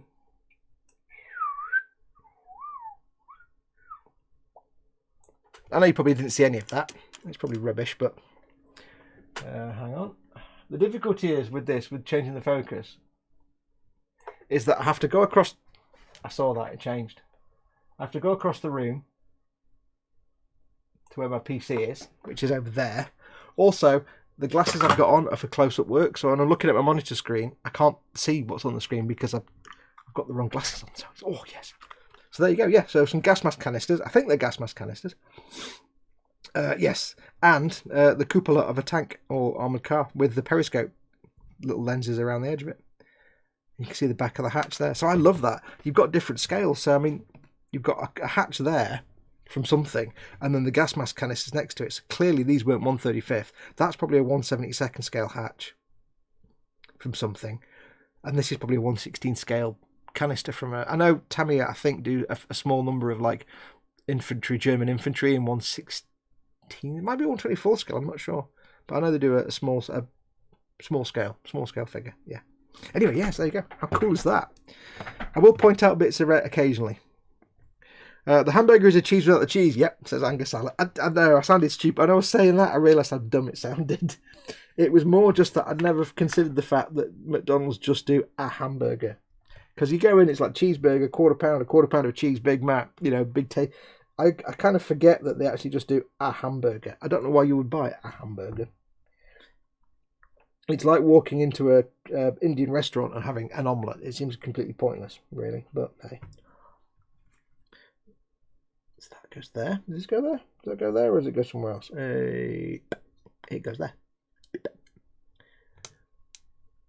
Paul Di Tommaso is in. Hey, Paul. Thanks for coming in, buddy. Welcome. Pants or no pants today, Paul? Or are you at work? It's lovely and sunny today. It would be a no pants day today, except obviously I'm live on the telly, so I can't do no pants. Not that you would know, but my look would be if I did no pants at the desk and I'm filming, and then my camera would go, and then it'd be like, oh, that's not right. I mean, it wouldn't be my monetization that was crippled, but yeah. But yes, I can recommend the double cheeseburger with all the extra toppings double. I didn't know you could do that. I assume it's only a thing they can do while they're doing delivery. I assume that because they've got limited menu options, they're just saying, you know what, we'll let them double up on the toppings. It's brilliant. So I had a Big Mac with all the doubles, 2 double cheeseburgers with double everything, a box of 20 chicken nuggets, and Mama Fox had her cheeseburger and small fries. And the cheeseburger is what Mama Fox calls a bun. I just want a bun, because she used to have a Big Mac and small fries. I just want a bun. I said, Mum, what is a bun? I'm going to McDonald's where everything is on a bun. A bun is just a staple ingredient of everything on the menu. You know, the thing with not the Big Mac. Do you mean a cheeseburger? Yes. Do you want a double cheeseburger? No. I just want a bun. Oh, bless her. Right, so where are we? That's the last piece now to go on here. Is this one with the tank cupola or hatch. Pushes in down there like that. You see it? There you go. Lovely. And that bit sits in the middle. And the bit it's sitting on top of looks like the drive wheel from a tank of some sort. It is amazing how they got all these bits to fit together so perfectly. That's why I like the stuff that Steve, Cynical Steve in the chat does. The model he sent me, Cynical Steve, what Steve does is he doesn't so much enjoy the painting or do the painting, but he loves the scratch building, just getting stuff, sticking it together. You've got pots and water pistols and all kinds of stuff. And then you get a coat of primer on it. The amazing thing is, like, you cobble stuff together and it just looks like junk stuck together until you put the primer on it, and then it makes complete sense. So I'm looking forward to painting the model he sent me. Right, where are we? Whoa, says Candy Gab. It's incredible that Bandai made the parts identifiable as the original donor parts. I know. This is what gets me. I need to scratch my back scratch. This is what gets me. It's not just that, not just that it's cool that these are the parts that the original ILM model makers made, but that Bandai are so good, I can tell you what those parts are based on their reproduction. And bear in mind that those little canisters in real life would have been about that big. So they've shrunk it down as well. Paul says, I'm at work every weekend, Fox, unless I'm sick or booked time off. I keep forgetting it's the weekend. Wow. Doodle, doodle, doodle. For some reason, Cy Reynolds is replying to e-models. Oh, there we go. You can do it. Oh, I see. He's replying to me, of course. I'm not signed in as e-models. Cy, I'm signed in as me. I can't sign in on the chat as e-models. He says you can normally order through the self-order machine thingies when you eventually go to McDonald's restaurant. Once the world stops spinning. I don't know. I go to drive-through because I don't actually be in the same room as people. So I just go drive-through. I want that, and that. Does McDonald's not have drive-throughs in the UK? Yes, but everything is on fire and you can't go to McDonald's. They're delivery only at the minute.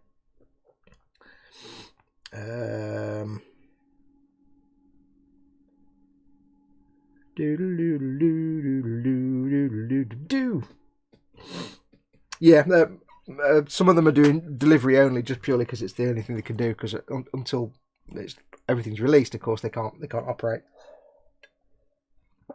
under the lockdown. Oh yeah, drive-throughs are open then in that case. We need E41 and E13. E41 and E13. E41. What did I say? E13 and E41. There we go. E41. E41. E41. Right there at the end. There you go. Which looks to me like possibly the mantlet from a tank of some sort, I think, again. E13. Which is here, you see, there's the E13. There you go. Just a little bit here. It's a fat pipe, so I don't have to be careful with it. I can just snip it away. There we go. Let's clean this thing up. Does Foxx drive, says EC Idaho? I do. Yes, I have a car. He says he hates it, but he does. Yeah, I drive. I just don't drive right now. I'm allergic to walking anyway. I'll drive anywhere if I can. I can't drive anywhere right now, though. You might not know, but the difficulty I have here is that because Mama Foxx is obviously 1 trillion years old, she's technically at high risk. So I cannot go outside and risk contracting something untoward and bringing it back. So, irrelevant of what any government says, you can now go outside and have 3 people and do this and stupid bubbles. And it's just, no, doesn't matter. Quite simply, until there's a vaccine, until I can give Mama Foxx, until Mama Foxx can get a vaccine that protects her from it, I can't go out. I can't go anywhere. I can't risk putting her at risk. Now, I have been out once to go to the local recycling centre because I had to. We had such a huge pile of boxes and stuff. And luckily it was kind of empty and late in the day and there was no one there, so it was fine. But even then, I was driving there with full I've got my 3M respirator with, I've got some proper biological filters on it. So it was full 3M respirator, gloves, everything. And it was also a really hot day, so I was just sweating cobs. It was not pleasant. But luckily the roads are quiet. There's no one there. It was fine. So, but yeah, I can't take that risk with Mama Foxx. So effectively, we're shielding until there's a vaccine. Or until it's just not a big problem anymore and it's so unfeasible that I could pick anything up that it's safe. Just can't take that risk. Also means we've had to say to family, because we've got family that like to come and visit every now and then, it's basically been a case of, you're not coming here until Mum's been vaccinated. Sorry, you can't come. End of. Because they've got kids and stuff and it's like, you know what? No. Too many unknowns. So yeah, so we're kind of self-isolating now permanently. That looks like the mantlet of a tank with something stuck on the front, because that looks like the bit where the turret would go. Could be wrong. It could be the front. Maybe the bit near the glasses plate where you've got, like, not the main cannon but the coaxial. Well, it wouldn't be coaxial, would it? Like a big machine gun on. You've got the main. I don't know if this is a tank that exists, but the turret here with the main cannon, and then you've got the glasses plate at the front with the bit there, and there's often a secondary, like, machine gun or something. Maybe it's that. I don't know. Where are we? So these two need to go together. We want to be together. Oh, I need E2 as well. I missed that bit off, didn't I? E2.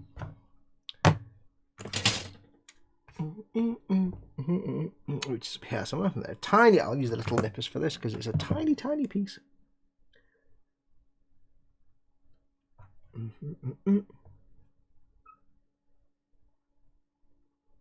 Such a tiny piece that it's almost not even worth making it a separate part, but they do. Bless them. And I've got no way to know what the heck that will be. It's probably some sort of train suspension snippet of some sort. And I'm also struggling to see which bit is nub and which bit is actual part. To be really frankly honest, I can't actually tell. I think that is all actual part though. Cool. So this needs to go in here. Like that. It has a downward angle of dangle. Yes, most certainly it does. And then this needs to go in.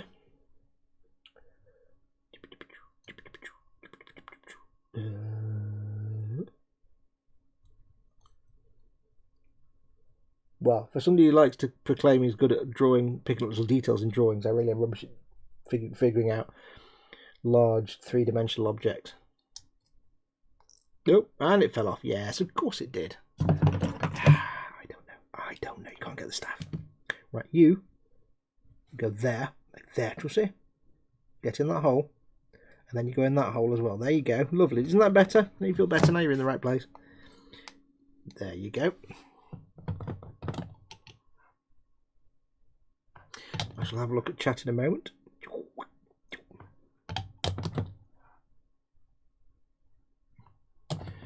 Do.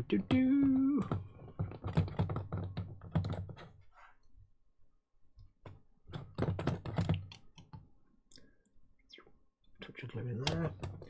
We've got E2, which is this tiny little molecular fragment here, which needs to go in this little tiny hole. Oops. Hey. Steady. Steady. Stay on target. Stay on target. Yes. Excellent. No idea what that was, but it's gone in place. There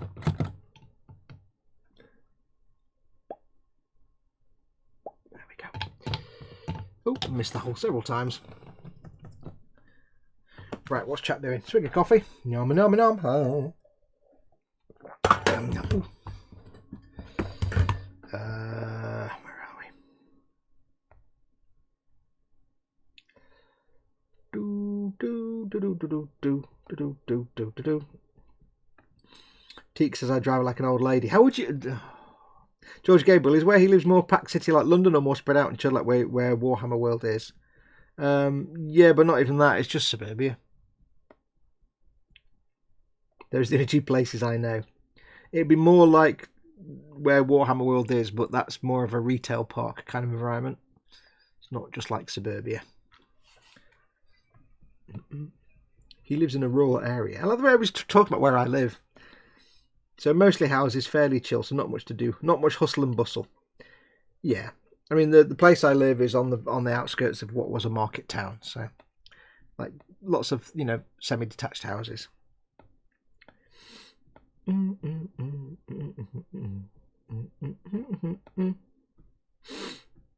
London was a lot for me, but hanging out with Paul and Chris was cool. Yeah, London's like proper urban.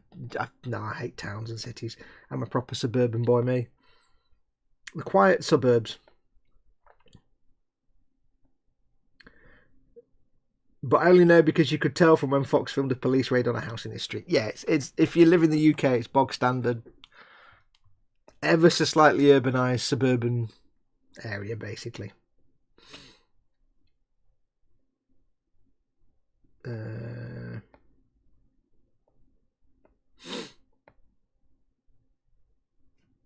talking about in chat. 3 different conversations that I don't know what they're talking about. People are stalking each other about birth dates. Okay. The funny thing is, I don't know when anybody's birthdays are until Facebook says it's someone's birthday, and then I send a text saying, "Happy birthday! I remembered." Yeah, no, it's Facebook tells me when it's important days. Yeah, come on, don't deny it. We're all the same. Nobody knows when anything happens. It's the same way that you don't know anybody's phone number. I mean, I don't know Chris's or Paul's mobile number. I just have, or Chris or Paul or anybody. I don't know Ted's mobile number. I just have Ted. What's Ted's mobile number? I don't know Ted. It's the way of life. We want 9, 14, 39 and 32. 9, 14. I think what we'll do is we'll get these bits put in this maintenance bay, and then I'll probably call it quits for today. So 9, 14. 9 und also 14. Ja, das ist richtig. 12, 13, 14.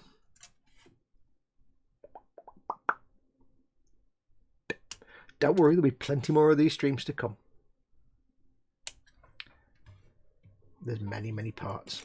Like I say, keep in mind it's taken an episode or a stream and a half to do just one Mandible.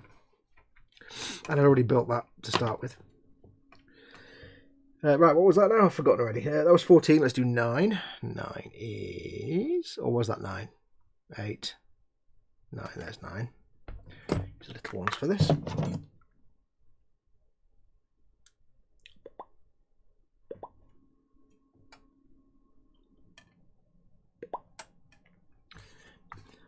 9 and 14, 39 and 32. 39 and 32.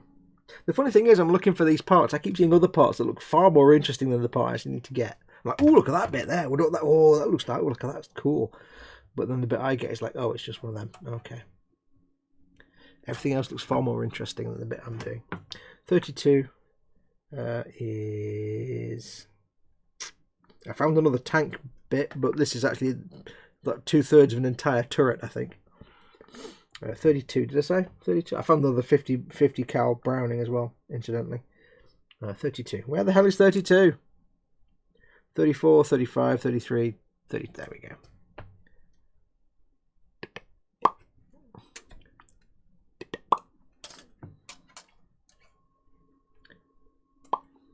There. Be right back. Some 1-year-old up in the rabbit cage again, says Teeks. No. Only 4 people know when my birthday is. I don't bother with it because I'm a miserable git, says the raging modeler. I'm here at the end apparently. Lol. Hi all. Hi Edward. Hi, coming in. Thanks for coming in, Duddy. But let me say all those words. Hang on. Coffee. Let me try that again. Hi Edward. Thanks for coming in, buddy. Obviously all the words went wrong there. Right, where are we on camera? There we are. You may as well give all the bench and belly and all that kind of stuff and get it out of the way, Edward. Seeing as you missed most of it. Feel free to spam us with all the answers. Probably got another 5 or 10 minutes, folks, if you want to ask me questions. Give it a go. Make them little quick ones, though. Not like, what is the meaning of life? How long have we got?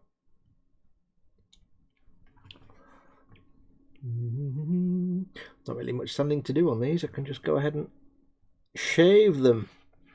Shave butter. I'm not using Dr. Carson's shave butter, obviously, on these, because that's nothing to do with model making. Shave butter.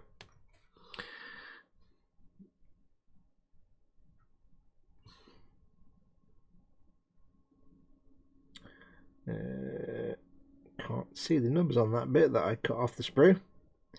And that's a good indication that I don't need to worry about trimming the nubs off if I can't see them here up close to a magnifying visor. See, there's a golden rule of thumb for you. If you can't see the nub close up through a magnifying visor when you've just cut it off the sprue and you know where the nub is, that's usually a good sign that you can move on and not worry about cleaning it up too much. E14. Now I don't know which bit this is now. E14 is that bit, I think.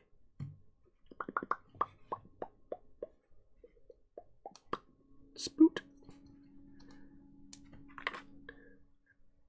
Was that E14? Yes. Yes, it was. Brain is not even working. I need coffee, says Edward.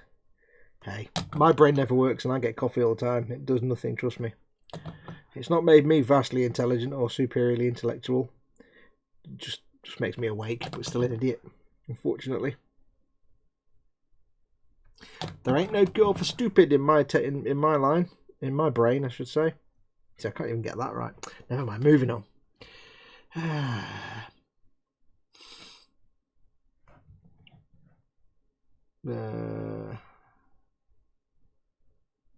Well, Khajiit and all the carrots. Yes, I'm not doing a Skyrim stream today, as you've probably noticed, just because I'm doing this. I need to get this project done. And so, Saturday is one of the few days where I can spend a few hours doing this and not be struggling to find a time to do it because other people are doing streams. If that makes sense. There's because a lot of people are at home at the minute. People aren't working. There's a lot of competition for streaming time at the minute, so it's take what you can get. So, Saturday was a clear day. I thought I'll have that. I'll do a bit of an e-model stream, get me some work on the Falcon because I need to crack on with it.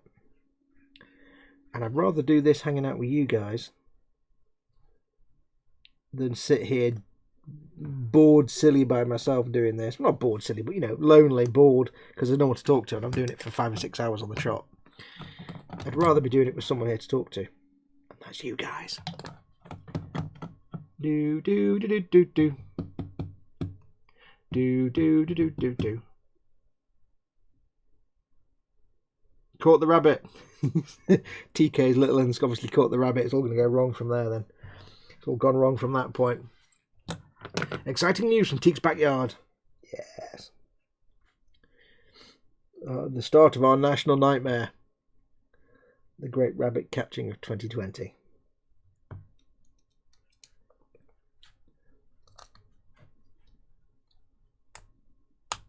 What's the rabbit called, Teeks? We don't know the name of your rabbit. It feels like it should be something that we know. Something that would be important to us. Does it have some real kind of death metal name or something?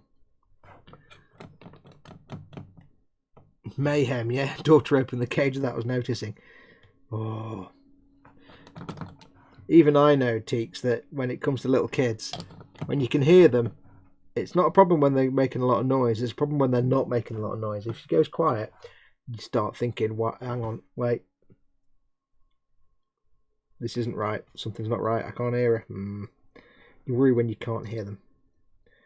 When she's going all sneaky Khajiit to try and open the cage. She's being all stealthy and quiet. You're like, "What? Yeah, what are you doing? Where are you? What are you fiddling with?" The rabbit's name is Food, says George. Ooh. I had to look after my friend's rabbit every now and then occasionally when they had the landlord come around to do checks because he weren't supposed to have pets. So he used to leave it with me, and Mama Fox, she's allergic to cats and dogs and stuff, but she's fine with rabbits, so she quite liked it. She started calling that rabbit Food. Well, she called it Lunch actually. Her name was Lunch. Where are we? It's called Elvis. Elvis the rabbit. Yeah, I like that. Right, what are we on? We're on 4:30. Why don't I get the next few big chunks of Mandible done, and then we'll call it quits. Before we start doing all the fiddly pipes and stuff, we'll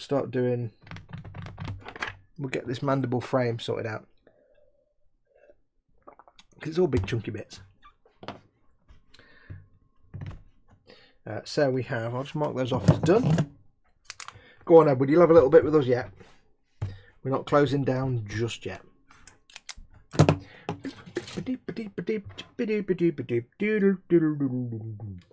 just yet. Right, so we need E. We've got E33 and E16. So E33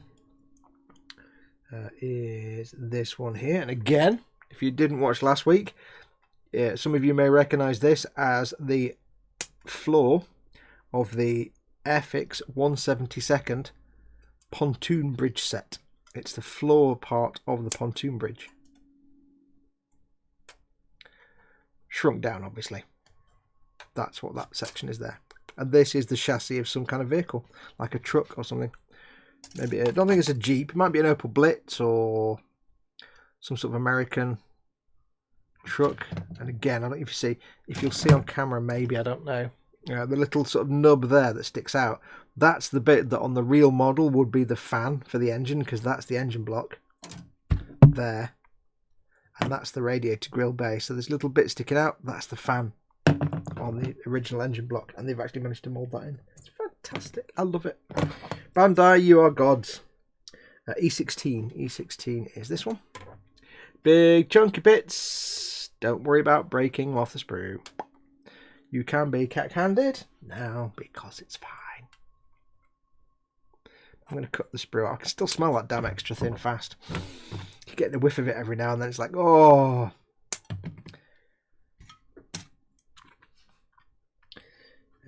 It's taken me back to when I was not single and I had to suffer the smell of nail polish varnish remover every now and then. It's like, oh, don't do that. E15 is this one. That bit there, and that bit there. I'm leaving a little bit of sprue on these. I don't want to dig into them too much. E34. If I keep knocking that camera, it's because it's low enough down that my magnifying visor keeps knocking it. E34, which if you remember, in the last episode when we did the other side mandible, I showed you that it was half of the, I think, the transmission or the engine block of, I think, a vintage Tamiya 1/12 scale Porsche Carrera, Porsche 944. Part of the engine block there, you can see, like the you'd have like the drive shaft and stuff, and it's the, you know what I mean, the transmission bits and bobs. I don't do engines, I don't understand engines, so I can't tell you what these things are called. Then we need W15. Where's W? Which one is what? There's W15 I need. Put that there. W15 is not that one, it's the wrong W. Oh, I need the other W. W15 is that. You can tell it's the end piece.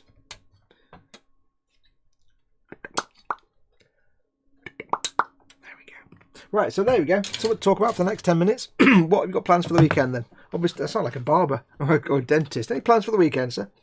Short back inside. Yes, obviously, you're watching this. But apart from watching this, I need E6 as well. E6. What have you got booked in for this weekend then? E, where's E gone? I need E again.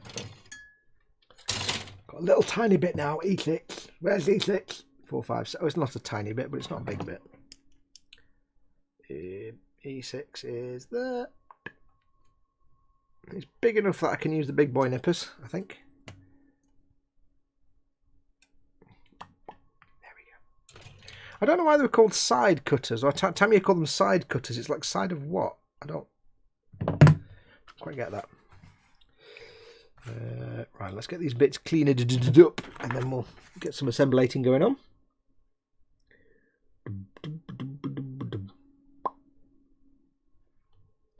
That doesn't need, that's got to be a knife job, I think. Snicked.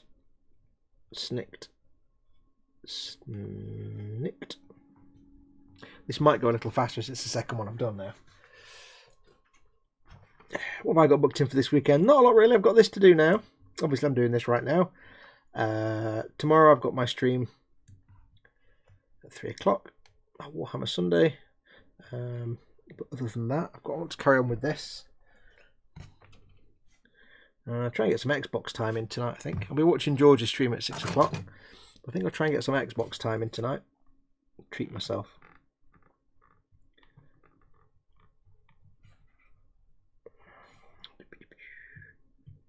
Other than that, not really a lot planned. Sunday tends to be taken up with watching other people's content, to be honest, watch streams and stuff, so, which is quite fun. Oh, got another nub there, I didn't notice. Yeah, get away, nub, get away.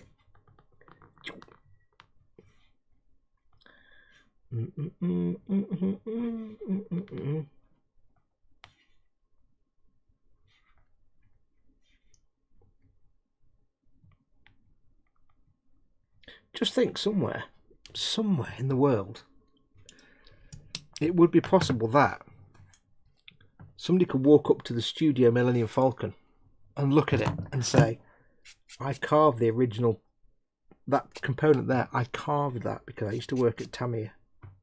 I carved that on the original master of that kit that they've then taken, that part from. That's mind-blowing.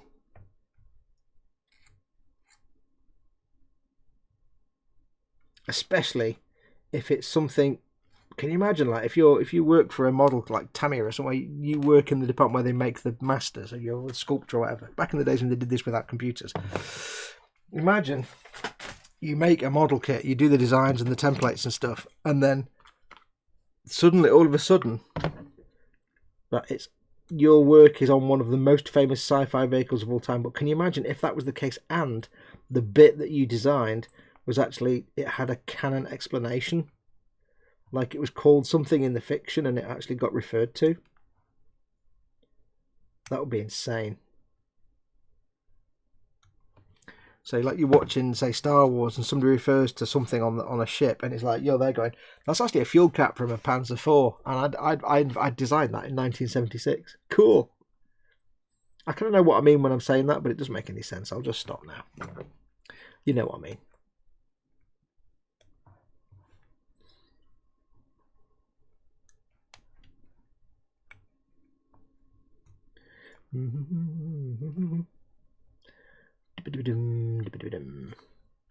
Yes, I want to get this project done now and finished ASAP. I've got things I need to do. So coming up, once this is done, I want to do my Tabletop Trauma Centre, which patrons know what it is because they had a little teaser trailer like months ago explaining what it was going to be. But that'll be the first series I film after this. Only be a short series, only a little short series, few episodes. I'll do different episodes in the future, but the first one will, each one of them will only be a few episodes, if not one or two. That'll be an occasional series.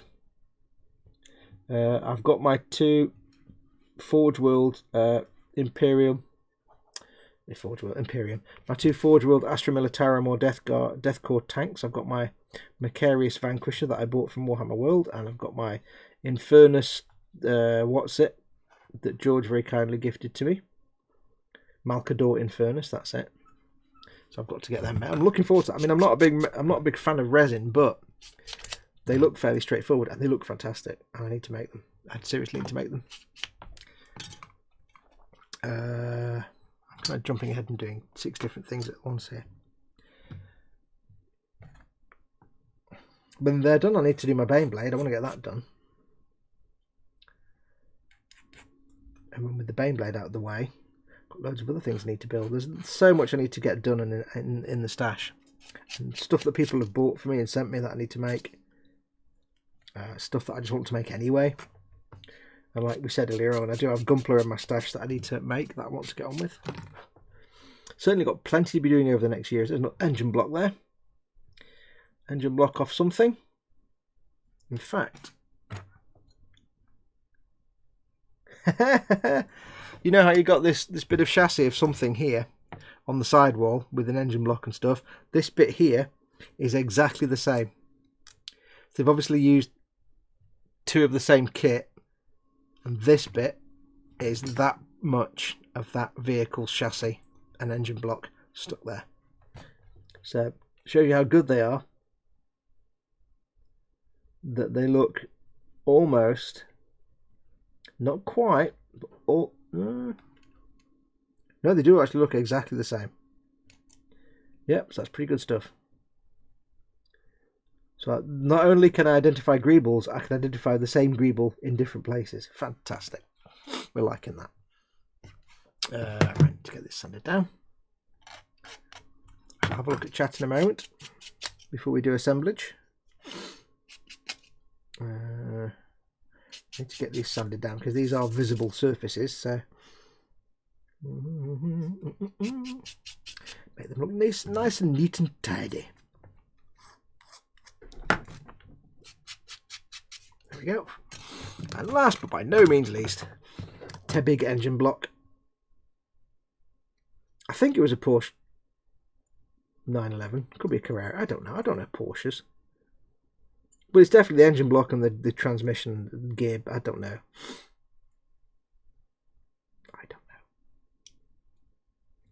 It's a big 1/12 scale Tamiya car kit from the early 70s anyway. Right.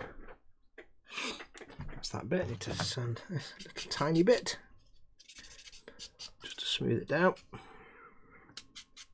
Teek says, gotta go, bye all. Thanks for coming in, TK. Take care, buddy. Nice to see you. Teek sadly doesn't get time to join us very often because of the little one. So it's nice when you can turn up. George Stream, says George Gabriel.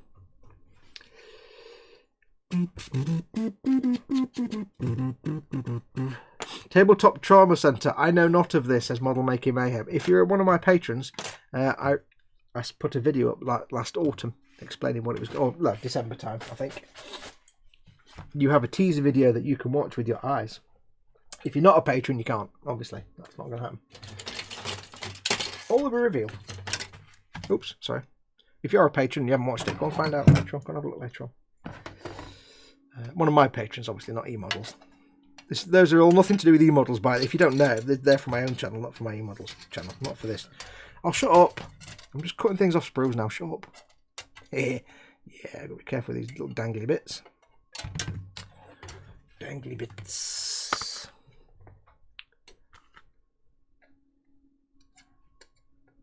Don't particularly do my space helmet of seeing for these parts. They're kind of big. Kind of can't miss them, you know what I mean? They're not exactly small. This bit is hidden inside, so I don't care about that if it gets a nub. I know you care, Simon, but I don't. Oops, clunk. And that's another sprue. Oh, that's my second sprue finish now. It goes into the special sprue pile. Carefully, ready? There you go. Carefully placed with a loving throw.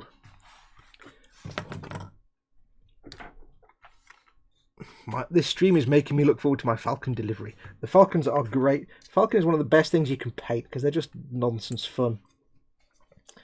And it's like I said before, despite it looking like a big complicated kit, whichever Falcon you make, even if it's just a little 20 quid simple fun one, whichever one you make doesn't really matter because the fun is not in the building, it's in the painting. That's the true trick with the Millennium Falcon. Even if it's the worst in the world vintage AMT, MPC kit, whatever, that looks nothing like any Millennium Falcon you or I have ever seen, it's still great fun to paint.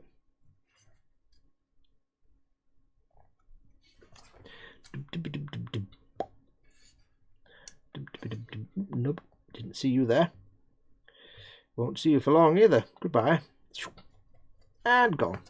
And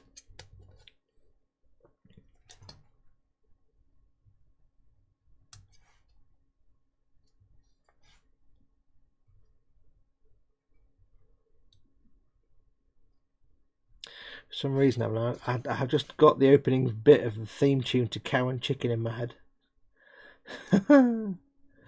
My brain is weird. It scares me sometimes, and it's my brain. Don't have to worry about that because you're never going to see that. I'm not going to file these because they're fairly big and flat. I can just smooth them down like that. There you go. That's fine. Get to the sander.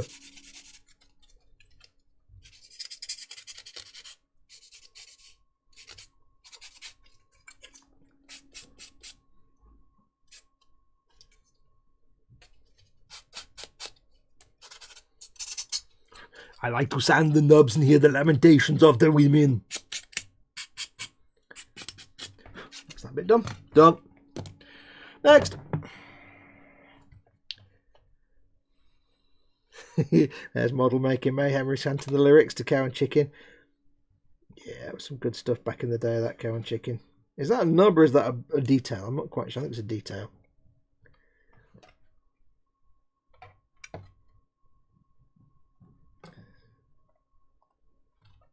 I can just hear Chicken in my head going, idiot, stupid cow.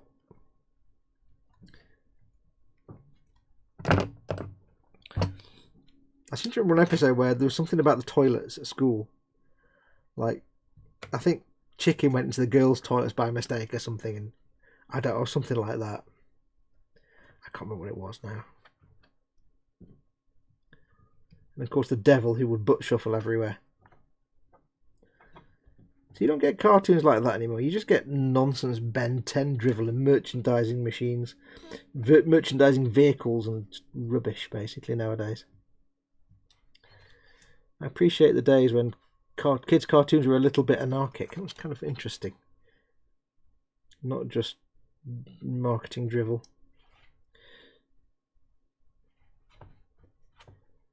Dear Executive, please explain the whole point of your series. Well, we have a range of action figures. Okay. Say no more.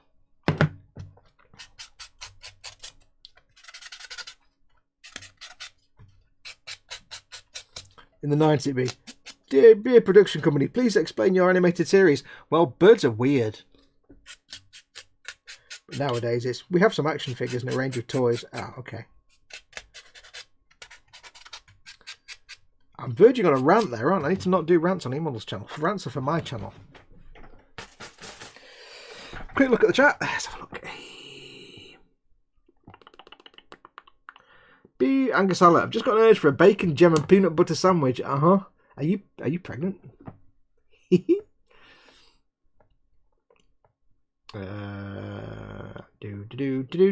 Beck Storm says, ow, Stabberty from the wooden kebab skewer of all things. I do not like small. I don't even know how. I mean, that puts me to shame.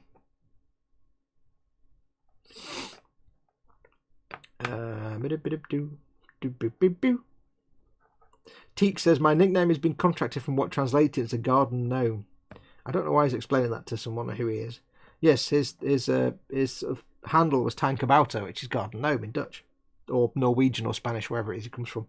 We were joking the other day, saying we never know what to call him, because to British people, when you come from like that kind of part of the world, we don't know. We always get confused. If someone's Dutch, does that mean they're from Holland or Belgium or Dutch land or Norway? To us, it's a confusing morass of countries that we all get mixed up with each other. So we just call him Spanish or something. Raging Model, I plan on painting, finishing off my new D&D character and reading, rewatching Hot Noodle videos. Yes. Weekend is watch Warhammer Sunday and get paint on this 144 Falcon, says Cassie Reynolds. George says, George stream!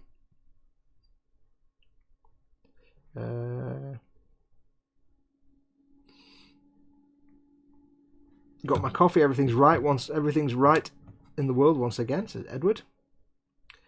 Do you think that Bandai scanned and then rescaled, says Ian Thompson? Yeah, absolutely. They, if I remember rightly, they laser scanned. Damn it, camera. If I remember rightly, they laser scanned the whole studio model, and then just once it's a point. I assume it's a point scan, like you get the. I can't remember what they're called now. Yes, they would have done that, and then it's like completely. You can size it whatever size. They could do a 1/25th. They could do like a 1/32nd scale of this if they wanted to. They could do a studio size one, and it's just. It would cost all the money in the world. Bandai got the blurb on their website and then it jumped. Granted in Japanese, but it translates to a mixture of 3D scans of the filming model as well as the model parts they could source, so it's a bit of both. Yeah, they probably that's probably true. They would have, I guess, as well found the actual parts, and I guess they scanned in the actual model parts because they're not making one that's studio size, so.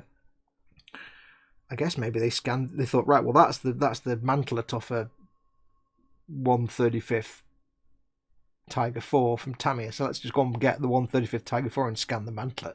There you go. Even the 1/144th scale has stupid levels of detail that you can still pick out the Greebles. And it's wow.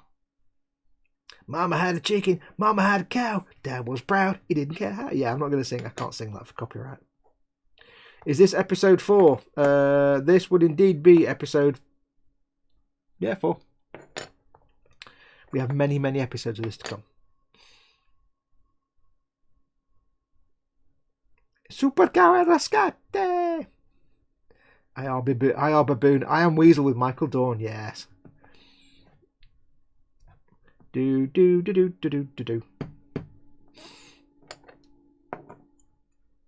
Don McKenzie says, brilliant afternoon, thank you. I now have to go and get the shopping. Wife forgot when she shoe was shopping earlier. Okay. Get the bit she forgot.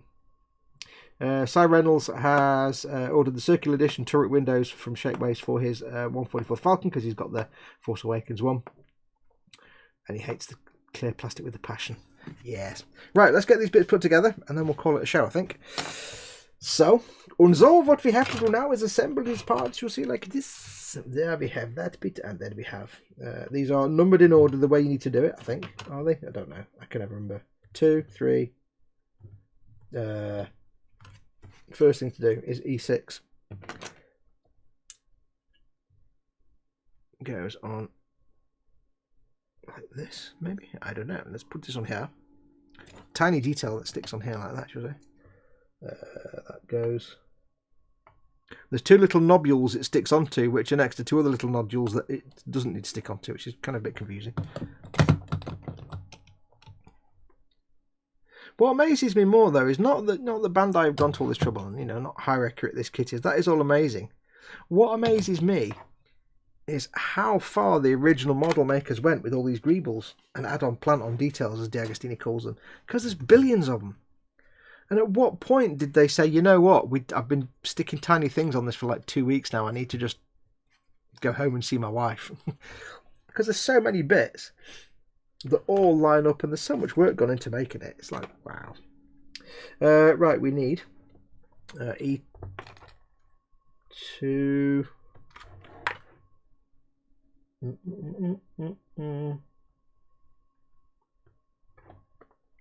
This needs to go that one there. That sits on there, but this bit needs to go on here first. That bit goes here, I think. Where does this bit go then? It goes here. Doesn't go there. That's not. Is that even? Wait, what? Confused.com. That goes. Spoon. Spoon. Spoon, you spoon. Right, it goes in there. We'll glue that down into place. Mental note, Foxx, don't carry the glue over the model. That's always a recipe for the disasters. Also, don't work off camera either, because that's also a recipe for disaster. Spoon. King of the spoons. Now that goes there. So we need to put this on here now. Just say like that. Sits behind where? Sits behind there. That bit we've just stuck on there. There you go. Oh, lovely. Lovely. That went in perfectly. Oh, that was nice. That was nice. Oh. Oh, look, Glennis, would you look? Oh, look at that. Oh. Oh. Lovely. That's gone on lovely. That has. I can't get better than that. Oh, it's nice. Get some glue going on. Glue it all together because we can.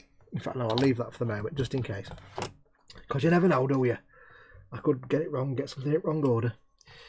Then we need to put the trunk of engine on. From our Carrera /911 / I don't know. I don't do cars. So that needs to go on here. Like that, you see? Needs to go on here like that. Shut up. Why is this not how am I? What is it? There we go. There we go. Lovely. That's better. It's a bit loose down there, but we can sort that out momentarily. In fact, let's get these guys glued now while I've got the chance to get some glue inside. Oops. Little bit of the glue. Dibba dibba dibba. Great, now I've got American sitcom theme tunes in my head. No reason whatsoever.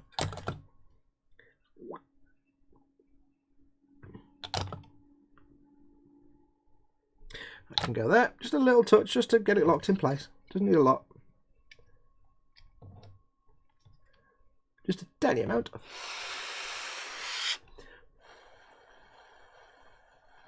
Paul Dismasso asking Cy Reynolds if he's going to light his little 144 Falcon.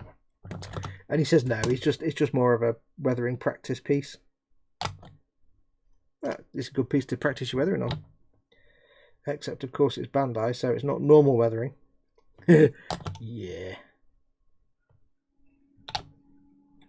It's a good piece to practice your Bandai compatible weathering on, let's just say that. Glue this bit down.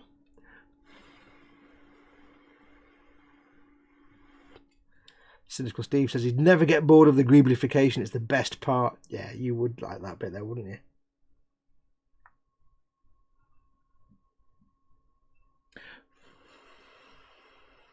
It's weird, you know, when you look at this thing here and you see that isn't sticking together properly. When you see, like, hang on, let me just see if I can I clamp it? Get a peg. Better.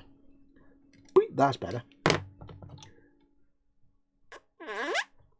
When you see the sidewalls here and you basically get the flat thing with the greebles stuck on it, because the greebles are so clear, you really can in your mind see it's just probably in the original a piece of flat perspex with tank parts stuck on it. You really get that impression of they just plastered bits on and then made them all link up with bits of stuff.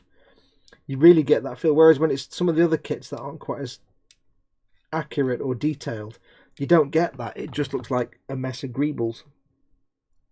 But you actually get that kind of feeling for this of how they sort of put it together and made it. So it's hard to explain.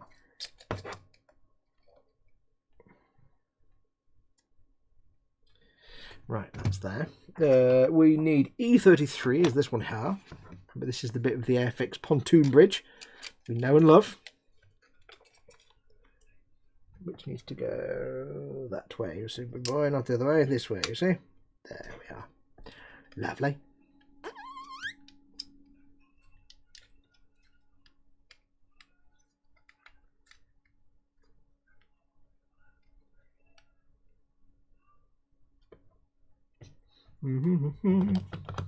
Bit of gluifications. Lock it all in place. Again, if you're building this kit for yourself and it's just for your own cabinet, and you don't need to do this. I'm only gluing it because I have to send it to eModels. There's a nub there. Oh, you little tinker. Oh, hang on, let me deal with it. Yeah, nub. Hang on a minute. Always when you've just finished gluing is when you notice little nubs and things. It's like, oh, for the love of it. Oh. Always the way. Is there something going over that, or is that going to be hidden? I don't. We'll find out. Always the way. It's never like before you glue anything on. It's always after you've glued something on. You go, oh, yeah. Ooh.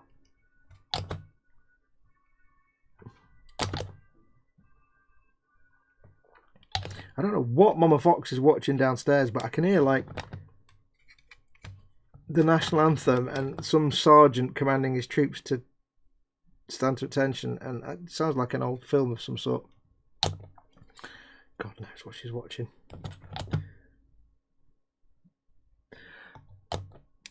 It's more unusual that it's not Midsummer Murders or Lewis. Lewis! Right, swig. Never had any issues with Bandai plastic. I'll weather as normal, to be honest. I'll break something till I break something on any Bandai kit. It depends on the plastic. It depends on the kit and the part.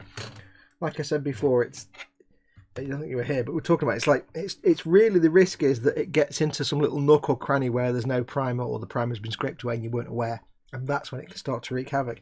If all the bits that you're putting all the stuff on are fairly not under stress, and then it might be fine. But I've had enough Gunpla pieces crack and crumble. I found out the hard way on my first ever Gunpla, which was also a commission.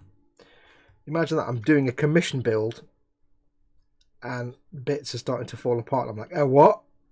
What the hell? I can't know what. I'm charging many hundreds of pounds for this and I can't have it falling apart. And then I read up and was like, oh. Found out why it was doing it. I'm like, oh, right, now I understand. Right, so that needs to go that way, which is here. I think. Yes, that way. Which needs to go here. I did this last time. I was trying to make sure it was the right way around, and there's only one way because there's a peg and a hole. Idiot. You can't get it the wrong way around because it won't go in. It's not physically possible to do that. There we go. Give it a push. I like these end pieces, and this is one thing I do like about some of these little tiny details and some of these like bits of armour and stuff. or hull plating, is that they do sit flush and proud. Sometimes they sit flush and sometimes they sit proud of the surface. So on some kits where it's just moulded detail, it looks a bit garbage. On these, where there's a very thin piece of, say, plating that sits above and proud of the surface, you actually get the little piece of plating. Like you can't really see, but this bit here sits slightly ahead of the main surface, just raised up a little bit. You see that because you get that effect. Brilliant. It's brilliant. So we've done that one, that one, that one, that one, that one, that one. So now we've got to put the maintenance bit in, which goes tube, key, but that way, I think. Yes. God knows what mother's watching downstairs. I'm hearing about marching band music and she's watching something. God knows. I've learnt not to question what Mama Fox watches on her iPad when there's nothing on telly to watch. I just go with the flow. It seems to be the best course of action. Right, we'll get that off. Lovely. This needs to go on the top now. Like this, you see, it goes over here like this, you see. Push, and there's nothing needs to. They never need to come out again. Those interior maintenance areas. So I don't need to worry about this. I can glue this on. There's no reason to open these mandibles up ever again. Yes, fantastic. Look at the muscularity. With apologies to the Bardic broadcasts, of course, as always. Some catchphrases are too good not to steal. It's just the way it is. So, right, that can go on there. We can now add the gluage, a little bit of gluage. Not a massive amount, just enough to lock it down. And you can clamp it with a couple of pegs just to flatten it out. Come on, Lois. Come on, Les. Let's flatten it. I can't do it. I was going to do a London accent then, but my brain just wouldn't put the words together. It was a complete cluster flunge. So we've got some glue down there as well, just to seal these in. Lovely. How many pegs have I actually got? I've got 1, 2, 3, 4. Because pegs are quite handy. They've got a bigger more. They've got a bigger more than. Well, there's an old Xbox 360 gaming reference. They've got a bigger more than my little clampy clamps, which are quite small and diminutive. More. God, that game was rubbish. Could never get past one bit. For years, I was like, no, can't get past that bit. Really, no, just no. I'm sure it was a good game, but I could never get past that one bit. More. Right. That's that Johnny little thing glued on there. Little Johnny rocket parts. Any more pegs? No. Oh, never mind. I've got more clampy clamps, but I don't think they'll be wide enough to do the... that's part of my... No. Oh, well, never mind. Hang on, I'm just fiddling. Ignore me. Right, don't look behind the curtain. Okay, so what I'm going to do, I'm going to leave that to set for a little bit, just to clamp it down together. Just helps keep it flush, basically. It is fine. It's just more safety for me. I may as well glue it all together, because there's no reason not to. Now Foxx has a pair of mandibules. I do. I have one completed mandibule, and one not completed mandibule. Getting a feel for how big this thing's going to be yet? Yeah, when it comes to, like, we're going to have the camera a long way away. Yeah. I'll put that back there. So, I'll put that there. I'll make sure the lid's on me glue. Have a quick last look at the chat and then we'll probably call it quits. Nom nom. Swig with the coffees. Happy coffee times. Happy coffee times. I heard a little noise when I picked this up. I just wondered if something had fallen off. Or pinged. Just double checking. Anything pinged? Is there anyone in here? You know, if you're a cop, you have to tell me if I ask you. No, nothing. Okay, cool. More.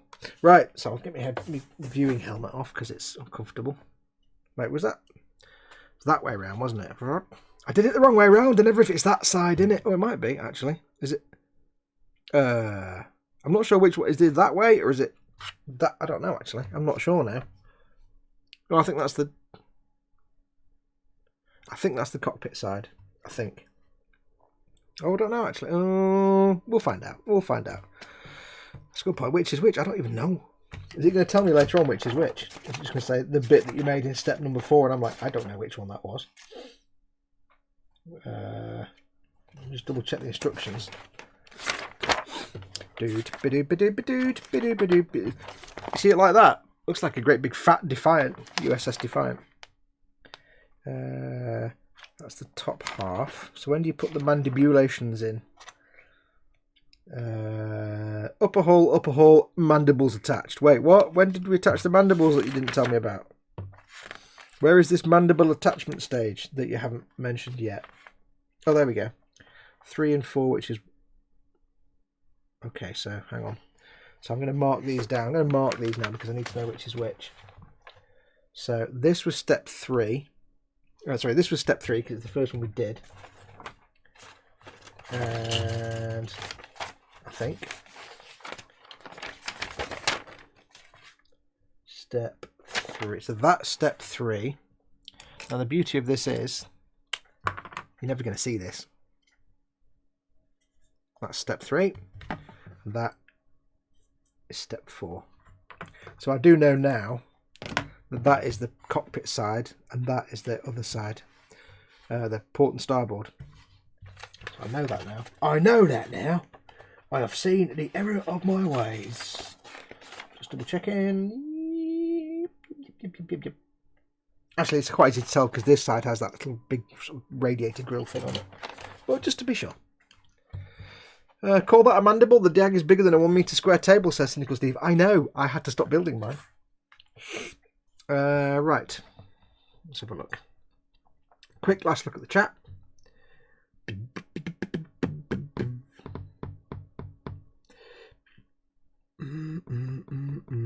Paul D. Tomas has also got the Force Awakens Falcon and Paragraphics and Green Strawberry, both off the photo etch for it. Yeah, there's quite a lot of aftermarket kits for even for things like this. Where are we? Paul Di Tommaso asking if he's going to light it. Oh, he's done that bit. He says he's not going to light it. If I'm fortunate enough to ever get me the perfect grade, I will light it with fibre and go the whole hog. This is kind of a test bed. Cool.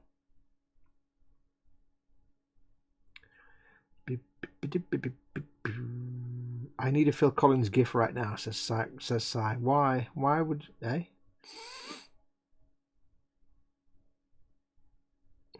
No, I don't think he's in... Oh, wait, not that, Lewis. I'm covered in... The Raging Modeler says, FFS, I'm covered in Sterling Battlemire. How did you... It's not a paint you can spill. How... Sterling Battlemire, it's a texture... It's a Citadel texture. It's like mud paint. How exactly... I don't get it. We're going to need to have details about that one.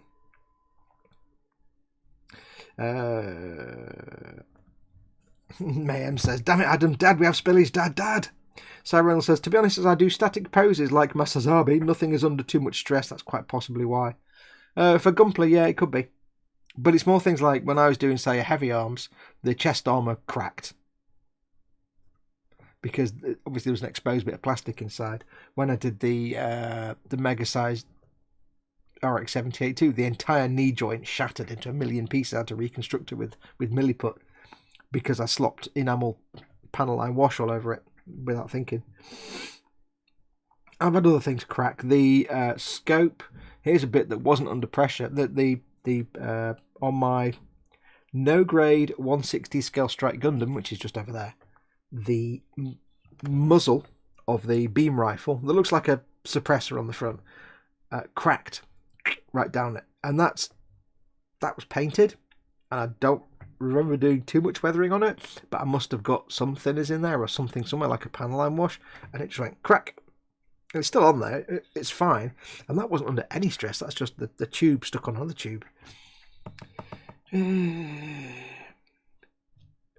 She's got it loud too. We can hear it faintly. Really, we can hear Mama Fox. Siren's like, you're like, nah, nah, nah, nah. I have Mandible the Mandible. Oh, okay. He says the kit tricks you. You're like, nah, nah, nah, nah. I've Mandible the Mandible. And then Bandai's like, nope, you've got 100 more parts for this single Mandible. Oh, wrecked. Hide an Easter egg in one of the Mandibles, Fox. Something to puzzle an archaeologist in the future. I do actually sign everything I make in secret places. The last Falcon I made, which was a commission, I signed inside. Unfortunately, one of my friends who was at the workbench in the room at the workbench at the time when I was signing it, as I looked away, got the Sharpie and also put something inside it as well, which is a little rude. It was a drawing of a rude nature. And I didn't realise till afterwards. I'm like, oh, never mind, it'll never be seen. So when I'm putting it together, it was the fine molds one. I did it in such a way that you could take the cockpit tube off to ship it. You could see right inside and what it, yeah. I had to hope the guy that put it together never noticed. Dad says, I've just got back in and there's been spillage. How? I don't know how he spilt Sterling Battlemite. It's like spilling Marmite. You can't spill Marmite. I don't know. My one is bigger than yours, Fox. Well,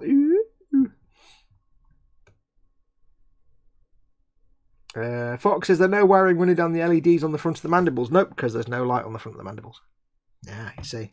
That was an Empire Strikes Back thing, if I remember rightly. I hope there's not anyway, because there isn't now. Not anymore. No, they have you assemble it all. There's not had any lighting put in, so... as far as I remember, the only lighting is the landing gear bays, which we're having the landing gear up anyway, so I don't care. For me, the only lighting is the engines and the cockpit. Everything else is sealed up. So, yeah, no, there's nothing to do with the Mandibles. There ain't no lighting for Mandibles, because there ain't no lighting to Mandibles. Mandibular lightifications. You do get a light for the front landing gear, but again, I'm having landing gear up, so they don't matter. They are chiral anyway, Fox. Yes, that one is...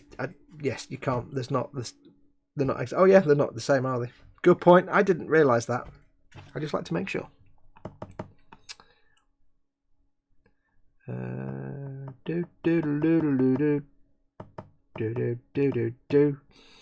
Where are we? I still want to know how you managed to spill Sterling Battlemite. You haven't answered this question yet. Cynical Steve, I have a bracket for it to go on my wall. What, the Diag Falcon? A very big boss. Yeah, but how strong's your wall? The one thing that put me off the Diag Falcon in a lot of ways, and that X-Wing as well, is the X-Wing comes with that wall mount. And it's like, the walls in this house, nothing stays in the walls. If you put a nail in the wall, it falls out, because they're like 1 billion years old. So, yeah. I'm painting a very tiny dragon and trying to base the thing. Still doesn't explain how you get yourself covered in Marmite, effectively.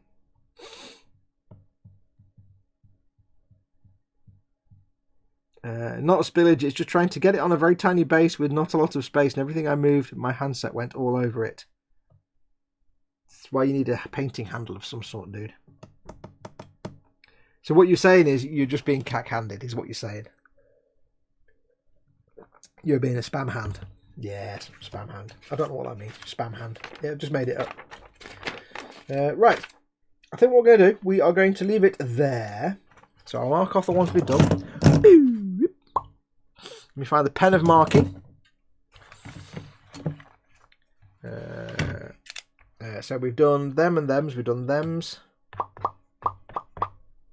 Thems. All been done. Next is tubes. All the tubes. Tiny components. Thankfully nothing as scary as part A24. Which, I do apologise that I did that off camera, but yeah, I did that off camera. Deal with it. Although we do have part I6 coming up, which is this puppy here. Yeah, that's going to be challenging. I may be taking that one off the sprue before the show as well. Yeah, I will be. Don't even think about it. Don't even question that one. That one's coming off before you even see it. Yeah. There's some things I need to do that might involve swearing, and I can't do that live on telly for e-models. So there you go. There's another Browning 50 cal to go on. And then when that's done, we're talking engine block and more maintenance well bays. Cool. What I'll probably do with the engine block, I do have a plan. The way I'm going to do it is these interior sort of core nozzle, thruster nozzle parts and the grill that goes around the edge. I'm going to paint them first. I'm going to get them painted off camera, because the way I like to do this with the Fire Mod one, for example, was build everything and then just paint the inner, all those bits, so they're on there painted, and then mask them off dead easily and then paint the rest of the ship. So I might well get them painted off camera. Just the engine sort of block bits and the grill that goes around the outside. We'll see. I don't know yet. I don't want to assemble it all together and then have to take it all apart again and find it's a pain in the bum to get apart. So we shall see. I don't know yet. I still don't know, because if I can have the whole thing built and then paint it as a ship rather than have to paint the upper half, because I don't want to be having to put the upper hull onto the lower hull and be pressing it when it's got loads of greebles on it. So ideally I want to get the whole thing built. As long as I can have the cockpit tube added later. I think that's a separate piece you can just slot down. I think. I don't know. And have wires hanging out. I'll figure it out as I go along. It'll all become apparent as I go along. Right. So that's where we're up to. With all of Fox's talk about Marmite, I need to have some now. Guthorm likes Marmite. I like Marmite as well. Marmite's good. Apparently, Marmite they've run out of the big jars. Apparently, because Marmite uses brewer's yeast, and of course all the breweries are closed right now, so they're not able to make. They're having to ration. So they're having to make. You can only get the little jars now. They've stopped production of the big ones because they can't get the yeast. I didn't know that. They get the cast off yeast from breweries. The painting handle is on the other side of the room and I am lazy, says the Raging Modeler. So all the sympathy anybody had for it is gone. Just gone now. Why has this not worked? Why didn't you use that? I can't be bothered getting that. There you go then. I don't know. Grilled cheese with a dab of Marmite. Nice. How about a dab of cheese on an enormous amount of Marmite? Even better. Right, so that's going to do us anyway. Shut up, Fox. Right, so there we go. We've got those done. I will do another one of these live streams when we crack on with the next bit. I don't know when that will be. Of course, tomorrow is everybody in the world, including me, is doing our Warhammer stream, so that's not going to be then. I'm going to be doing the Monday show on Monday on this channel, on eModels Monday on at 9 o'clock. So I probably won't do a stream during the day, because if I do the stream during the day and then a stream at night, I'll be knackered. I can't do 2 streams in one day. But we'll see about Tuesday. I've got to keep in mind other people's streams as well, so I'll see when I can get this bit. I know some people are going back to work next week, so I might free up some spaces, but we'll see how it goes. I won't do anything. I'll do nothing more until we come back for another stream. So there'll be many more of these. Anyway, that's going to do us. I shall say thank you very much for watching. It's very kind of you. Don't forget, of course, to pop into emodels.co.uk, your one-stop shop for all your model making needs. They are open for business. And from Monday, if I remember rightly, from Monday, their trade counter, their front door, will be open again. So if you do live nearby or you've been wanting to go and pop in, I think they are going to be open from Monday. So have a look on their Facebook page first, eModels Ltd on Facebook, just to make sure. I think, because I did the artwork for the thing, so I think it's the 15th, Monday. They'll be open for people to walk in again. They'll obviously have social distancing. You'll have to have maybe only one person in at a time and wait outside. So, but yeah, if you've been waiting to go and pop in, you can now from Monday go and pop in. But check the Facebook page to confirm that for sure. But yeah, go check them out. emodels.co.uk, your one-stop shop and all that. But yeah, we'll see you back here on this channel on Monday night, 9 PM. Me, Chris, Colin and Ted for the eModels live show. But until then, I shall say, don't forget, George is doing his first ever proper live stream at 6 PM tonight. It's a test stream. It's not a proper full-on production stream. It's a test. He's testing it out. But go and give him your support. Go and watch him tonight. George Gabriel in chat. Find his channel. And go and have a look. But yeah, I shall say, take care of yourselves. Go make something awesome like this. Go be awesome, because it's not hard for you to be awesome because you're all awesome anyway. And until next time, I shall say, adios amigos.